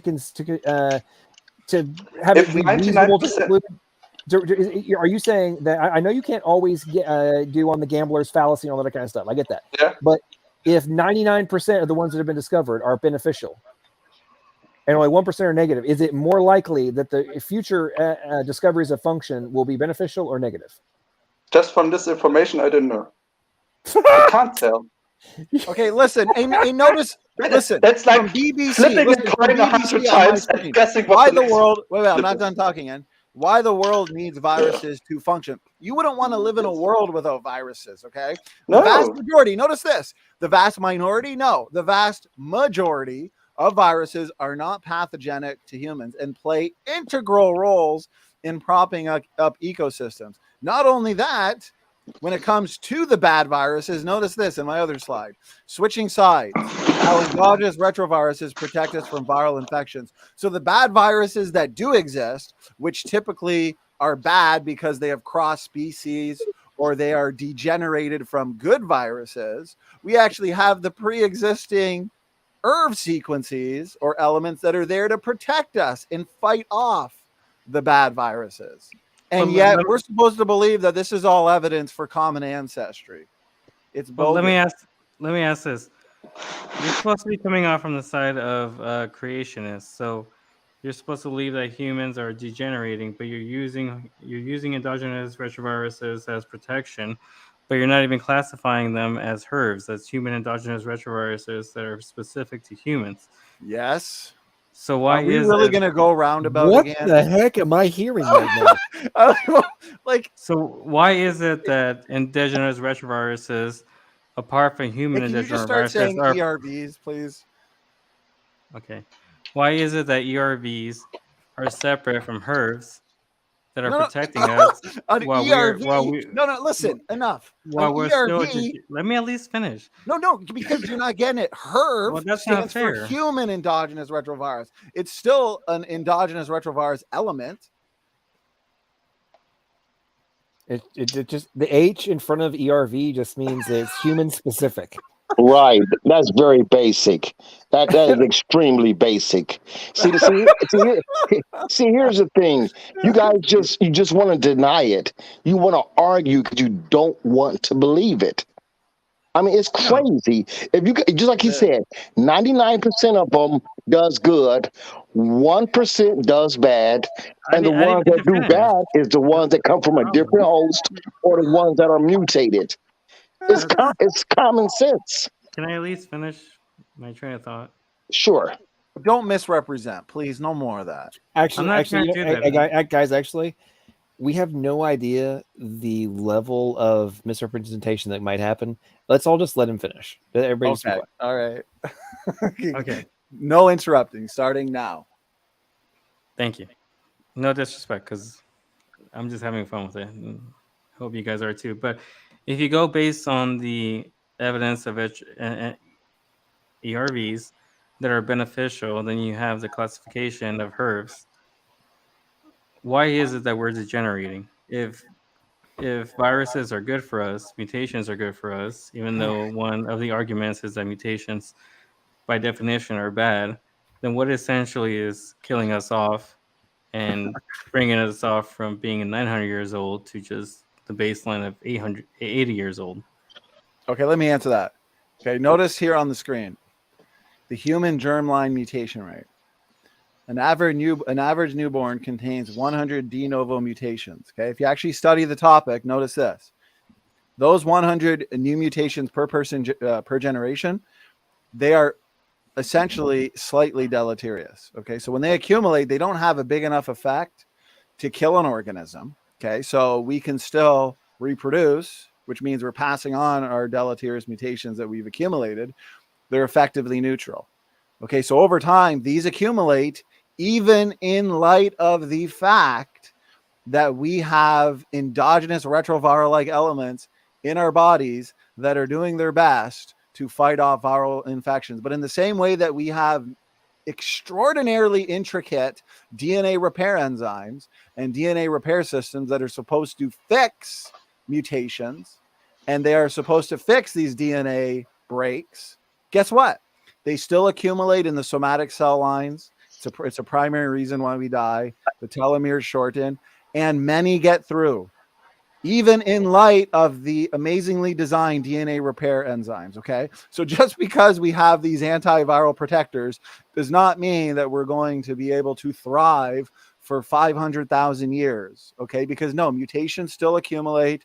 viruses still manage to get past the designed and front-loaded antiviral protectors. Okay, so yeah, we're still going to degen. Actually, as a matter of fact, if it weren't for these front-loaded DNA repair enzymes and these front-loaded various classes of retrotransposons that help to fight off retroviruses or viruses, guess what? We'd be extinct after a couple generations. The reason why we have survived for 200 or more generations is because of these DNA elements that protect against mutations and viruses. Does that help answer your question? Kind of, but it almost seems like these ERVs can pretty much accentuate any kind of species. And I think the point that you're missing is it's homozygous, or homogeneous. So that would mean that they're herbs. And can you repeat that? Honestly, can I just say one thing really quickly? Take your time. Take your time. That makes no sense whatsoever. Honestly, I'm telling you what's going on right now. You are completely struggling, and you're looking for anything to support your case. It doesn't make any sense. The whole thing is, why do you think we have DNA repair mechanisms that can identify mistakes and actually correct them if this was an evolutionary process? Why would you believe that would be there? Because the whole premise here is that there's endogenous retroviruses or ERVs. Well, no. Hold on 1 second. The DNA repair mechanisms that are in place. How in the world would those mechanisms be there if mutations was the raw source for information, right? And they are correcting the mutations. How could evolution evolve repair mechanisms? And these repair mechanisms have many different robots that work together to repair, to cut the DNA, to take it out, to bring it back together, to elongate it. Where would these mechanisms come from an evolutionary standpoint? Or is it just because you're saying this because you do not want to believe that the genome is created and you want to believe evolution? Please answer that for me.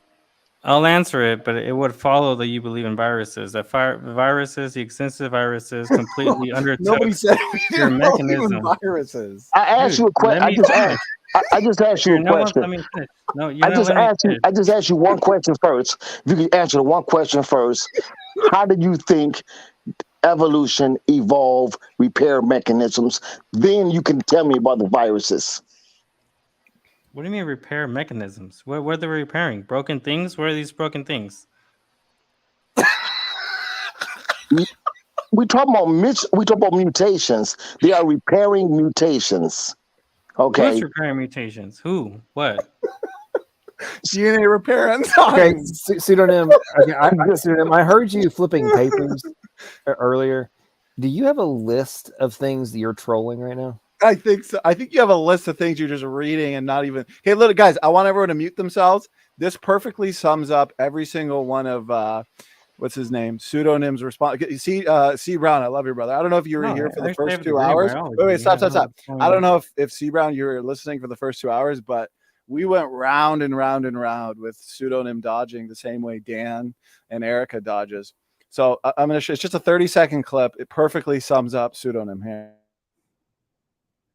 Mr. Madison, what you just said is one of the most insanely idiotic things I have ever heard. At no point in your rambling, incoherent response were you even close to anything that could be considered a rational thought. Everyone in this room is now dumber for having listened to it. I award you no points, and may God have mercy on your soul. Okay, That is the perfect response to every single one of pseudonym's quote unquote answers to our question. Yep, it pretty much sums it up. But Donny, I think you're being very mean, and I think you were that guy that was beat up the water boy, didn't you? Yeah. Okay, so pseudonym, do you have a response? I mean, I can bring it on to a theological thought, but I think as far as SFT's debate, he brought up troposons that he said they're generally not observable. Or at I least never strange in said regards to them. Wait, stop. I don't let people slap around. I don't interrupt unless it's absolutely necessary when you're trying to slap around. I never said that transposons are not observable. We see them. We know what transposons do. We know where they are. Okay, we know their function. We know their ability to transpose. They're able to move from one part of the genome to another. And in doing so, they oftentimes initiate function or variation. Okay. The second point is that No, what do you mean your second point? Correct yourself on the first point. I can do that, but he asked me like just. No, I want you to correct yourself on your first point. Was your first point a misrepresentation? Yes or no? No, you really said, because I quoted this and I watched. I said the novel functions have never been observed. There you go. Thank you. Gained. No, I didn't say transposons we can't observe. Yes, we do observe transposons, and the ones we observe have function. But we've never observed non-functional transposons going from non-functional to functional. Then what's a novel function? What does it mean? So a lot of these retrotransposons, there's various classes of them, and they're involved in gene expression, gene regulation, determining cell types. As I have shown over and over again, they're involved in embryological development, and they act as antiviral protectors. So how did these DNA elements gain those functions? Show us. No. Empirical evidence. Show us. That's the point, is that it's supposed to be novel. You're supposed to be able to protect these things. You're supposed to be able to... Yeah, I want to see the novel gain in these functions. C. Brown, take over, brother. I want to see. Now, don't ask me, but... Okay, yeah. Honestly, the main question is that we should be asking you, pseudonym, is wow. Why in the hell do you believe in evolution? Dude, I'm not even evolutionary. I'm sorry? I don't even believe in evolution. I'm just quoting on the debate. Like, oh, okay. So what you're doing is you're trying to gain knowledge. Is there what do you something mean wrong you're with not that? an evolutionist? Wait. For the first 2 hours, you said that you believe that humans and chimpanzees are related. You said that you believe in universal common ancestry. Now you're saying no? I never said that. I'm going off based on your debate. That was the whole point of this. But you're taking a position, though. You seem to be taking an evolutionary position. You I'm seem asking to questions. Okay, you're asking questions, so you're not an evolutionist. He is. He already admitted he is earlier. John, did pseudonym not admit several times that he is contrary to our position of separate ancestry? I asked you directly, do you believe that humans and chimpanzees are related? And you said yes. So you do believe in evolution, unless you've changed your mind in light of this conversation. Pseudonym, let me ask you a question. Who is your favorite? Is it T. Jump, Aaron Ra? I mean, who do you like? Who seem to be very intelligent that kind of leads you into that path of evolution?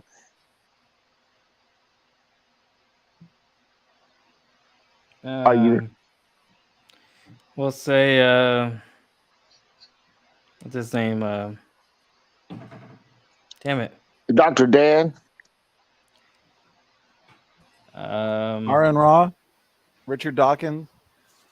No, the guy you guys always follow. What's that older guy's name? The Waters. The who? Oh, Kevin Hunt. Kevin. Oh Lord, Hent. No. Oh, wait a minute, Ken Hovind? Yeah. No. We said who is your favorite? I said who's your favorite? He's my favorite because he always talks about dogs and dogs living on to their own kind. And, no. And then it's like an evolutionary aspect because. Okay, so you're a creationist there. Ken Hovind is a creationist. But you know that that Chihuahuas can't come from Dobermans, but they somehow did. Okay, I'm very confused. Pseudonym, why were you saying earlier that you believe that humans and chimpanzees are related? I never said that. I'm trying to figure it out, and I felt I was neutral on the debate between you and Luca. Okay, But maybe we misunderstood him. There were some things that you were saying that I was trying to question. So, for example, there were 3 premises that you said, just like some things are not observable, but a lot of the evolutionary aspect as far as transitions is that it's not observable. So you don't classify it as science, but your first position is that the general movement of heteroviruses is not observable, but yet you go along with like the same premise as a lot of evolutionaries. So you don't see transitional fossils, you don't see transitional genomes, but you believe it. And then the second premise is that you don't believe in common descent, but you also have done a lot of speeches that there is common descent between humans and apes, and it doesn't mean that they're completely. Dude, we've already established this earlier that Donny in no way, shape, form, or fashion has ever taken the position that there is common ancestry between humans and chimps. He's done a ridiculous amount of videos to the contrary. Okay? Yeah. I've literally dedicated my life to refuting that claim. Yeah. But he believes in mitochondrial Eve.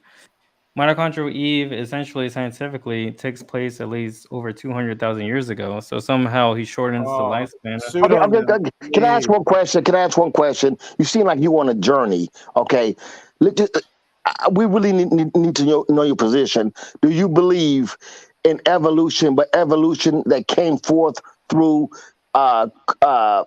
naturalistic evolution, or do you believe that God created, allowed evolution? What is your position, first of all?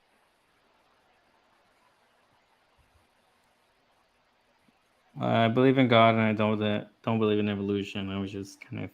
Oh, you don't believe in evolution? Okay. Pseudonym. You should have been way more clear about that, because I think John and I both felt like we were debating an evolutionist the whole time. No, I didn't want to debate. I'm just trying to figure out these. I think you were debating a Confucianist.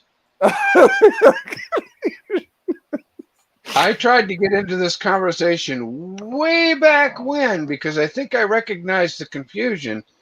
He is relating common descent with us saying that we are from Adam and Eve, and he's saying, "Oh, well, you common descent from Adam and Eve."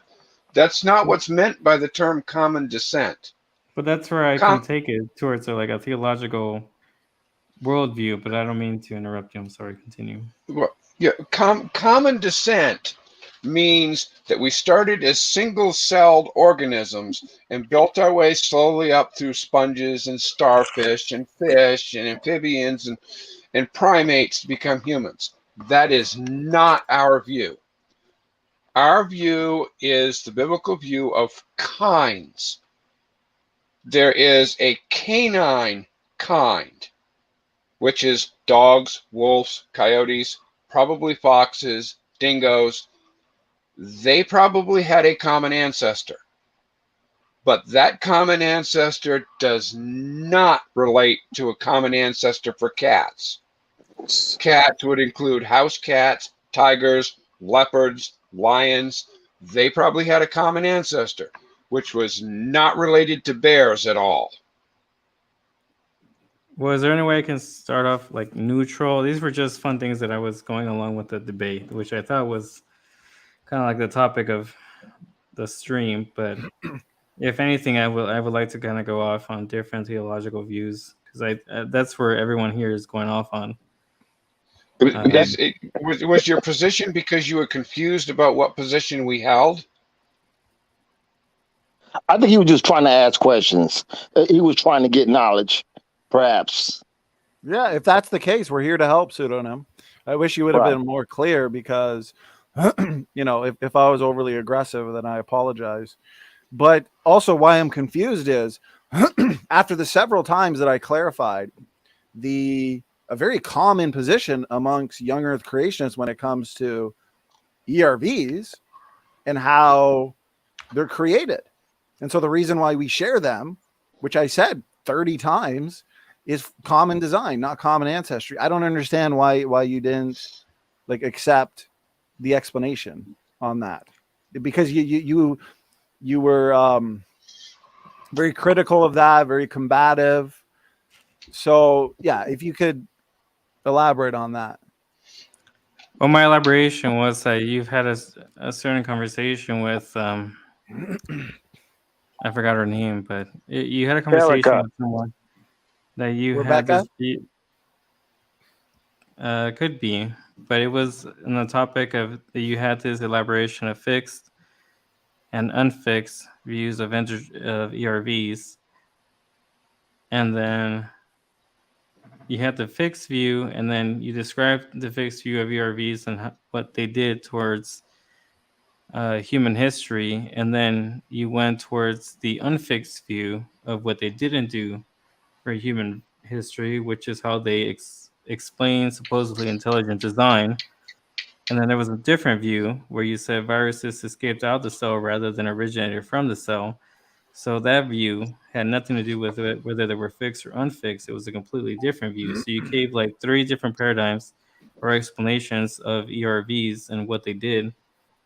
And I don't know if you're elaborating or taking advantage of that view, because you can segue between the fixed, the unfixed, and the view that it necessarily has nothing to do with ERVs.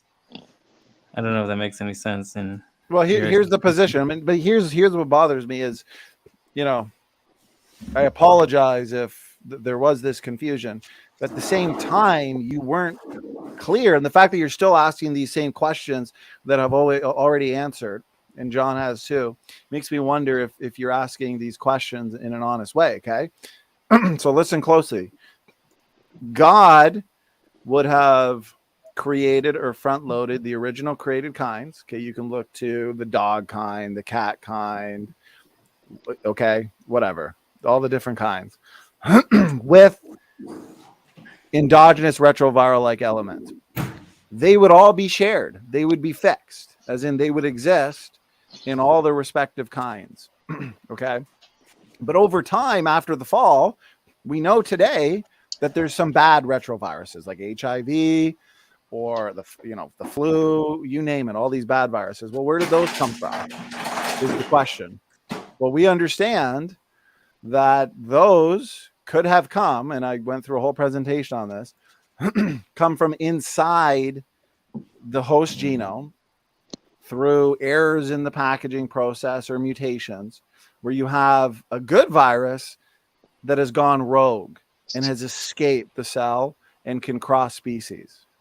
Okay. So the bad viruses weren't necessarily created, but they came about after the fall due to degeneration, due to recombination, due to, again, errors in the packaging process. Okay. That's why the ERVs have the same functional components or properties as the exogenous retroviruses. But here's the thing. Over thousands of years, some of these exogenous retroviruses have infected the germ cell line. And so they have actually become endogenized. We only see a couple examples of this, for example, in the koalas. But we're noticing that the fixed pre-existing ERVs, they're actually disabling these newly endogenized retroviruses. They're disabling them, destroying them. So that it's showing that that's another one of their functional roles. But those new endogenous retroviruses, they'll be unfixed, as in they won't be population-wide. Not everybody's going to have them. And so they're not the created ones. So there's no contradiction in what I'm saying. We have created ones, which are the fixed ones, the functional ones. There are some, they're rare, but there's some that are true endogenized exogenous retroviruses. But those are rare. They're not in everybody. They're just in a subpopulation. But the question is, where did the retroviruses come from that are harmful? And I just explained, after the fall, they came from the genomes of living organisms. So it all flows. There's no contradiction. So did that help clarify? It helped clarify it for me, but I think you took a theological view somewhere in between, which I'm not against, but... Well, of course, are you saying you don't believe in the fall? You don't believe in the fall, Adam and Eve? Are you a Christian? No. Okay, so are you a polytheist like bubblegum? Me, no. I'm just clarified as a theist, but I... So you're are you a deist? Like, well, are you a Muslim? No, I'm a theist. I just don't hold to the Abrahamic belief, but... Okay, so you don't believe in the fall, you don't believe in Adam and Eve, you don't believe in the flood.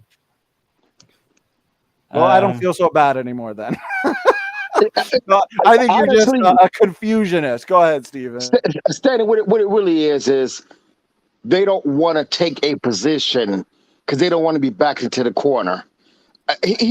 Just a second ago, I really thought he was a Christian. You know, because I thought I misunderstood him, and that he was asking questions for clarity, perhaps maybe to be able to articulate our points or whatever. Then just a second ago, he's not a Christian. He's you know, we don't know what he is. And here's the thing: you should worry. I worry about people like that. Listen, everybody knows my position on everything. You know, people know who I am. Actually, I'm Donny, actually, Donny, you are an advocate for common descent, and have done lots of videos on that subject, and so you're clearly not very clear. Continue. I believe, apparently, I believe that chimpanzees and humans are related through common. And you know what? I can rewind, and John can he can concur with me. There were several times, C. Brown, that I just flat out asked Pseudonym, "Do you believe that humans and chimpanzees are related?" And he said yes. So Pseudonym, you're being very dodgy. You're being very secretive, and that doesn't instill much confidence or trust in me, because people that aren't upfront with their beliefs tells me they're hiding something. So is there something you're hiding that you'd like to manifest? I'm not really hiding anything. I'm waiting for the perfect questions. So here's the problem. I'm sorry. Here's the problem. You really do not know enough about this to disguise who you are, because the questions that you ask definitely reveal who you are. You're trying to disguise yourself, but you don't know enough. You got to be very careful, you know, in revealing yourself, because we just went back and forth. You know, now we realize you really are someone who wants to believe in evolution, but you can't answer these creation questions. That's what it really boils down to. Can I also, as the only atheist in the round, say something? Yeah, go ahead. It's really cool that you try to figure stuff out. And I would encourage you to always keep a certain amount of skepticism. I have no problem with your theism or stuff like that, but I would think certain claims are made by religious people that they can't defend. And it's good to be skeptical about that. Yeah? What claims are those? No, yeah, but I just want to say I don't like people who say, I read the Bible, therefore I know what you think, you are this and that. No. Think for yourself, make your own decision, and don't let anybody instill into you the thought you need a certain thing to be a good human or if you're nothing more, listen, if you're nothing more than just a fish, I mean, I'm sure you've heard P.Z. Myers say we're still fish. You know, we're nothing more than an ape and essentially evolved stardust. So how can you trust your own thoughts if your brain is nothing more than just the result of blind naturalistic evolutionary processes? I mean, you don't have any standard. You have no standard. You're just standing on a foundation. How do you know I have no that's standard? crumbling. Real quick, guys. Pseudonym. So Andrew Kaufman says, tell Pseudonym I will buy him a copy of Donny's ERV book if he wants a copy. If he does, let me know, and I will give him my email. So if you want to get the book and read it, Kaufman's made a offer. Okay, continue, guys. Hey, let me say one thing really quickly. I have it saved on my Amazon. I'm sorry, Donny. I mean, we really need to get you some real competition, and the same thing for John. These guys that show up for these debates, I can't even believe it. These guys is just no competition. I What's think I'm a going really on? good. I'm a good competition in the topic Donny was making, in saying you don't know anything for sure. Yes, Hold on one but second. Hold on you one second. claim you do. Hold on. What? Right? Hold on. Hold on. I was talking to Donnie. Please, 1 second, please, because I want to try to, About me. Well, I think I'm But good okay. competition because I used to be an ex-Christian, but used to be an ex-Christian. Well, C. Brown, go ahead. I want you to Yeah, finish. please. Hold on 1 second, Nims, or wherever you are. What I'm saying is, we're killing you. Like, I mean, what about T Jump? Both of you guys debate him. I think both of you guys destroyed him.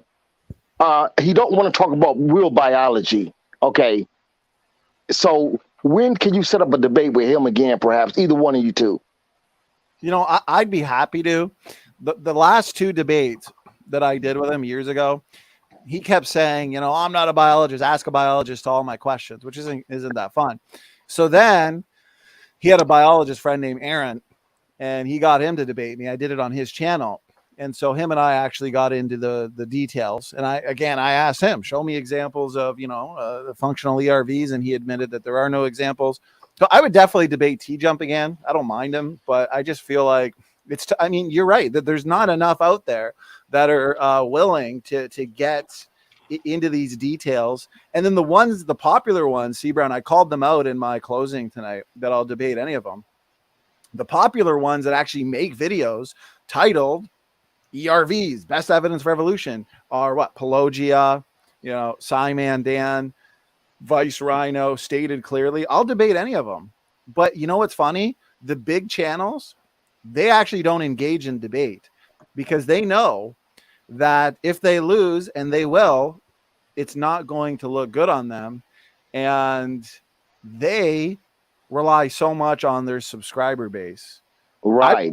That's a lot of the big channels. They won't, even R and Raw won't engage in debate anymore. Yeah, I know what's going on with that. But and I know that for a fact because That's because Aaron Raw drinks too much while trying to debate and gets pissy about 20 minutes in. Yeah, that's exactly right. But who was that guy? The guy John debated, the engineer guy. That was the biggest destruction I've ever seen on a debate stage. Yeah, I mean, this guy was pink at the end of that debate. Can I ask something? I think he was pink at the end of my opening statement. I mean, he was terrible. I mean, that was the worst. He probably had like maybe 10 minutes where he was able to bullshit. After that, he was totally exposed. Can I ask something? Like, why do you care so much about debates? Why didn't I'm from Germany. Those debates don't happen here because okay. That's a shame.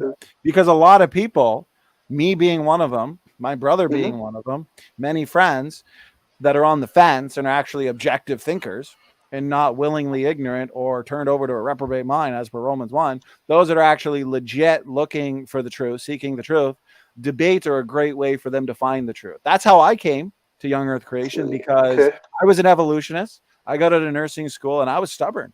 My brother became a Christian. I'm not done. My brother became a Christian in Young Earth Creationists before me. And we argued for a year straight. And I was very critical. I was very combative, stubborn. And then eventually I took a deep dive into all the creation evolution debates, and I saw the evolutionists were getting slaughtered, and I converted. And there's many people who have that same story. Debates are a fantastic way for people who are willing. People who are willing, not militant ones like R and Raw. The ones you're debating, typically, they're not going to be convinced. They're the militant ones. And that's why here's the last thing I'll say. That's why these popular channels, they know that. So your Pelagias of the world, the coward Pelagia, little just nothing but a scaredy cat. He won't do a debate on this because he knows his audience is going to see. No, go ahead. Do you think that maybe they don't want to debate for? There are different reasons. For one, they are bigger channels, all of that. But also because you just said, well, everybody who's basically denying my opinion is a reprobate. No, doesn't think objectively. No, but like, there is a reality of the a person who has hardened themselves, like the Aaron Ra's of the world, where nothing is going to convince them. I'm trying to reach the ones that actually have an open mind on this. Go ahead, John. And I don't think you would do that with a debate. I think you would do better with like the old stuff preaching, but make it a bit cool. Let's Because the debates, I don't think. And let's think about the logic you just put forth in relation to like they don't want to debate you because you're mean and say that they're like irrational and not thinking rationally, like that stuff, right? Okay, so if somebody's channel's primary, often repeated objective is anti-theist, and their whole reason for existence is to convince people that anybody who's a theist is wrong.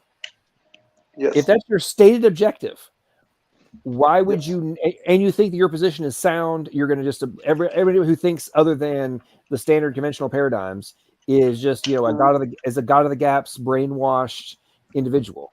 Why would you not engage and destroy them? Right. People don't think that. If your stated objective is to do exactly that. Right. Hold on. Let me just say one thing too. Exactly. Here's the thing. Hold on 1 second. 1 second. Hold on 1 second. Here's the thing. The reason why the Christian love to debate is because we want to glorify God. We fight for a real cause. We fight to save souls, promote God, and we can't. We personally do not like atheists talking trash about God. Listen, the whole thing is the Bible itself. That is 1 second, please, my man. The Bible is something we have faith in and that we have evidence in. But science is something that has complete evidence of creation. So yes, we really enjoy stepping on the necks of evolutionists and atheists. We love it. But my question is, where is the enthusiasm coming from the atheists and evolutionists? What do you have to prove? Why are you so dead bent in proving that God doesn't exist? That's a question you need to be asking yourself. Nobody can prove God doesn't exist. So that would be a rather weird claim or a rather weird goal to prove that God does not exist. That's really problematic. You asked where the enthusiasm comes from. I don't know. I don't make videos on that. But for me, for example, you can be enthusiastic about science. Like those people, especially Simon Dan and stuff, they mostly talk about science. They are not anti-theist. They are just not theist. They just like when you say, yeah, maybe God could have made it. They say, yeah, but like, what should I do with that information? We talk like those people talk about stuff they can see, or other people can see and measure and stuff like that. Yeah, but here's the thing: you can't see, measure, test, experiment. The belief that people like Simon Dan have that says whales and pine trees are related through common ancestry. Okay, we're here fighting the good fight, and we're here fighting against the lies. And that right there is a lie. That's pseudoscience. As C. Brown was saying, as Christians, we want to reach as many people. Why is it a lie and not wrong? With the gospel. What's that? Why is it a lie and not simply wrong? It's wrong. It's wrong, and a lot of people know it's wrong. Why is it a lie? They'll push it anyways. It is a lie. It is a lie. Abiogenesis is a lie. Why is it a lie? Because there's been studies, like if you do a quick Google search on abiogenesis, there was actually a study that was done. I forget the name of the study, but where they basically the theory of abiogenesis, for those who don't know, is that you can get something from dead matter to a living matter. So a rock can turn into a worm, can turn into through millions of years of evolution. Can I? And so they did a study. So they said, okay, so what if we get maggots out of this piece of paper? And what they found was that it was just the environment for the maggots to lay eggs in. It wasn't the paper itself. So it disproved abiogenesis. What? Yeah. In no way, shape, or form does that prove anything. That's spontaneous generation they disproved, but abiogenesis also disproved for sure. Yeah. How? Can I? How do you prove the non-existence of something? How would you do that? They try all the time. You acting like that this is not a point of contention. These atheists and evolutionists want to they make claims based on the debate. First, they take a slightly strong position, and as the debate go along, they kind of shift themselves a little bit. Just like T Jump. T Jump really don't want to give his position. His position is very flexible. He Right, uses right. things. That's true. Yeah, he just wants to win a debate. So in a debate, he'll just say whatever, even if it's true or not. Yeah, as the debate goes along, he changes his position. If he's losing, he bring up this naturalistic pantheism because he want to try to prove God doesn't exist. But at the same time, he want to strip apart the parts of God, like consciousness and intention and will, and try to replace that with just naturalism, and then basically use that, as evidence, which is really not, basically. That's not the point. Presub naturalism is only the point. He uses that only to show that presub whatever doesn't work.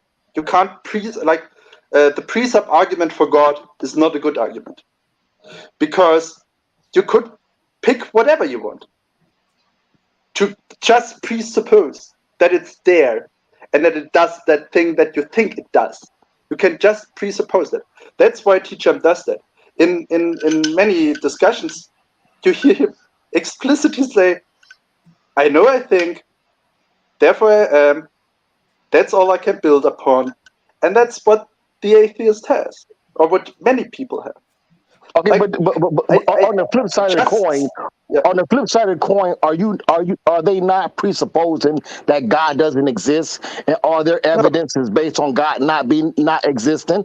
On the flip side of the coin, I think the other point is that in a epistemological viewpoint is that they can't really believe what they believe with actual knowledge. I mean, we all got a starting point. They got a starting point. We got a starting point.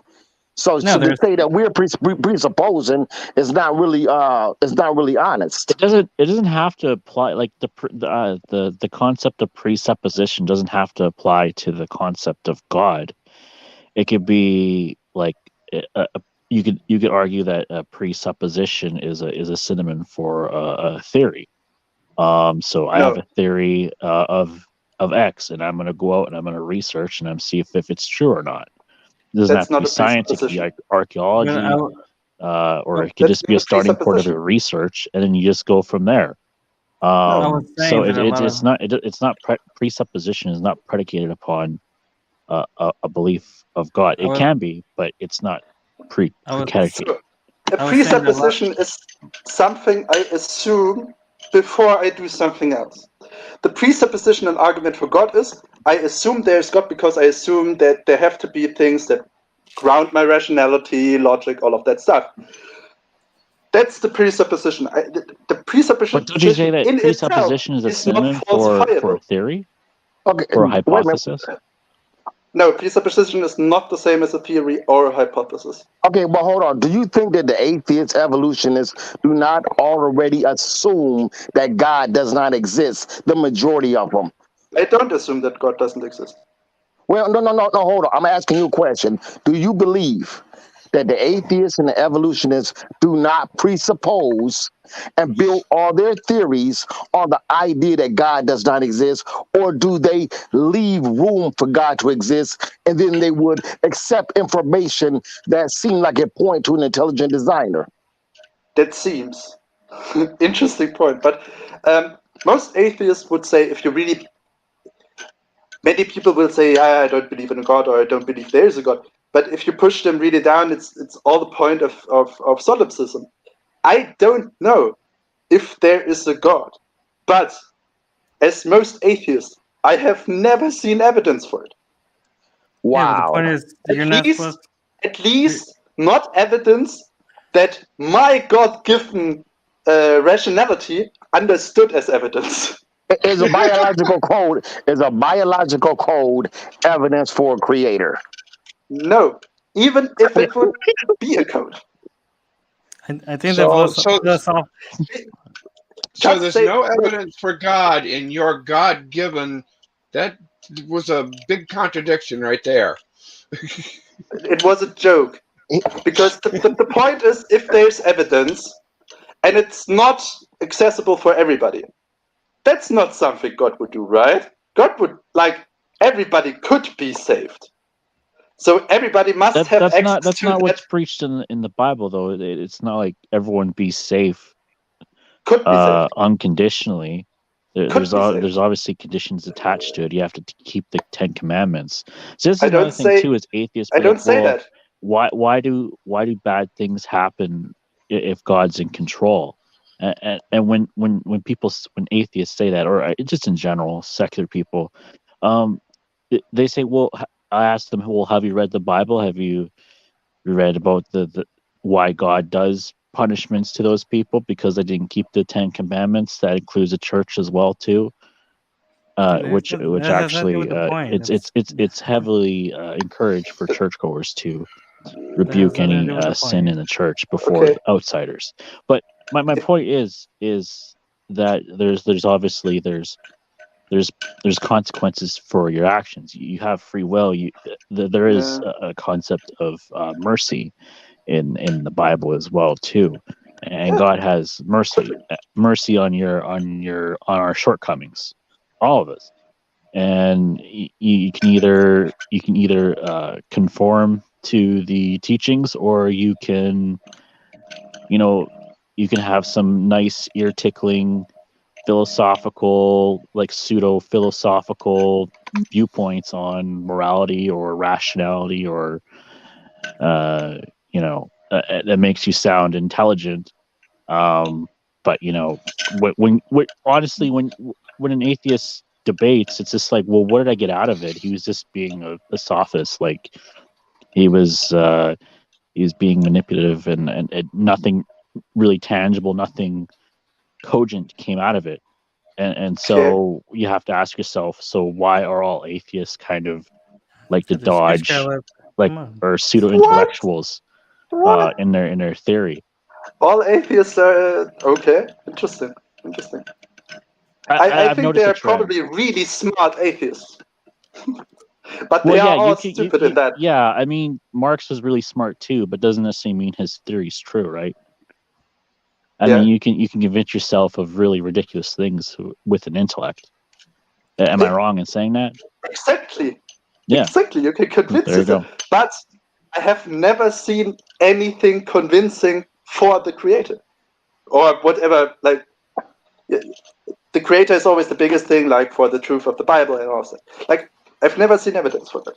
If you saw ask one like question? fire coming out of the sky and an apocalyptic world coming about, would you believe in a creator then?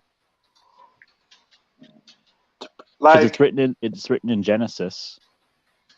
It's written in many books. Like, Yeah. Ragnarok and Absolutely. stuff like. Doesn't Apocalypse that is prove the not Bible's something true? Christian. That would mean the Bible is true. Like, But if there's stories in Genesis that is backed up by other sources as scholars as well too, wouldn't that prove that there what do is you a mean stories creator? in Genesis? The There are certainly true things in the Bible. yeah. Certainly. The advent of giants. I would of even say human there's not things in giants. the Bible. Pardon? It's gonna get really out of hand. Really out of hand.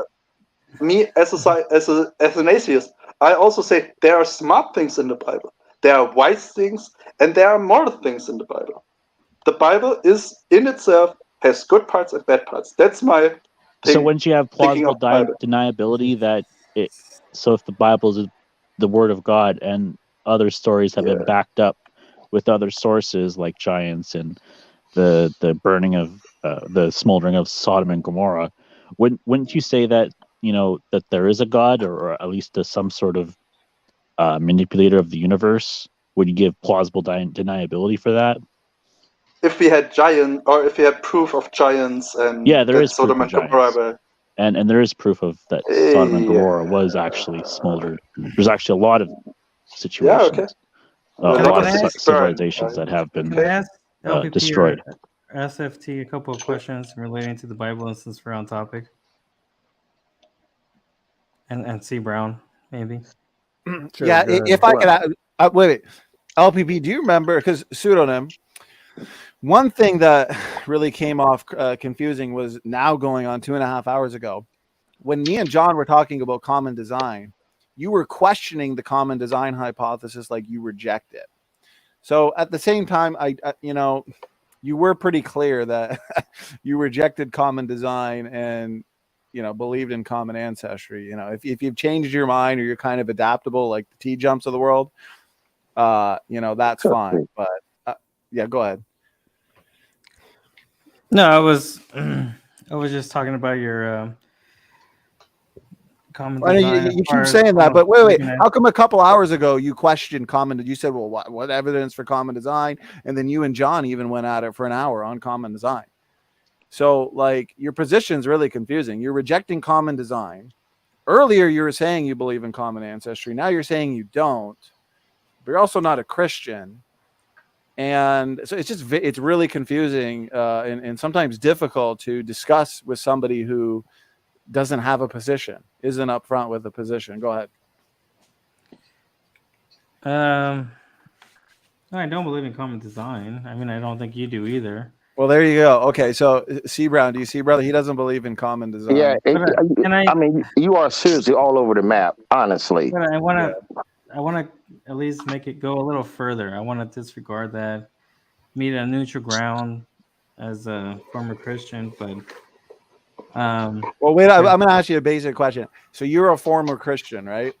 What made you a Christian? That I believe in Jesus Christ, and Jesus Christ sacrificed himself for our sins. And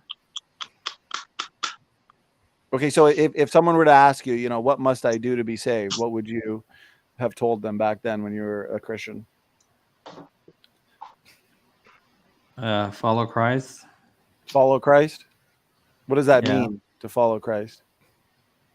Be a disciple. What does that mean to be a disciple? Like, what do you have to do? Follow his teachings. Okay, so in other words, if somebody asks you, what must I do to be saved? It's to follow his teachings? Yeah, or at least have faith. Okay. You seem a little confused on that. So I would say, you're a case of what the Bible describes as those, who went out from us because they were never of us, and they went out from us to manifest themselves that they were never of us. So that's what I'm gathering here. So the whole former Christian thing, it's a common talking point that I don't buy for a second. So anyways, yeah, what questions did you want to ask about the Bible? I kind of want to relate it back to the topic to maybe like evolution, because you would have to believe like in Adam and Eve, right? Right. So common ancestry or common design goes back to Adam and Eve. So, dude, bro, are you actually going to go down the rabbit hole and say that, like, if you believe in Adam and Eve, that like all forms of life came from Eve? Please tell me you're not asking that question. No. Okay, then. No. Don't use the term common ancestry when you're talking about all humans coming from Adam and Eve. Okay, common ancestry is what evolutionists use to say that we all came from single-celled organisms. That's a big point of confusion. Right. No, I apologize. Eve came from Adam's rib. That's right. Okay, so there's Adam and Eve. It's not the same as mitochondrial Eve. I'm sure Donny knows what I'm talking about, but it probably is. Even if it was Adam and Eve, in a literal sense, it would mean that you necessarily wouldn't have like Neanderthals or Homo erectus living among them, right? Well, here, I'll just share my screen. I've got a phylogeny on this, actually. John, share my screen. I'll make this easy. But it's a good question you're having, and I'm going to give you an answer and see if you accept it. So in my presentation, I covered it briefly, but I've written a whole book on human evolution. I'm working on a follow-up. So if you'll notice here, we have Homo sapiens, Adam and Eve, right? And it just so turns out that we've discovered Adam and Eve in our genetics. Okay, every single Y chromosome, as we were talking about earlier, can be traced back to a single ancestor. More specifically, that's Y chromosome Noah. And all mitochondrial DNA worldwide can be traced back to a single common ancestor as well. And again, don't take common ancestor to mean that humans are related to bacteria. All humans are related. So if you notice here, according to the biblical model, okay, you have Adam and Eve who would start having kids. And we know, according to the biblical model, we'd have rapid and exponential population growth. Then eventually we have the flood, where the human population is now reduced to 8. Noah, his wife, their 3 sons, Shem, Ham, and Japheth, and then their 3 wives. Okay, so Can I ask a essentially question here? 3 reproducing couples. From there, we have those couples reproducing. Again, rapid and exponential population growth. But we have the Tower of Babel, right? And God forces all the people to migrate, to spread out to all parts of the globe. That's where we find these branches. Notice, after the Tower of Babel, maybe even before, like Neanderthal is probably a group of people that maybe spread out before, became isolated early. Nonetheless, we have these side branches that went extinct. So you have some groups here, right? Denisovans, Erectus. These groups are all coming about after the flood. Some maybe pre-Babel, but most post-Babel. And they get isolated. They become highly inbred. You know, your groups like Hobbit, Floresiensis, and Naledi, and Luzonensis, they became stuck on islands. So they were subject to founder effect. So here's the last thing I'll say, and then you can clarify. So yes, Neanderthals, Denisovans, Naledi, Hobbits, Erectus, Heidelbergensis all go back to that same line from Adam and Eve. So we're all connected here. But notice here, we're not connected at all to the Australopithecines, orangutan, chimp, gorilla. This is what's called separate ancestry. Humans are separate in terms of ancestry to all your other species. Go ahead. Was that helpful? Sort of. When you grouped humans as Homo sapiens, you see how you have humans on the very right, and you have the sapien gorilla family on the very left. Yes. How do you group humans as Homo sapiens, with sapiens being the very opposite, and still kind of define the story as being accurate? How do we differentiate between humans and then the ape kinds? Well, you said that humans are Homo sapiens, and sapiens usually have to do with the great ape family. Well, I mean, you don't have to call them. Listen, taxonomy, which is just man-made classification schemes. Okay, kingdom, phylum, class, order, family, genus, species. We'd be considered, Homo sapiens, and there's also Homo neanderthalensis. If you want to consider what kingdom, phylum, class, order, family, great ape family, genus, species. Okay, so Homo but you don't have to. You just all of these are humans, but we're just going by because most people recognize. Oh, this variant of human is Neanderthal. Oh, this variant of human, taxonomically is Homo sapiens. But all of these humans. That's it. Hobbit is humans, but there's variants, and a lot of these groups, these side groups, they were subject to degeneration, mutation accumulation, inbreeding, founder effect, so on and so forth. And so they became extinct. But your main line from Adam and Eve and Noah, those that didn't become isolated, inbred, and degenerated, they continued on to today, living humans. See that main lineage. Does that make sense? What about the lineage described in the Bible before Adam and Eve? Well, there is no lineage described in the Bible before Adam and Eve, because the Bible is pretty clear that Adam, the first man, Eve, the mother of all living.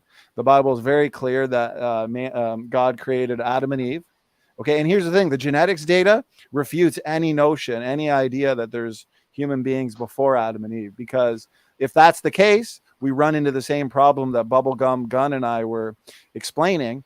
Is variation is extremely low in humans, low genetic diversity in all DNA compartments, which is fully consistent with humans originating from 2 people just a few thousand years ago. So yeah, the Bible doesn't talk about people before Adam and Eve. Can I bring an argument there? Sure, go ahead. I think the Bible describes that you have Adam and Eve, and then you have Cain and Abel, right? Yeah, Cain and Abel come after Adam and Eve. Yeah. So, then Cain kills Abel. Right. But then you have Cain, who is I guess abolished, or I'm sure you have a better word, a biblical word. Banished. Banished from Right. the Garden of Eden. Right. And then at the point that he's banished, he's there's other people on the earth. That's right. Yeah, he's concerned that he's going to be killed by other people. So Right. His family. He asked to not be killed, so he is marked with the Cain of Abel. Right. Adam and Eve are having lots of kids. Mark Cain. Adam and Eve are having lots of kids. They're told to be fruitful and multiply. They're in a pristine condition. Their genetics have no mutations. They're extremely fertile, one could assume. They're having tons of kids. So by the time Cain kills Abel, there's already an earth with enough people for that statement to be true. Definitely. Yeah. I see no problem. I just want to ask one question really quickly. Can I ask one question really quickly? Okay, so it seemed like you kind of want to believe in the common ancestry to a certain point. Let me just ask you a question. If we evolved from apes, okay, and we kind of split off, okay, and then, gorillas started evolving into gorillas, chimps started evolving into chimps and everything, or whatever, bonobos, or whatever the case is. Okay, so then humans got some type of selective advantage where they completely evolve into a whole new different species. But let me ask you a question.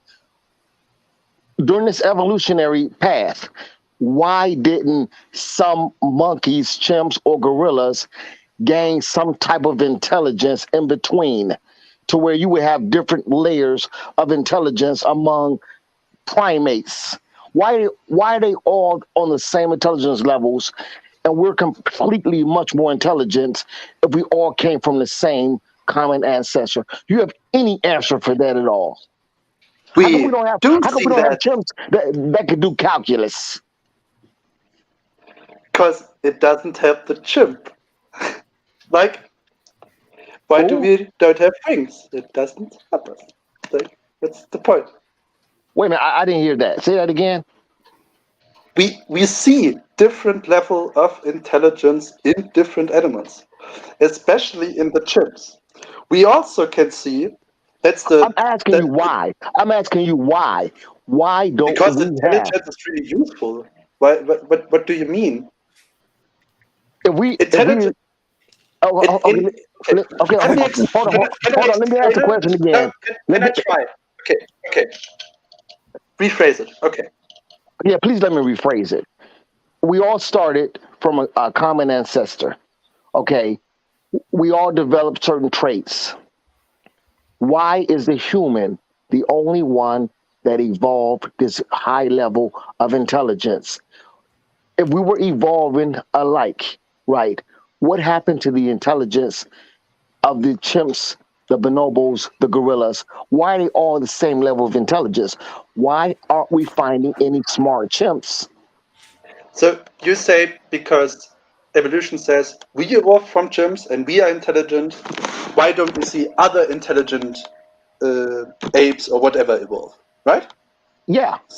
Like basically the question: why is there still chimps around, or why is there not more humans around? Well, no. Why is there a distinct difference? Why we don't have any gradients?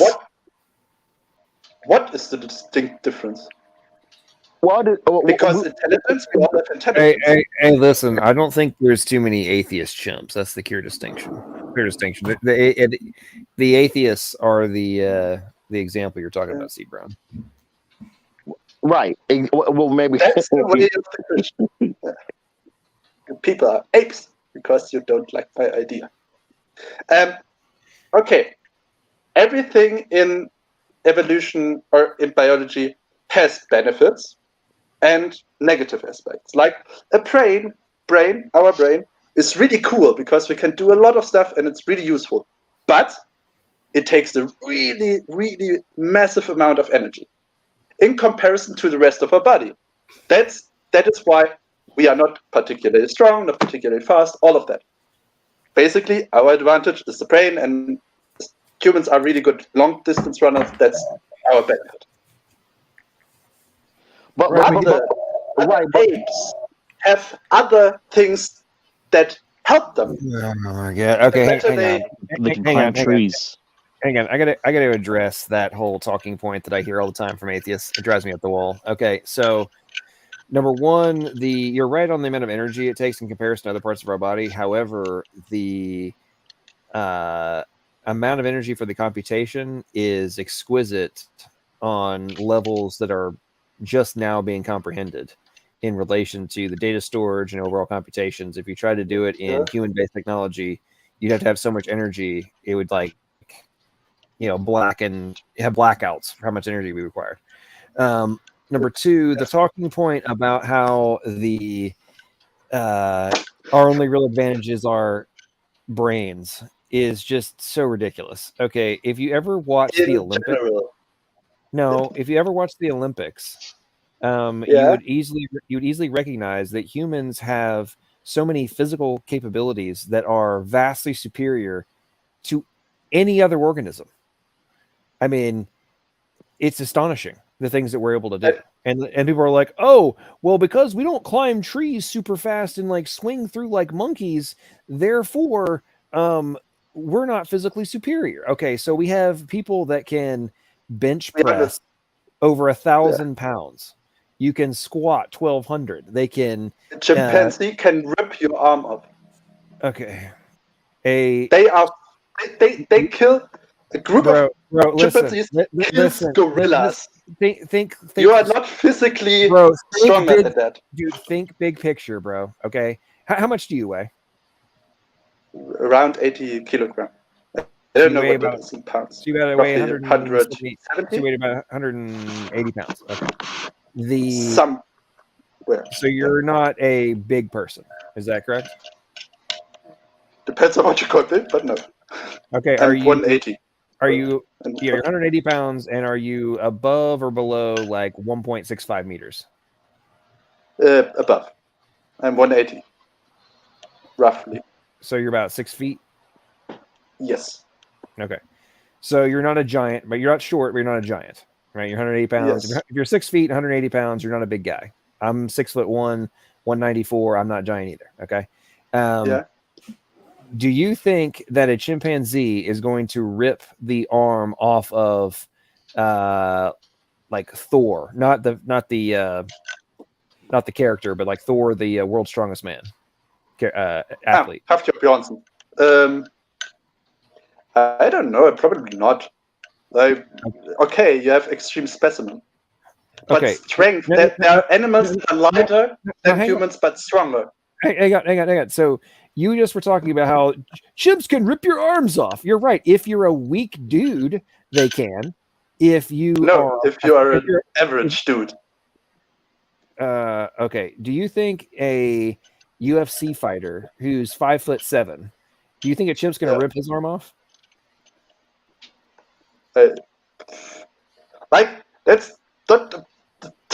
That's not a scientific method. Okay, I'm serious. Chimps rip people's arms off. Dude, I'm not saying they can't do it, but there's all sorts of things that can happen. I'm talking about in terms of competitive advantage. All right. Do you think that a UFC fighter is going to lose to a chimpanzee in a general sense? Probably. You think a chimp is going to beat a UFC fighter? I would suspect, yes. Okay. Like if you take the 150 kilo UFC fighter, maybe okay, but do you really think in a fight chimpanzee against human? Yeah, I don't think that goes too well for the human. Do any of you live in Chicago? Okay. Even if so, listen, against the gorilla, you wouldn't have a chance. Maybe you can fight a chimp, but there are certain animals that are stronger. Right. Okay. So we're going back to the general sense of you're saying, oh well, if in this one aspect they might be like in terms of sheer physical strength, the gorilla would be superior. Okay. Well, I would argue that for somebody like Thor, it would probably be a much closer challenge at that point. And then the competitive advantage of intelligence and training would come into play, where the gorilla is got sheer strength and, you know, swinging his arms around. If you ever watched a gorilla fight, it's not exactly that like calculated, right? So the human has both brain and brawn in that context, right? And hey, the gorilla might win if they get the lucky blows, but if the human is being smart and in conjunction with the physical capability, can probably overcome the stronger animal, which we've observed. The human is smarter, builds a gun, but you think a human would win a fight against a gorilla? Whichever human you pick, like, they are massive. At least alone the skull, you couldn't hurt that thing. Okay. Like, what is the average weight of gorilla? I mean, obviously, humans have killed gorillas, so, and without guns. So your entire point is ridiculous. Yeah, but not without. Like, I don't think without weapons. Hey, bro, listen, calm down. That's why we have weapons. Dude, calm down. You started this whole thing with chimps. Okay, you've now conceded that. Well, no, actually, if we weren't a soy boy like we are in the modern era, humans I don't might think you would win against a chimp. Okay, chimps are not actually as strong as people as they've been portrayed by the evolutionist camp. Okay, you should Google that. We lie about the strength of chimpanzees. Hey, John, this guy Wesley wanted to speak for a while. Go ahead. Hi. Do any of you live in Chicago? No, I don't. Okay. Because if you do, I would suggest you move now. The way to hell is going to begin. The 7 years, the rapture, the 7 years of a time worse than any other time in the history of mankind. That day is a day that a nuclear bomb explodes in the city of Chicago. Not a concussive nuclear bomb, but a radiation-based nuclear bomb. Which day? Which day is this, Wesley? That is the day the hell begins. No, and which day? Everyone in Chicago. Which day, Wesley? Which day? I missed that part. I'm not going to tell you. Even on that day, I will not say that day. Sorry, could you just explain what your scriptural basis is for this? Sure, it's the wheel in the wheel, the color of beryl, and the fire enfolding in itself, written in the book of Ezekiel, the first chapter. And when that nuclear bomb explodes, America is going to blame Russia and bomb Moscow, and Moscow is going to say, we didn't do anything, and bomb Washington, D.C., New York City, and Huntington, West Virginia, where I am now. I'm not going to be harmed. Jesus is going to protect me because I did his work. That's when hell begins. Now, everyone on earth is going to say, no, it didn't start this day. It's not hell. But every one of you saw this thing in visions from Jesus Christ and continue to deny it. But when it happens, you're gonna be shook. You're not gonna be able to arrogantly lie and fall on your imaginations anymore, because there's not going to be any more freedom for you ever again. And it happens soon, and it happens in my lifetime. And in those 7 years, none of your schooled and learned and booked and historic knowledge is going on with me. None of it. Only the 144,000 children that Jesus chose. And they are all children. They're kids, really good kids. Only those and myself go beyond the 7 years of hell unharmed. Everything on earth shall be destroyed within those 7 years. That's interesting. By Well, your device, by your intelligence, by your device. Wesley, I think more than the Bible says, more than just you survive. No, it doesn't. Yes, it does. Now, in no, back it doesn't. Yes, it does, Jesus, Wesley. would you show them in the visions the Wesley, last day of the 7 years now, please? Sorry, None. there's more. Sorry, I'm looking at it now. I'm struggling to find the reference to Chicago specifically. Why specifically Chicago? Where have you got that from? Well, because I saw the 4 engineers that built it, and I have seen the device. and they built it into a green Volvo station wagon, a nuclear bomb. And they're going to park it in Marina City, 2 towers that look like corn cobs without corn along the Chicago River. And they will detonate it there. Okay, so it appears that you've got intelligence on a potential terrorist attack on America. So why are you not calling the FBI and the CIA? I have done that very thing. And they threatened to arrest me for trying to push this knowledge.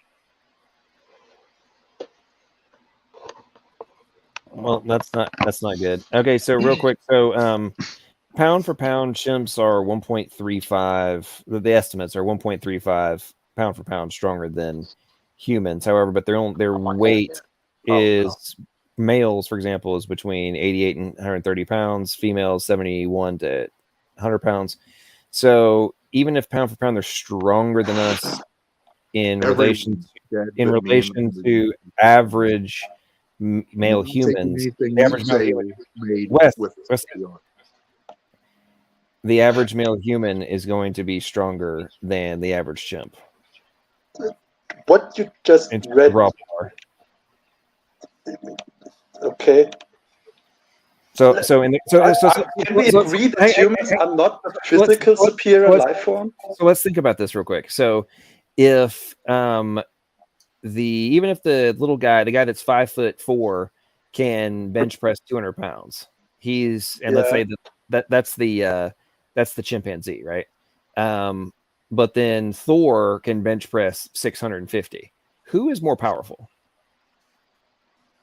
Thor. Right. So if I would like to argue that muscle's not everything, it's also style too. Well, true. And they also have more. They also have more fast twitch muscle fibers than we do. We have a balance of fast twitch and slow twitch. Right? Yeah. So their muscles fatigue a heck of a lot faster than ours, right? So they have more raw power up front, but then less endurance. So in a fight, who is historically speaking, who usually who usually wins? The guy that can survive, that lasts longer, or the guy that fades really quickly? Do you think you will be in a 12-round boxing match with the chimpanzee? Or that the chimpanzee will just jump on you, and in the moment he jumped on you, that's basically like... Okay, dude, genius. Think about this. He's not any more powerful than the 5'4" guy versus the average male human who is equivalent in strength, if not superior. So why would he have an advantage if we're physically as equal in strength? Chimpanzee runs faster. His punch is harder. Of course, you have more muscle mass. Do you understand anything about physiology and like physics? Yes. Okay, cool. So just because I can punch with X amount of force, and I'm a smaller guy, but I work out a lot, is the force that I hit somebody with any different than the bigger person who punches with the same amount of force? Is the damage any different? No. Okay, so what is your point about their punch being hard? That is, are you? Do you understand? I mean, seriously, have you ever been in a fight ever? Yes. Okay, cool. So, can a little guy punch as hard as a big guy, and vice versa? Yes. Okay, so what does the little guy being able to punch hard have to do with, like, he's definitely going to beat the bigger guy who has the same strength and same. I don't say a small guy will be the bigger guy. I say a chimpanzee. Although, dumbass, the chimpanzee is the little guy. The chimpanzee is the little guy. This is not that hard to comprehend. Okay, so the chimp is the difference is not only that he's little. dude, in this context, the average male, the average human male, is the big guy in comparison to the chimpanzee, who is the little guy. Okay. To simplify the argument. Shut up, and humans. Shut up and try to use your brain. Dude, shut up and try to use your brain. To make a point, I didn't. I'm not done yet. Shut up and try to use your brain for 5 seconds, okay? In 99% of the scenarios, if a big guy is fighting a little guy and they have equal strength, training, etc., is the big guy almost every time going to beat the little guy? Yes or no? Go ahead, respond. Yes. So the big guy is going to beat the little guy, even if they're the equivalent strength, right? More often than not. If only the strength, if the strength is the same, everything else, and he is bigger, he has an advantage. Probably he will win. Okay, cool. So Or he's heavier, he would cool. probably win. So if the human is the big guy and the chimp is the little guy, is the human more likely to beat the chimp? Which, or yes or no? Are there more differences between a human and a chimpanzee than size? Yes. So why would I judge it based on the little guy versus the big guy? They're different. And even also, that was not my point. My point was there are species that are physically superior to human beings. That was my point. And I said chimpanzee, you can say gorilla, whatever. Okay, you won't win a why- fight against a bear. The superior, and you have to give exact context of what is the superiority from an overall perspective. You have to look at an overall perspective, not just single individual deals. Like you have to look at it from a macro view. So what's so superior about these monkeys? About a gorilla, for example, he's heavier, he's stronger, whatever. The chimpanzee can run faster, they can climb better, they have more grip strength. There are many advantages. Otherwise, they wouldn't be there. Okay, so otherwise, if they had no advantage, they would die. Okay, so chimps can run up to 25 miles an hour. There's plenty of humans that can run that fast. Plenty of humans that can run 25 miles an hour. Yes. Plenty. For how long? That's irrelevant. I doubt if the let's think about this lot.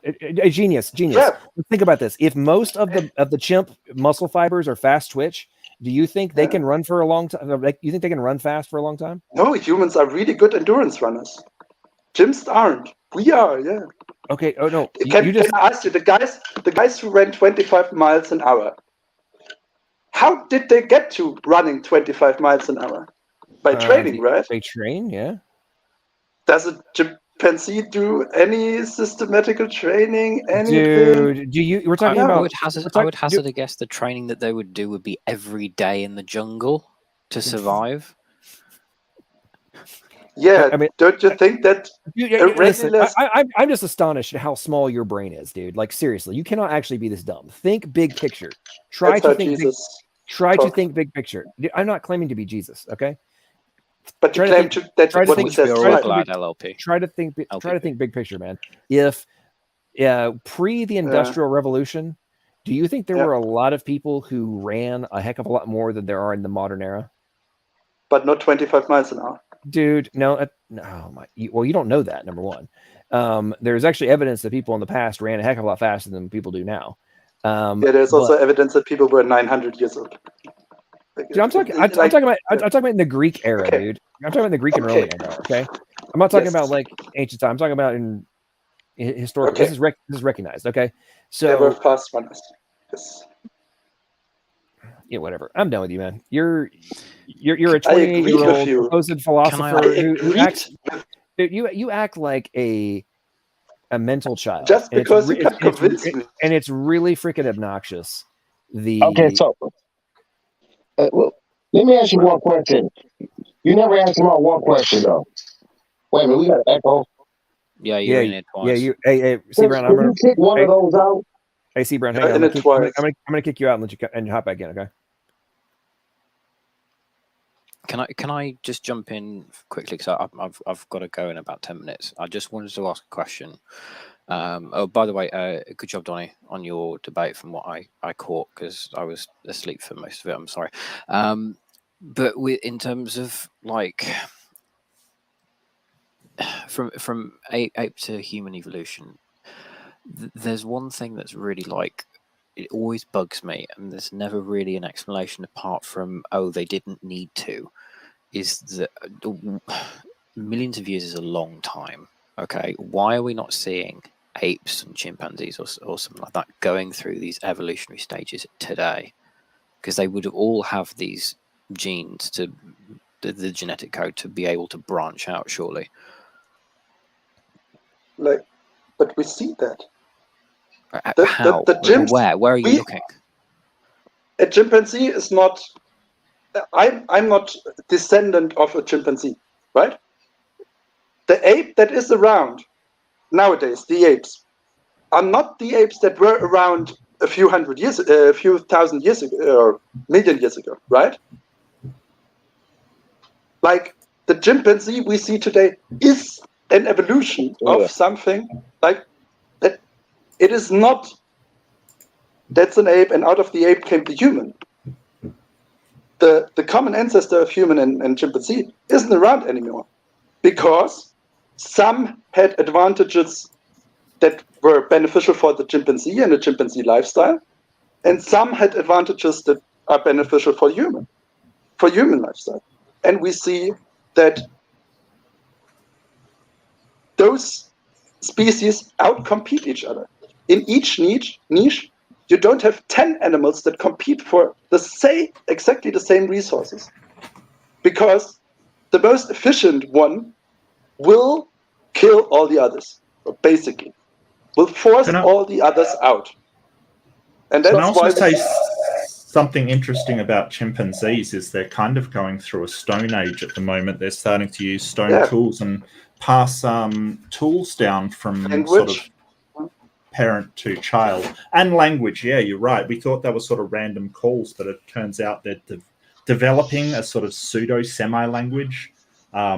So they are developing as far as we can see. It's just incredibly slow, which is what the evolutionary model would predict. Okay, right. Okay, so that kind of answers my question. Okay, it kind of points to it a little bit. I asked this other guy, Nims or whatever, according to evolution, if we started from a common ancestor and we evolved, from a biblical standpoint, it looks very solid that since we are superior to them as far as intelligence and other different levels, and we look much different than the chimps, the bonobos, the gorillas, the orangutans. They basically live the same. They got the same behaviors. Humans are much more intelligent. We have rose hip neurons. So what I was saying to him is, during this evolutionary path, what was the environmental pressures or whatever you could contribute to why we gained this serious advantage and this completely different appearance and behaviors? And why don't we have any? So wait a minute. Why don't we have any smart chimps? And I don't mean ones that can do the little things you said that they just learn how to do for humans. Why are they not more intelligent? Okay, yeah, I'll answer that. So usually when you have a divergence of species, it's usually down to environment or other pressures around it. So as far as I know, what they think is that the humans were in the savannah, the sub-Saharan savannah in Africa. The chimpanzees, they lived more in places with a lot of foliage, a lot of trees, a lot of stuff like that. So there are a number of things that distinguish humans from chimpanzees. And, we're smarter because we couldn't do things like hide in the trees. We had to take a different approach. We couldn't as easily creep up on prey. Chimps are very good at stalking and capturing and grabbing monkeys and eating them. Whereas in the savannah, that might not have worked. So humans not only need to be smarter to track prey, to follow tracks, there's also another benefit that we have, and that's that we sweat through the pores on our skin. Now, that's for persistence hunting, where we basically track an animal and we don't outrun it, we out-endure it. And the reason why is because we can sweat and that cools us off. And that is something that the chimps never developed because they don't live in the sub-Saharan African climates that we do, or we did, I guess. We've now, moved throughout the world. But it may have been environmental pressures that say, hey, you have to be smarter because you can't hide in the trees. You can't use the trees to your advantage. These are the kinds of pressures that cause some beneficial mutations. And what they say, it's probably the chromosome 2 fusion between 2A and 2B of the other apes that caused our brains to get bigger, our jaws to be able to communicate easily, and do a number of other changes that were beneficial for survival in the savannah rather than jungle. Okay, real quickly. I find that to be very lacking. Okay, but like I said, hold on 1 second. Like I said about the rose hip neurons that we have. Okay, we're much more intelligent. There are people that live in these remote islands that still follow the tradition, that still live, hunt the same way that primitive man, like you would say, do that. If you take one of them out of that society and put them into a modern world, they would excel in intelligence. Chimps don't do that. Chimps don't do that. You can't take a chimp out of the jungle and expect for him to learn to read or anything like that. There is a complete disparity between the intelligence of humans and chimps. Environmental pressures is not significant. There's nothing that's going to gain in intelligence is going to create a mutation that's going to make the brain larger. You got people with very small brains that are very intelligent. So that find that to be very insignificant. Do you have a better answer than that? Yeah, so we don't usually take the size of brains to be the intelligence of an animal. We usually take it as a ratio from sort of brain size to the mass of the creature, and that's what we're measuring here. And yeah, you can take somebody who lives in the jungle, put them in a different environment, and they're just as smart. Once we started to develop intelligence, if something is beneficial, it will keep developing.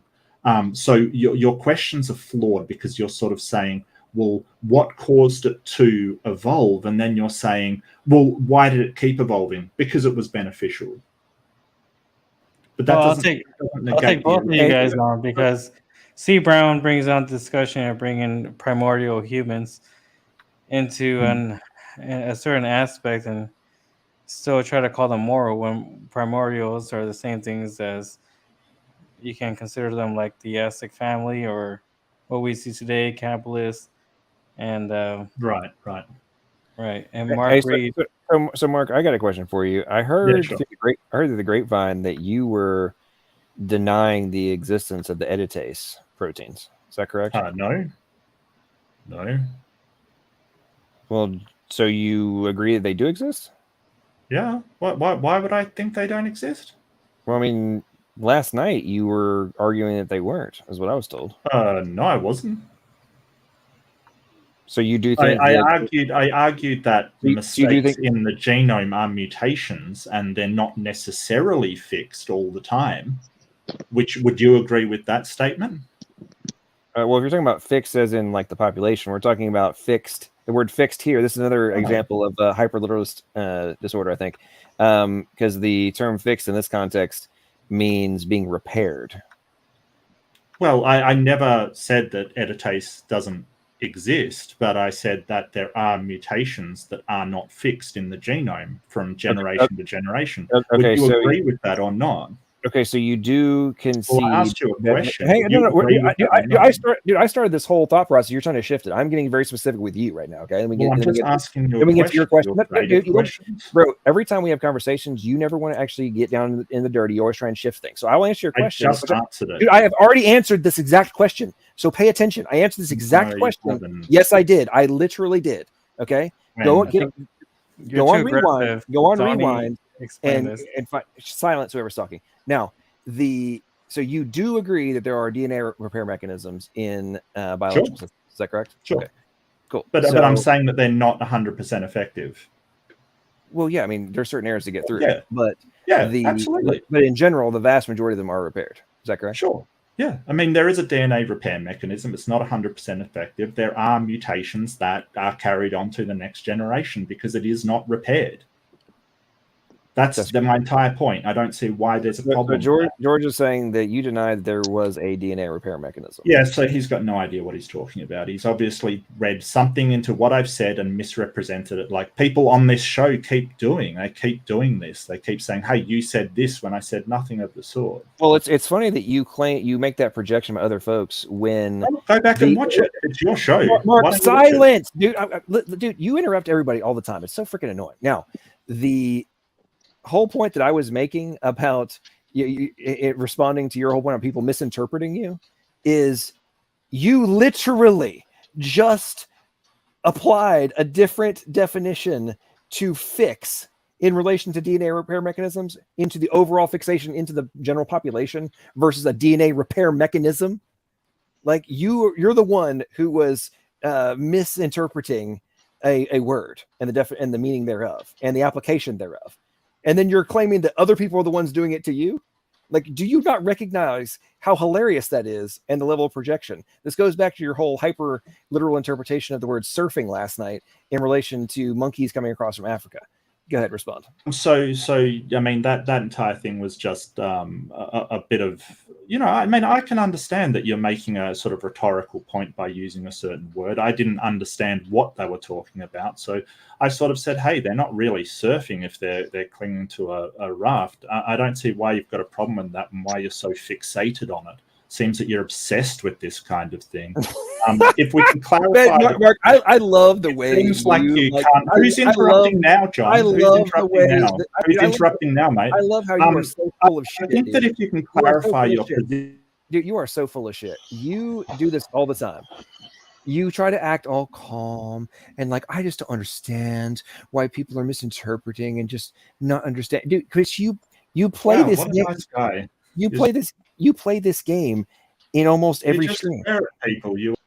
You play that. You're in backstage. I'll let you back in a second. You play this game in all your debates, in your streams. You act like you're just being this super duper reasonable, open-minded individual.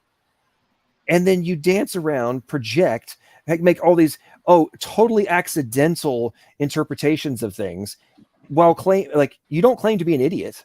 So I don't understand how you magically have so many misinterpretations on a regular basis of just not being able to understand what people are doing. And now you're like, oh, what a nice Christian swearing at people. I don't claim to be perfect. I don't claim to be some super nice guy. And I call people out who are full of shit when they're full of shit. And you, Mark Reed, are full of shit.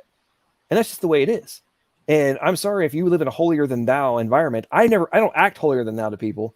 I just ask people to not act like idiots and be straight up. And if you're going to prevaricate and misrepresent people, then you can get reamed like the jackass that you are. Go ahead. Yeah, so this is a case of somebody who is really bent out of shape by arguments being presented and can't come up with a reasonable argument themselves. So you've got to swear at people and toss them out and mute them. It's very defensive and small-minded behavior. The whole fact that you may say something and then you clarify, what little PP over here is not willing to do is let people go back and clarify what they meant in the first place, because he thrives on the garbage dumpster fire where nobody can get their point across, nobody can say anything, and then hides behind mute and stuff like that. This is why he resorts to, oh, I'm not nice, I'm not. It's funny. 1 Peter 3:15, you're ignoring your own Bible. It's interesting.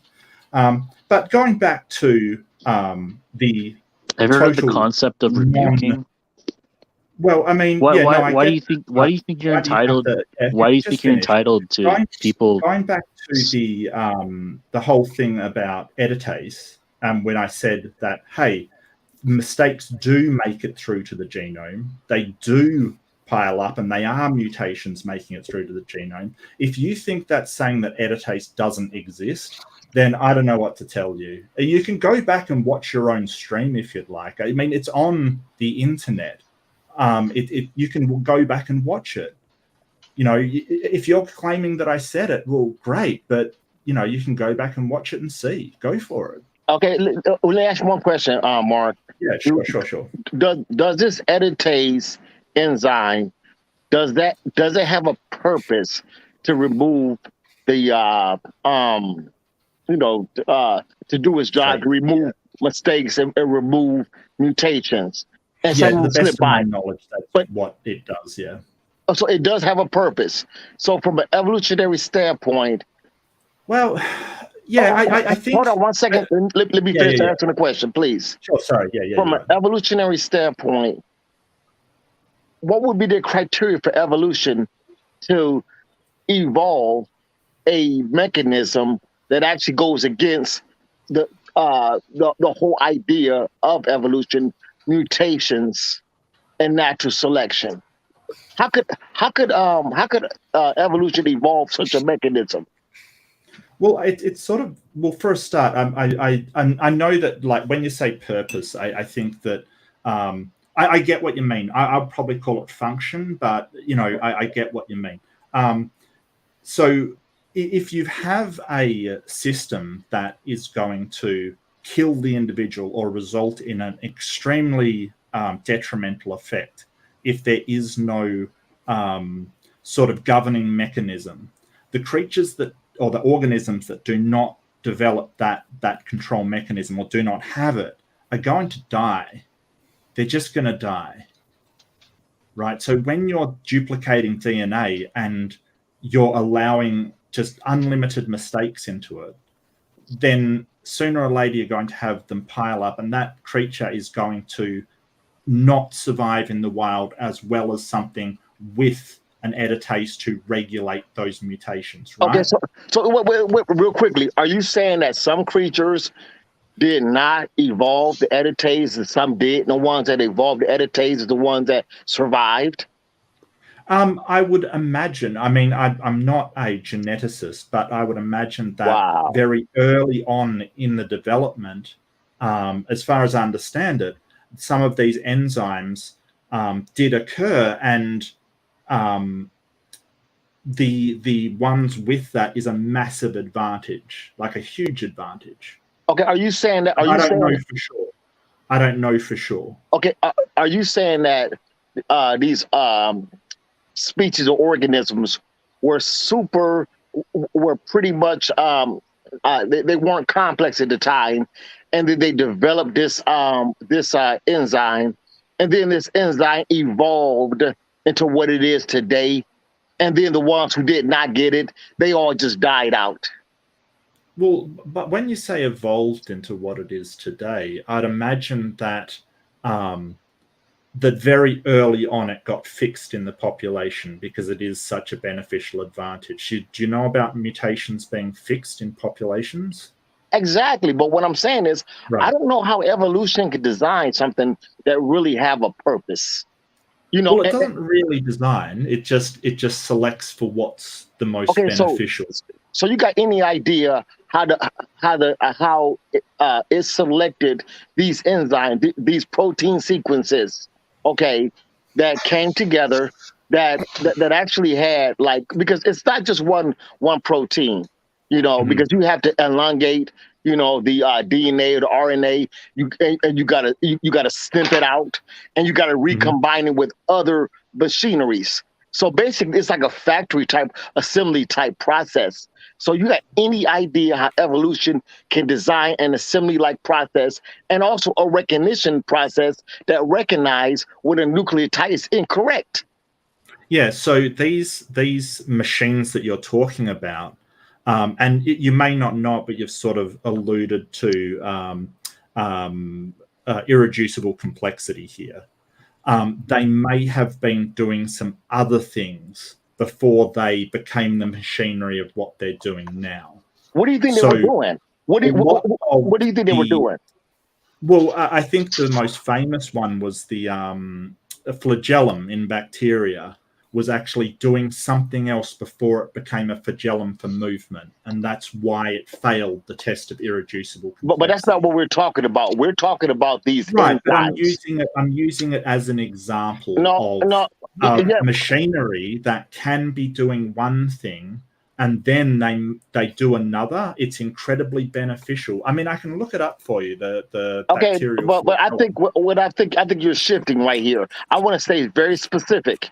Okay, I think you're shifting. I would be very specific. You got these machines. You got like at least 6 different robot machines that actually have a specific job. Where you're gonna stretch out. You're gonna stretch out the DNA. You're gonna snip it. You're gonna bring. You're gonna put the correct nucleotide in there, and then you're gonna size it back together. Okay, those are specific purposes.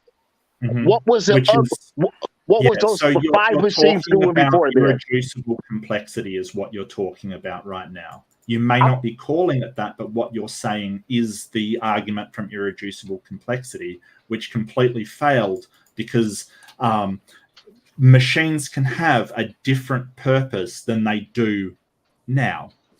Well, give me some example. I think that's a phase. That is a Well, phase. I did give you an example. Well, I want to ask C. Brown, like, if they're not doing what they're doing, then what's the other point of their purpose? They were designed to do what they do. Well, here's the So problem: can is you natural. demonstrate that's the case? Can you demonstrate that design? Well, I can demonstrate that design by looking at. Hold on, by looking at assembly lines, the way it worked for us through intelligence. Okay, you have purpose. Okay, if you have five machines all having a specific purpose, okay, you can't prove that machine had a different purpose before, but they're doing something that's against the evolutionary paradigm. They're repairing mutations. But it's doing everything you wanted to do in evolutionary paradigm. But evolution paradigm is not thinking. It's not thinking. Well, here's a question that'll help answer this: does natural selection see the short term or the long term? Both. It depends. That's a very, very hard question to answer, because if something in the short term is going to really detrimentally affect the organism, then they won't survive to pass it on, right? They're going to die. But if something isn't as detrimental to cause them to be wiped out, and in the long term they survive to procreate, then it will select for that. Then you've got stuff like genetic drift, which is sort of sheer randomness, which isn't a huge impact, but it still is, right? So you can have something that, like, well, we're talking about ERVs, right? So you can have an ERV that is detrimental, but not enough to completely sort of wipe out everybody with the ERV or the retrovirus that attacks them and gets inserted into their DNA. And then if a mutation happens that it's then beneficial, they will then flourish. And that will be fixed in the genetic line. Well, see, the problem that I have with that is... But it's unfixed. It's unfixed, Mark. Natural selection is generally understood to see the short term. And what I mean by that is, natural selection's concerned with the survival into the next generation, or me surviving into tomorrow, not me, possibly getting cancer 30 years from now. So natural selection is mostly concerned with the short term, but what we see in terms of these DNA elements in the genome, like these DNA repair enzymes or the endogenous retroviral elements that assist in determining cell types, gene expression, embryological development, so on and so forth, or even just these epigenetic mechanisms like DNA methylation, on how they can keep a lot of these functional DNA elements silenced or turned off until they need to be called upon. Kind of like how we have, a spare tire in the back of our car. We're not using it. We got 4 tires, but if we do get a flat tire, well, thank God we have the spare tire, because human engineers were thinking ahead. They were thinking long term. Right? Long-term planning. So my problem with invoking evolutionary mechanisms like selection, mutations, and genetic drift to explain what looks to be like forward-thinking mechanisms and DNA elements in our genome is you are now giving these evolutionary mechanisms a mind. And I don't think... Go ahead. Sorry, go ahead. No, I don't think it needs a mind at all. I'm completely unconvinced of that, and what we've seen is it doesn't. And so you sort of said it's mostly concerned with short term, and I would 100% agree with that. But that leaves, mostly isn't completely short term. There is a long term process at work, and I think it's telling with all the species that have gone extinct and all the animals that have died because of detrimental mutations, that only sort of a very small amount whose mutations have then proved to be beneficial through either a change of environment or mutation of, say, something detrimental like an ERV, then go on. It is unusual if you add up all of the extinctions for organisms to survive, we've got way more extinct organisms than we do alive ones. So it does seem to be the case that if they were designed with these things in them, we wouldn't nearly get the extinctions and the wiping out of organisms that we see in the fossil record. Yeah, but at the same time, I don't feel like the beneficial mutations is what's really giving them that much of a selective advantage. I think they just dying out. Either they died in the flood or whatever the case is. But I don't see how, you can basically get all these ERVs and these repair mechanisms just based on a mutation. And I don't see the other creatures who did not get it, because really when we look at it, they all have the same repair mechanisms. All of them have it.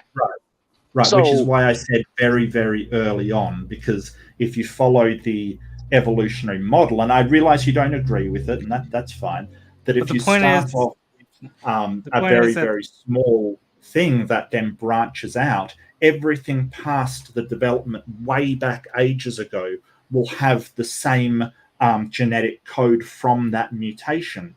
Like, for instance, like we were talking about ERVs, it's why that the scientists and geneticists say that the ERV is present. I think 208 ERVs in the humans, 205 are the same in chimpanzees, because the branching out, and these ERVs may have been like ages ago, from when animals first came about, and they sort of, there's actually 256 unique ones in chimps. Well, I want to point out, because there's a few points I want to address there. I didn't say that, John. I said there was 208 and 205 of those are in. Hey, Stan, I want you to take over. I just want to ask one question. Why do you have so much faith in evolution? Everything you're saying is just complete speculation. You have no idea what the early genomes look like or what they had in there, but you have so much faith. Why is you so bent on believing evolution? And are you one of those evolutionists who basically feel that there's no evidence for creation and there's no evidence for God? Yeah, I do assert that I have. Well, so there's a couple of things there. So I'd probably have to ask you, and I'll just cover this, like what faith is to you. What do you mean by faith? Because a lot of people have a lot of different definitions.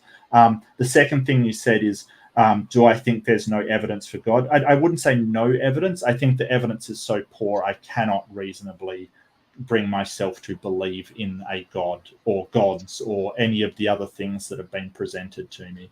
But what do you mean by faith? What's your definition of faith? Because it's like everything you're saying, starting from you could not answer the question why we don't have any smart chimps.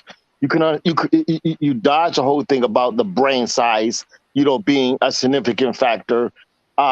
You had the minuscule answer about these environmental pressures is why humans evolved, rose hip neurons, and why we could build spaceships, and why chimps, basically scratch their ass all day in the jungle. You don't have any answer for the ERV. You have no answers for anything, but you have a tremendous amount of faith. Why?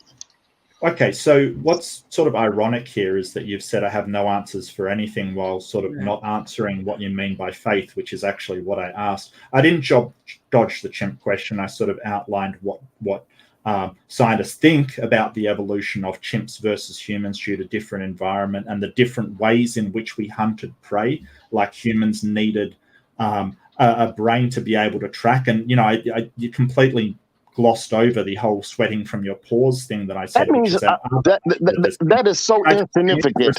I'll let you go. I'll just finish for a second. Okay, go ahead. I'm sorry. No, that's okay. And that's the other major difference, and it sort of ties into the savanna and the way that we sort of developed. But the whole thing was that I asked you, what do you mean by faith? And I'm not trying to be glib or dodge or whatever. It's just faith to me, and maybe it'll help. I'll say what I think faith is. Faith to me, when someone says faith, it's like where the Bible says confidence in something unseen or unobserved, basically. Is that your definition of faith, or do you have something different? Well, okay, so I'll be the first one to tell you that I do have faith in the Bible. I don't understand everything about the Bible. Totally do not. But is that, sorry to interrupt, is that your definition of faith, or do you have another one I should be paying attention to? Okay, yeah. Okay, so faith just means that you believe something. Okay, it depends on what level of faith. Okay, if you believe something, from your heart or whatever, but you don't necessarily have solid evidence for, it's faith. Okay, but you have a strong belief in, and then the Bible also says, belief in the unseen or whatever. I can't remember the exact scriptures, how that go. Okay, yeah. Right. But the thing about it is, you have so much faith in evolution. You got so much faith in, these questions, you are doing a miserable job answering. We talk about rose-hip neurons. We're talking about a distinction between chimps and humans, and what humans can do, what chimps can do. And you're talking about, we got all this progress based on some environmental pressures. And then when I press you about, pygmies and people living in primitive societies, and how you could just take them into normal society, and then they could just flourish, but a chimp can't.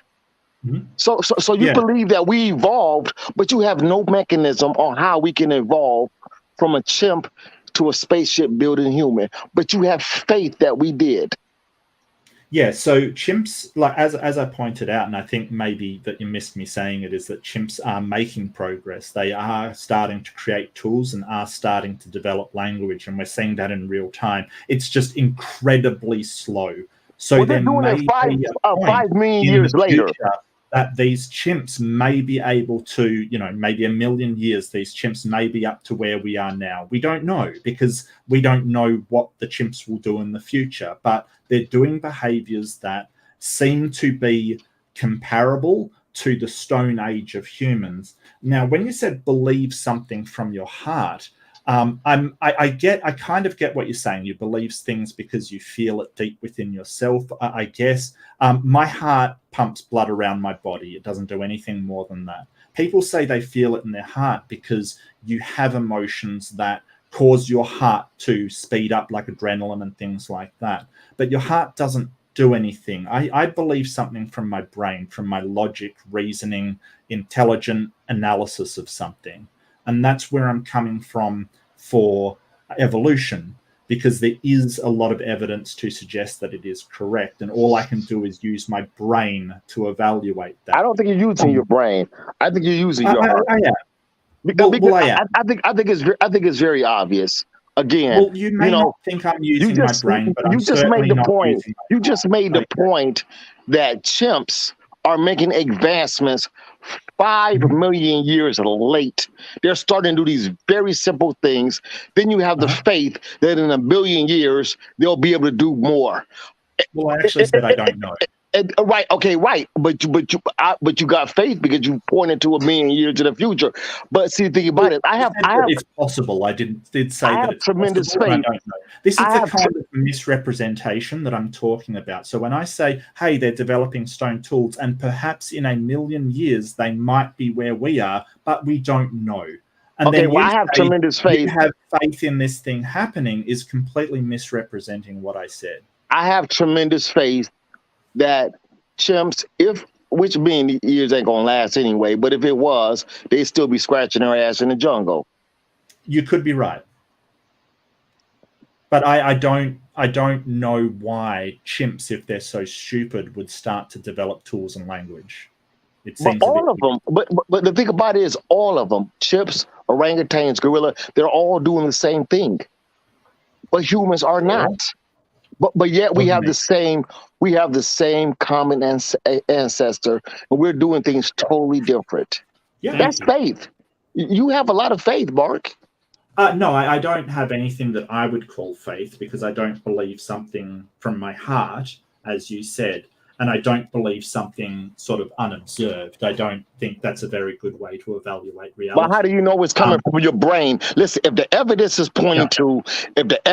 pointing away from away Yeah. from So logic, if it's a point away from logic, it's observable, it's going against logic. How could you make that why would it be distinction something that it's not coming from unobservable? your heart, it's coming from your brain, if logically what you're saying is not making any sense whatsoever and it's observable? Yeah. So Chimps that are makes not getting smarter. The smarter they're getting is what humans are teaching them. Okay. Yes. But Sorry. You've sort of gone through a lot there. I don't understand how something observable is not coming from your brain. It seems a bit weird because your brain no, sort of what's imitates observed all your senses. what's observed is the intelligence of humans versus the So we've got intelligence of two. primates. We've That's what's got observed. we've got two methodologies here, and I apologize. This is way off subject. I was kind of dragged down here. Not your fault, but we've got two methodologies. We have one where we're using a heart and feelings to determine something, and the other using your brain, logic, reason, rationality to determine something. I choose the one that's brain, logic, rationality, reasoning. I don't go for faith because to me, faith is just, like you said, what you believe something in your heart, it's just your feelings. And feelings are terrible at evaluating whether reality is true or not. It's not a good way. You can feel anxious about going into a dark alley in a bad neighborhood at night. It may be perfectly safe. It's a bad way to analyze whether something is true or not. Okay, I'm gonna let I had enough time to speak. I'm gonna let Donnie go with that one. But sure. Honestly, I just want to say one thing. Yeah. You got a tremendous amount of faith. You don't want to believe that God exists. All the evidence. Hold on, can I just finish? I'm gonna let me finish. Sure. All the evidence points to what we observe. We deserve a distinctive line between humans versus chimps, bonobos, all that. That's observable. That's from the mind. Okay. Your heart do not want to believe that God created us separate. This is your heart talking. It's not your mind talking. Your mind is what you're observing. Your heart is what you want to believe. Okay, so I don't have any faith in anything that under the definition you've given. What's really weird is you're now telling me what I think, sort of you don't want to believe, which is not true, and I should know because I'm me. I don't know how you would claim to know what I'm thinking and what I would want. It seems weird to me, but if you want to believe it, you can believe it, but it's certainly not the truth. And the other thing is you sort of said, oh, well, this is your heart. As I said, my heart pumps blood around my body. That's all it does. It does a number of nerves, can be incited by chemicals like adrenaline and things like that. It doesn't make decisions or evaluate anything. It's just a heart. The reason why I can make these strong statements is because of the fact is that I'm allowing you to tell me how you feel and what you think about it, and I'm making a correct assessment based on what you're saying.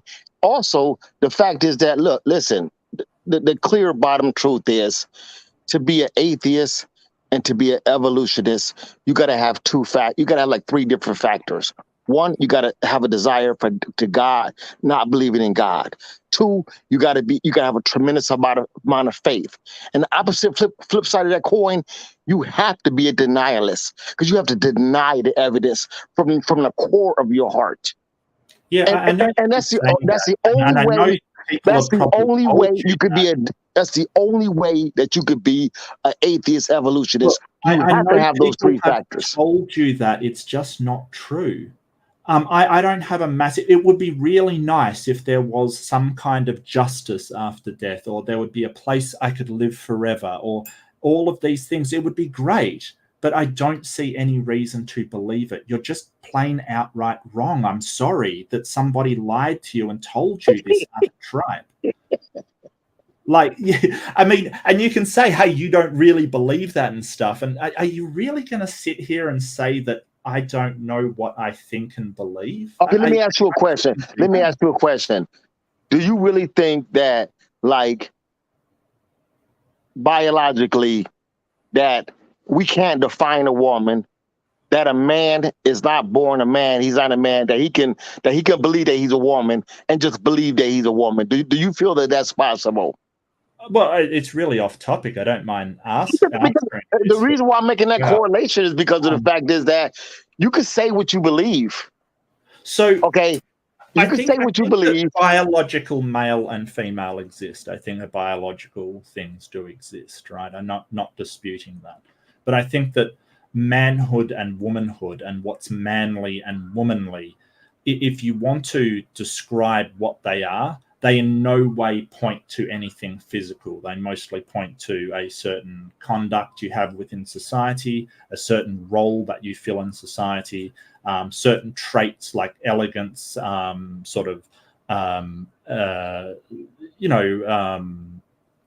softness for women, elegance for women, strength, guardianship for men. So I think that it is more than reasonable with these ideas of womanly and manly, because you can call a guy womanly, right? Someone can be a biological male and you can say, hey, you're really womanly, and that might 100% be true, even though, under your definition they're a biological male. So I think that man and woman are a gender that is socially defined, and we've seen in other societies, Thai society, I think, I'm struggling to remember, I think in Indian society there are other genders which fill roles that are both men and women, vice versa, and another role entirely. So there's a lot of different genders in different cultures so yeah, I think that if somebody does choose that they want to take a gender role that is not their the one that is traditionally assigned to them at birth, I think that's fine. But do you think it's true? Do you think it's true that a man could become a woman because he wants to be a woman? I think that a man can take on a woman gender role and then call themselves a woman, yes. Okay. All right, somebody else could speak. I think, Stanley, you had some stuff you wanted to say. I'm not sure what that's got to do with ERVs, but hey, because I think it's all about denialism. I told you the attributes that you must have to be an atheist evolutionist. You got to be denying. You got to go against. You got to hate God.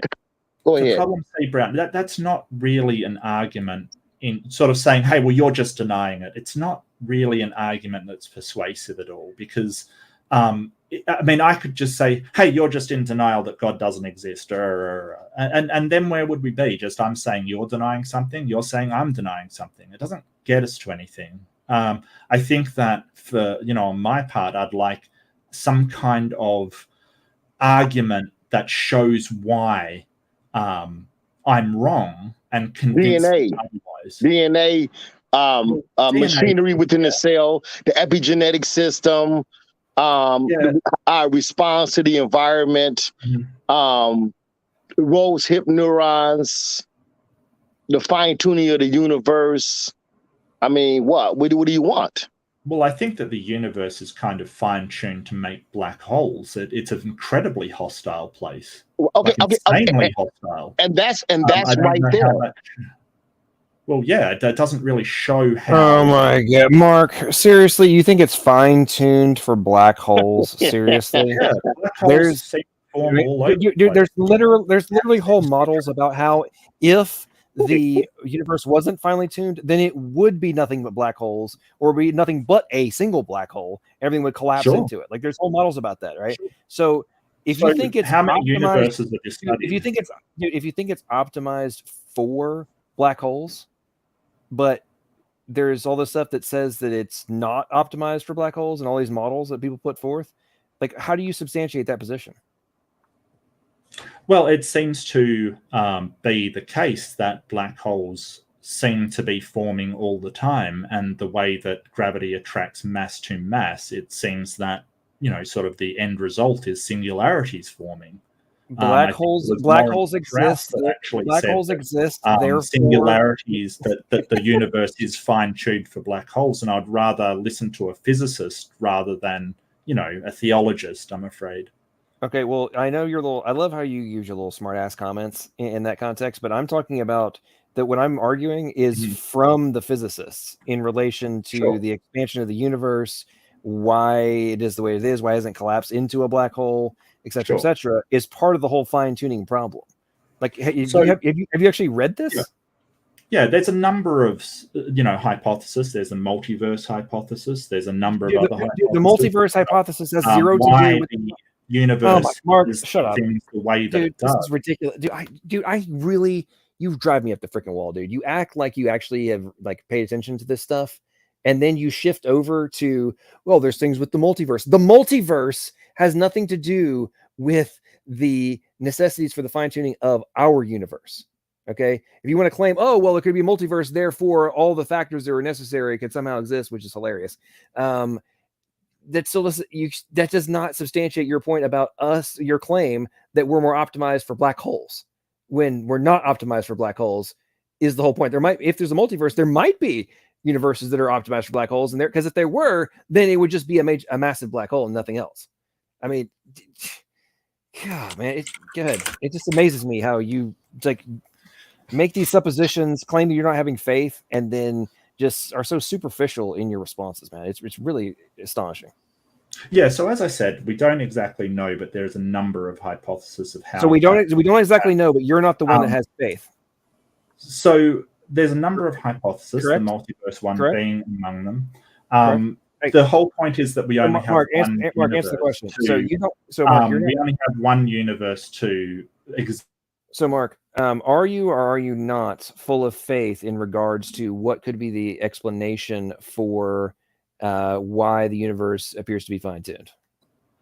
Yeah, it's kind of weird that you keep sort of saying, talking trash about me and then just muting me and not allowing me to talk. I don't think I've been allowing you to talk for quite some time now. Yeah, I don't think you're acting in good faith. Okay, so let's just mute you again as you act like a small child. Now, answer basic questions. Do you think that your unsubstantiated position that nothing but hypotheses to somehow explain why the universe is the way it is it your position that does not require any faith?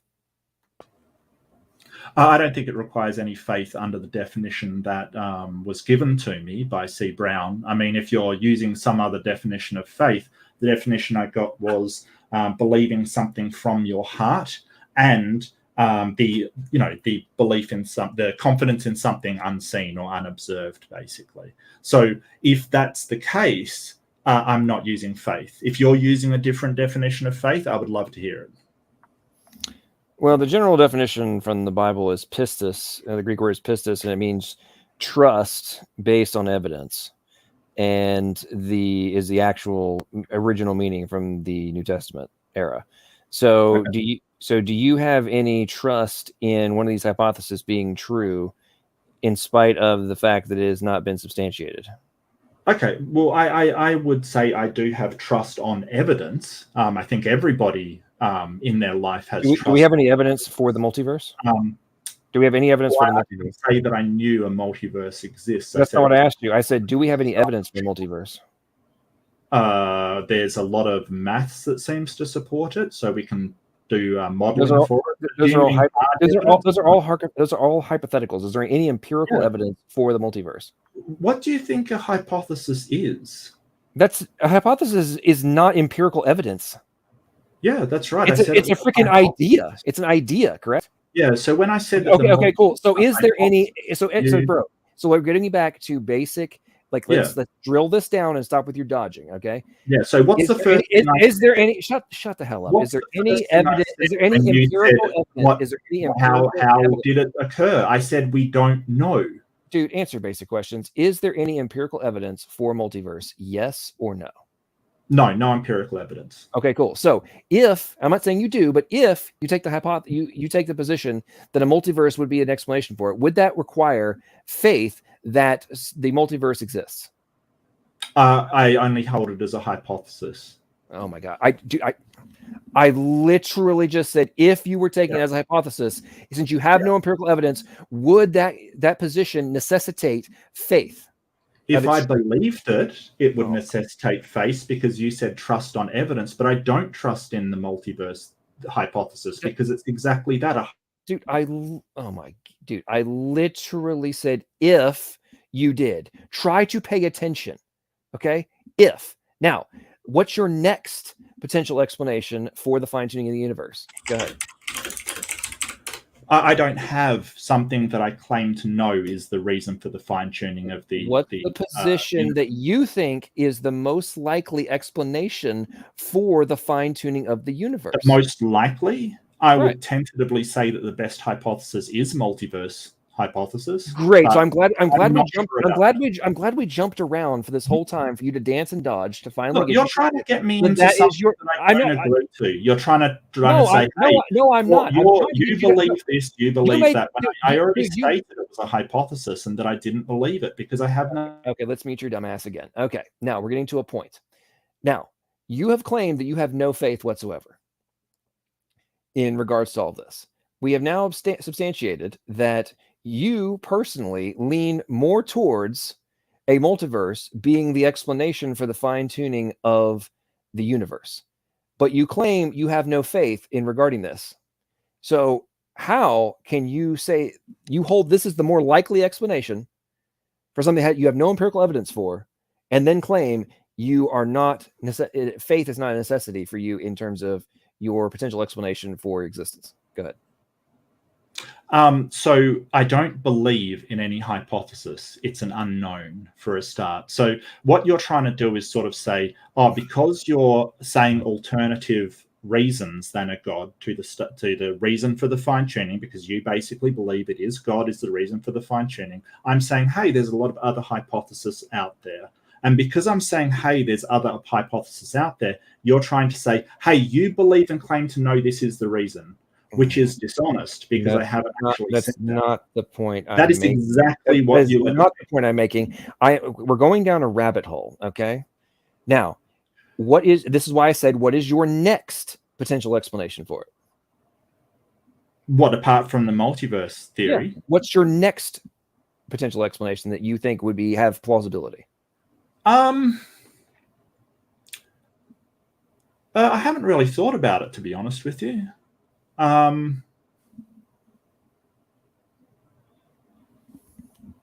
guess sort of natural law would probably be the next one I would say. Yeah. Okay. So what is your probably after that, if you're going to ask after that, I mean, we're going to get back to maybe, for instance, here's another one for you. How about interdimensional aliens? How about that one? Okay, that's fine. I don't believe that because there's no evidence for it. But as I say, I'll repeat, I don't know why the universe. Okay, good. So does that mean that you have unsubstantiated? You might not know what it is yet, but the explanation is unsubstantiated. Therefore, you have faith that the explanation is something other than God. No, I say it can be God. I'm not convinced of that, but that could be possible. Sure. Okay, so God could exist, but you claim there is nothing that would lead you towards that conclusion, correct?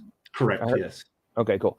So you don't, is it your position that there is things like fine-tuning and exquisite improbabilities and the plethora of other things that you've heard over and over again, in no way, shape, form, or fashion could be construed as evidence in favor of the external intelligent agent being necessary to create the universe and all that exists?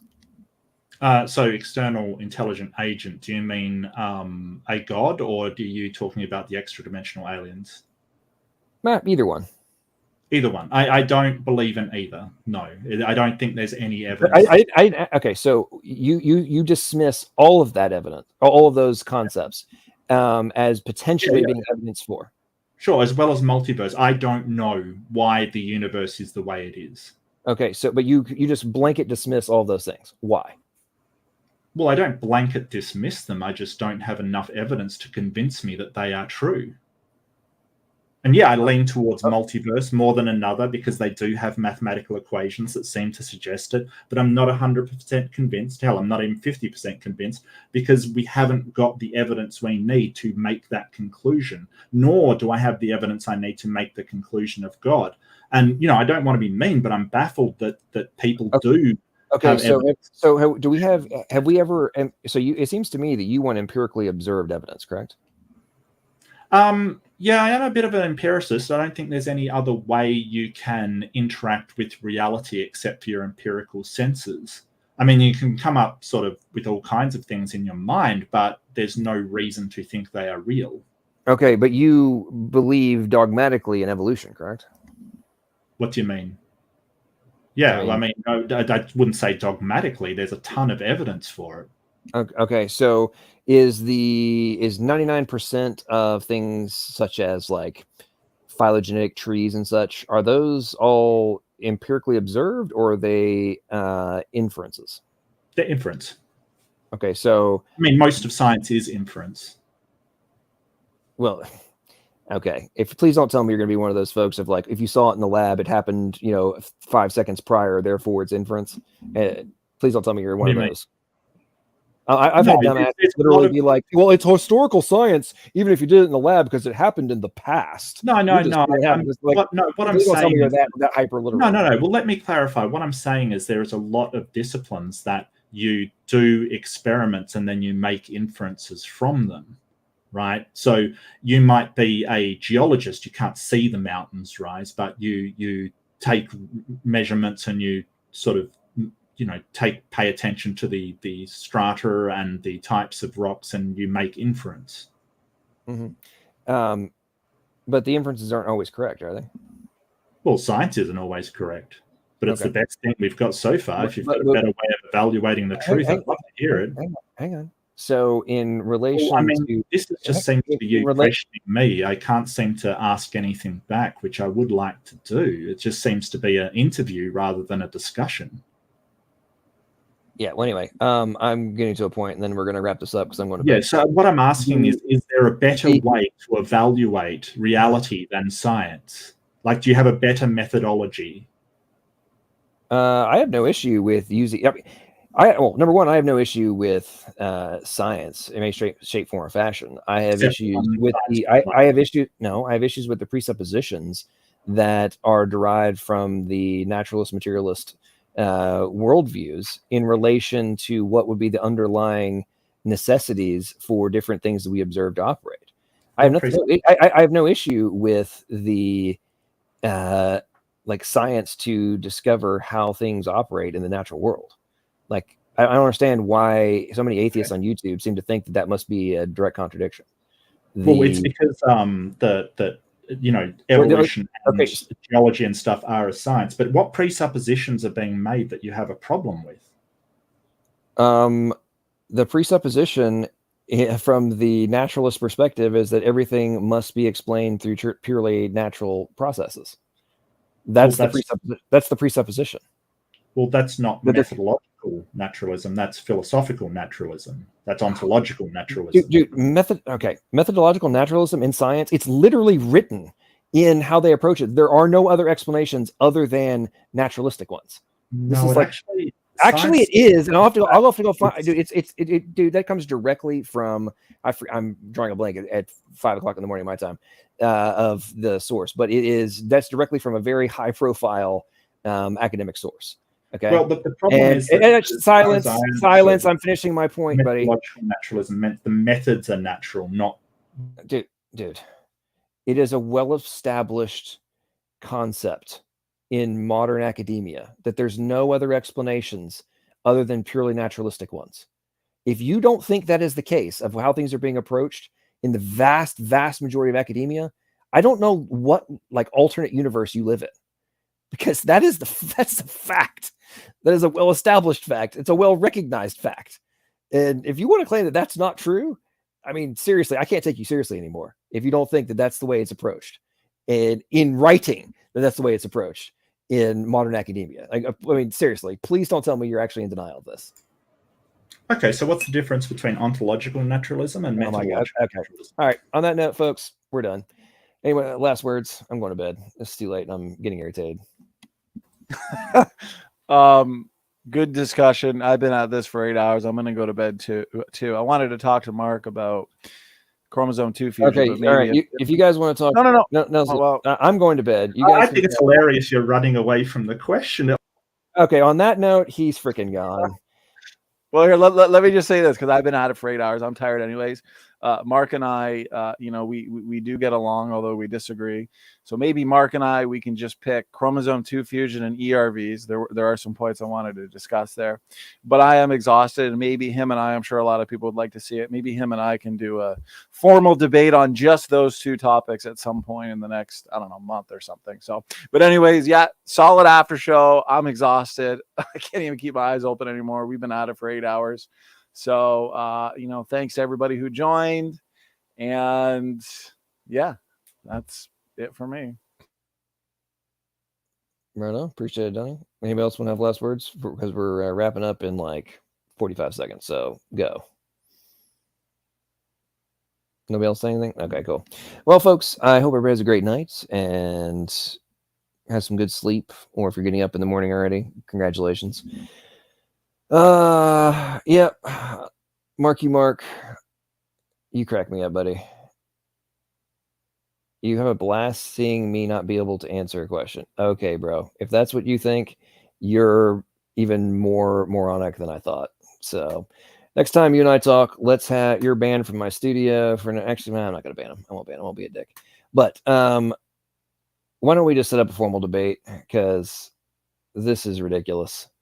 You act like you're so knowledgeable, but the small-mindedness is astonishing. It's hilarious. I don't have any faith. Well, what I think would be better explanations than the alternative worldview. Well, I don't have any evidence for those either, but I think those are way better than any other your worldview. But I don't have any faith that my non-established worldview has more substance or is more likely to be true. It's just freaking hilarious. I can't take it. Anyway, everybody, have a good night. Enjoy yourselves. See you next time. Oh. Can't start doing these again. Staying up so late. Have a good night, everybody.